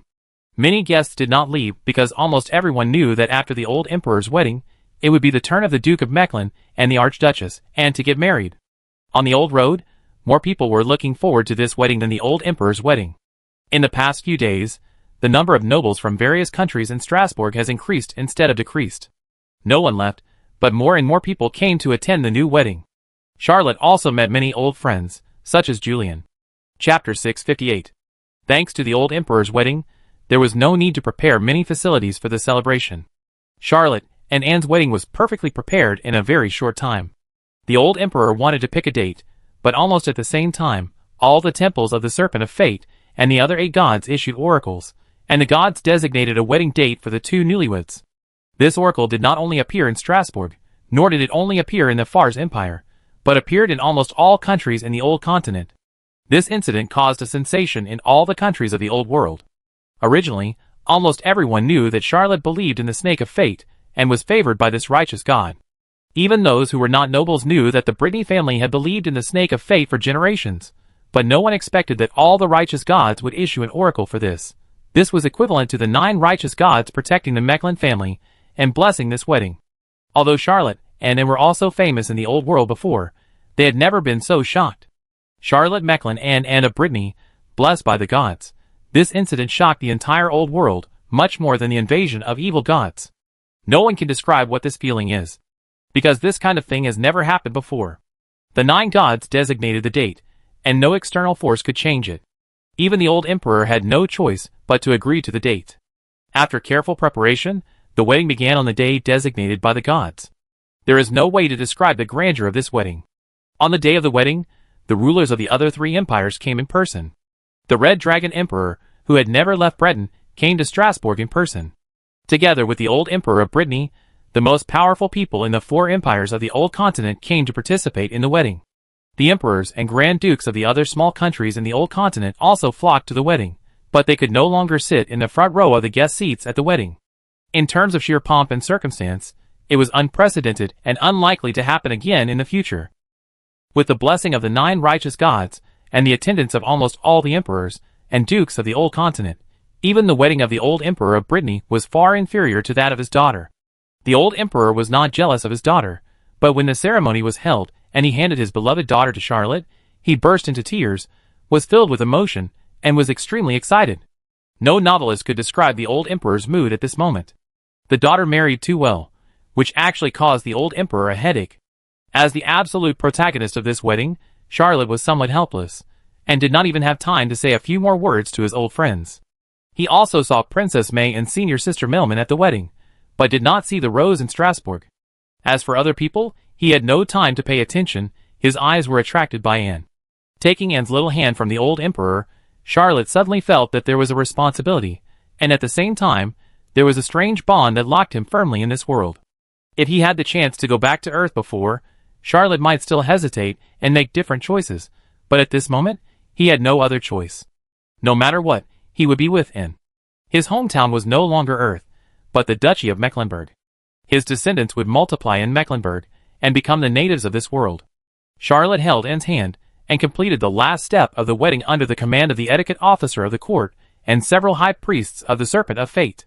He stood in the halo of everyone's attention, smiled slightly, and said, "Dear guests, please forgive me for my poor hospitality. I will give a small gift to all the guests who attend the wedding. They are all from the alchemy department of Mecklenburg University. I hope you will like them." Originally, Charlotte did not prepare any gifts for the guests, but this banquet attracted many emperors, kings, and grand dukes from various countries. He intended to hold a subtle product launch and give the recently developed war machines to these guests. I believe that after these weapons are disassembled, the heads of these countries will soon place orders, hoping to order a batch of weapons from the Principality of Mecklenburg. Charlotte was not worried about his weapons being reverse copied. First, the technology was not so easy to be cracked. Second, there was the invasion of the evil god army from the New World. These countries did not have that much time. Now his Principality of Mechlin has developed weapons, including not only land battleships, centurions, and 1,000-man commanders, but also many small gadgets. Charlotte would give these gifts according to the status of the bigwigs attending the wedding. For example, the young Red Dragon Emperor had always treated Charlotte so well that he got 20,000-man commanders, 200 centurions, 100 land battleships, and various newly produced alchemical weapons. The Red Dragon Emperor was extremely happy when he got the weapons, and immediately granted Anne the title of Earl of Ingramar. And now not only has her own independent principality, but is also a duke in Fars and a countess in Ingramar. In terms of noble status, even the queens of the major empires are far inferior to her. Even her mother, Princess Axel, is not as good as Princess Anne of Brittany. Princess Axel has no title above Earl. The wedding lasted until late at night. At midnight, two young people in ordinary clothes secretly climbed over the wall and left the palace. They ran freely on the street hand in hand. Charlotte didn't expect that, and would agree to her proposal to sneak out of the palace at night. Charlotte summoned the dark luxury and took Anne to the carriage, whispering, "Am I kidnapping the princess and eloping?" Anne looked at him lovingly and said, "You know what? I did think that if my father objected, I would elope with you. But I never thought that my Charlotte could do this for me. Let me have a fair wedding." Charlotte held Anne's hand, and suddenly realized that when he was with Anne, he was still a commoner. If the story developed normally, he would have a certain social status, but he was still far from being worthy of the Earl's daughter. Their wedding would not be made public at all.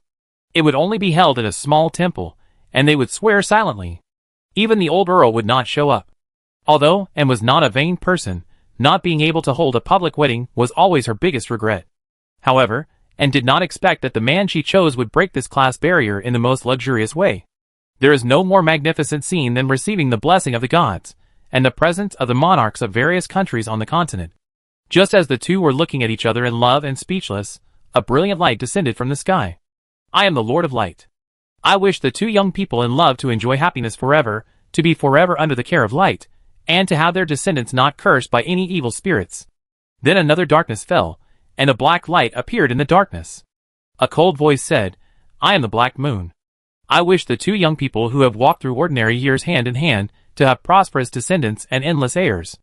As long as the Black Moon covers this continent, the Mechlin family will always be protected by me." The Black Moon disappeared, a little light came on, and an old voice said, "I am the old man holding the lantern. I wish you two lovely young people that your descendants will be born with an affinity for magic, and have the strongest alchemy talent on the continent." Countless starlight replaced the light, and a faint voice sang in a low voice, "I am the Lord of the Stars. I give Anne and Brittany Mechlin a ship that can travel freely among the stars." As soon as the voice of the Lord of the Stars fell, the sound of countless gears turning sounded, "I am the god of machinery and alchemy. I give the descendants of Charlotte Mechlin and Brittany Mechlin an unparalleled talent for classic alchemy." There was a thunderclap in the sky, and another righteous god appeared. "I am the god of thunder and storm. I will give you two newlyweds a pair of long swords, and grant you the power to control thunder and storm. This pair of long swords can only be used by the descendants of Charlotte Mechlin and Brittany Mechlin." The voices of the god of elves and the dragon of eternity and illusion actually came together. After the two announced their names, they said blessings together, "Bless the two newlyweds, and grant your descendants to enjoy the best marriage and easily gain the admiration of the best young people in the elves and orcs." Charlotte thought to herself, "With this blessing, the bloodline of our Mechlin family will not be pure in the future. But it doesn't matter if it's not a pure human race." Finally, a brilliant silver snake tail flew out from the void and knocked on Charlotte and Anne's heads. The little snake said happily, "Two Lords Mechlin, I grant your descendants the power of the Destiny Snake Church forever.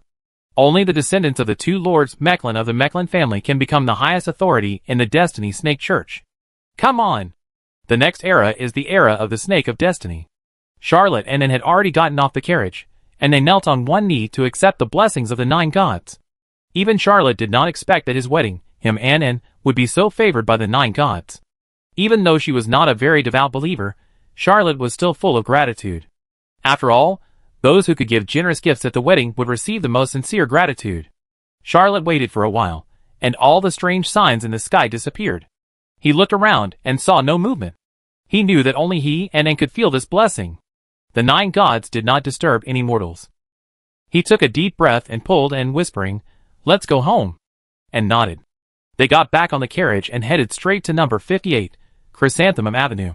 For Charlotte, it was his first residence in this world, and the place where he felt most at home. His first night with, and it must be at number 58, Chrysanthemum Avenue. This is a damn sense of ritual. Chapter 659. Charlotte hugged Anne, and she was filled with happiness. And was also a transcendent after all. Although the two had just fought a war, she was only slightly tired, not sleepy. Charlotte whispered, "Tomorrow morning, we have to go back to the palace and ask my father-in-law and Princess Axel to go back to Mecklenburg." And nodded. She knew that most of the time in the future, she would not stay in Strasbourg or the two territories. She would only stay with her husband in Mecklenburg and help him govern the Duchy of Mecklenburg. Charlotte smiled and chatted with, and about their future plans. Suddenly, the room dimmed and a voice sounded in his ear. Charlotte Mecklin, please bring your lady and prepare to attend the party. Charlotte was slightly surprised. He remembered this voice. It was not any of his acquaintances, but it was indeed a person he had known for a long time, or an evil god. The owner of this voice was the god of joy. Because of the story that Charlotte told him, his memory was tampered with, and he became a servant god of the serpent of fate. Charlotte was also a little suspicious. Why did the god of joy come to inform him? What kind of banquet was it? But he still told Anne, we have another party. He saw Anne's face was slightly surprised and said, it's probably a party of the gods. Anne nodded, got up and began to dress up. Charlotte also changed her clothes. After a while, an ancient stone door opened in the night sky. He took Anne out of the room. When he took Anne through the stone door, he saw an extremely spacious square. There were countless lights above this officialdom. There was only an extremely large table in the square, and no other items. On one side of the table, there was a supreme seat. On each seat, a god sat. They were shrouded in divine light, and their images could not be seen clearly. Only a vague outline could be seen. Mortals could not look directly at gods, whether they were evil gods or righteous gods. Of course, Charlotte had no problem. He was a little worried about Anne, so he used his own strength to resist the pressure of these gods for Anne. A relaxed and happy voice said, Sir Mecklin, the law of the gods is going to be revised. Do you support the 9 gods ruling the era, or adding or removing the gods? Charlotte was shocked. Although he had expected it, he didn't expect that he would be able to participate in such a big event. When he traveled through time, he knew about the sacred covenant law of the gods that the 9 gods had concluded in the indescribable ancient times. This law, which only circulated among the gods, stipulated that the 9 gods would take turns ruling the world in units of hundreds of years, which were called eras. He also knew that it was now Lady Black Moon who was in charge of the era. The god who spoke was the little snake. He answered without hesitation, of course, I support the 9 gods, who will always be in charge of the laws of the gods, and will always be the rulers of the era, without increase or decrease, and without change. The 9 gods had just blessed his wedding. How full was he to oppose the 9 gods? The snake of fate was very satisfied and said with a smile, from today on, you can have your own festival in every era. The little snake paused and added, Annie can also. As soon as the voice of the destiny snake fell, the other 8 gods also spoke up one after another, echoing his proposal. Charlotte nervously held Anne's little hand tightly. He didn't care that he had his own festival in every era, but the little snake actually proposed that, and also have her own festival in every era, which was of great significance. When the other 8 gods agreed to this proposal, it meant that he and Anne could be together happily forever. Soon, other figures appeared in the square. They had obviously reached the divine level. Charlotte even saw a blood-colored tower that was so majestic that it was unimaginable. Although it was the first time he saw it, he knew immediately that it was the first blood ancestor of the blood ancestor, Pendragon Arthur, the father of Amabella and Montgomery, who built the entire blood ancestor. It was obvious that he also coveted the highest seat on the long table, but he quickly chose to sit on one side of the long table. One after another, countless people with blood-colored light around them entered this world and followed Pendragon to sit down at the long table. Charlotte even saw Karnstein, but his teacher Juno was still asleep and missed the meeting to revise the laws of the gods. Pendragon's attitude represented the status of the 9 gods he recognized, and also recognized that the 9 gods could continue to rule the era and remain the masters of the laws of the gods. With the statement of the blood ancestor and the support of the entire blood clan evil god, people sat down at the long table one after another. Charlotte actually saw Zimmerman, the first genius of the old continent, who blinked at him and smiled. Just as Charlotte was trying to find a seat of his own, he saw the little snake flick out its silver tail and wave at him. He immediately followed it and sat down with Annie next to the serpent of fate, just opposite the other gods. On one side were the 9 righteous gods, and on the other side were the various evil gods, who recognized the 9 righteous gods, or in other words, the god level. Although Charlotte sat below the 9 righteous gods, she was in the same position as the 9 righteous gods after all, and her status was clearly different. Charlotte could feel that countless eyes were cast on him through the endless void, and Charlotte could only smile slightly without any expression. After a long time, the opposite side of the long table was already crowded with countless gods sitting down. The Lord of Light shouted, and countless dishes were served on the table. When Charlotte saw the first dish, he was shocked. There was a ball of fire in the plate, and he was very familiar with the breath. It was the flame evil god Anuyulu. Then the second dish was served on the table without anyone passing the dish. Charlotte also recognized the dish on the plate. He was the storm evil god Ipjil, who had been with the god of the labyrinth Agmaraz, and became one of the 3 evil gods of the Agras Sea. He was just a small storm in the plate, howling in pain, but no one could change his fate. As the dishes were served one by one on the table, countless evil gods were imprisoned in the plates. No one picked up their chopsticks or used their knives and forks on the long table. It was obvious that the war between evil gods and the 9 righteous gods had suddenly ended. As for the reason for the end, Charlotte guessed that a group of evil gods gave up their delusions and joined the 9 righteous gods. Well, he was one of them. Although he knew that these evil gods were about to be shared, he did not take the initiative to do anything. He took a deep breath and suddenly became slightly dazed. The next second, he reappeared at number 58, Élysée Country Street, and was a little scared, and she held Charlotte tightly and whispered, "What happened just now?" Charlotte smiled slightly and said, "Nothing, it's over."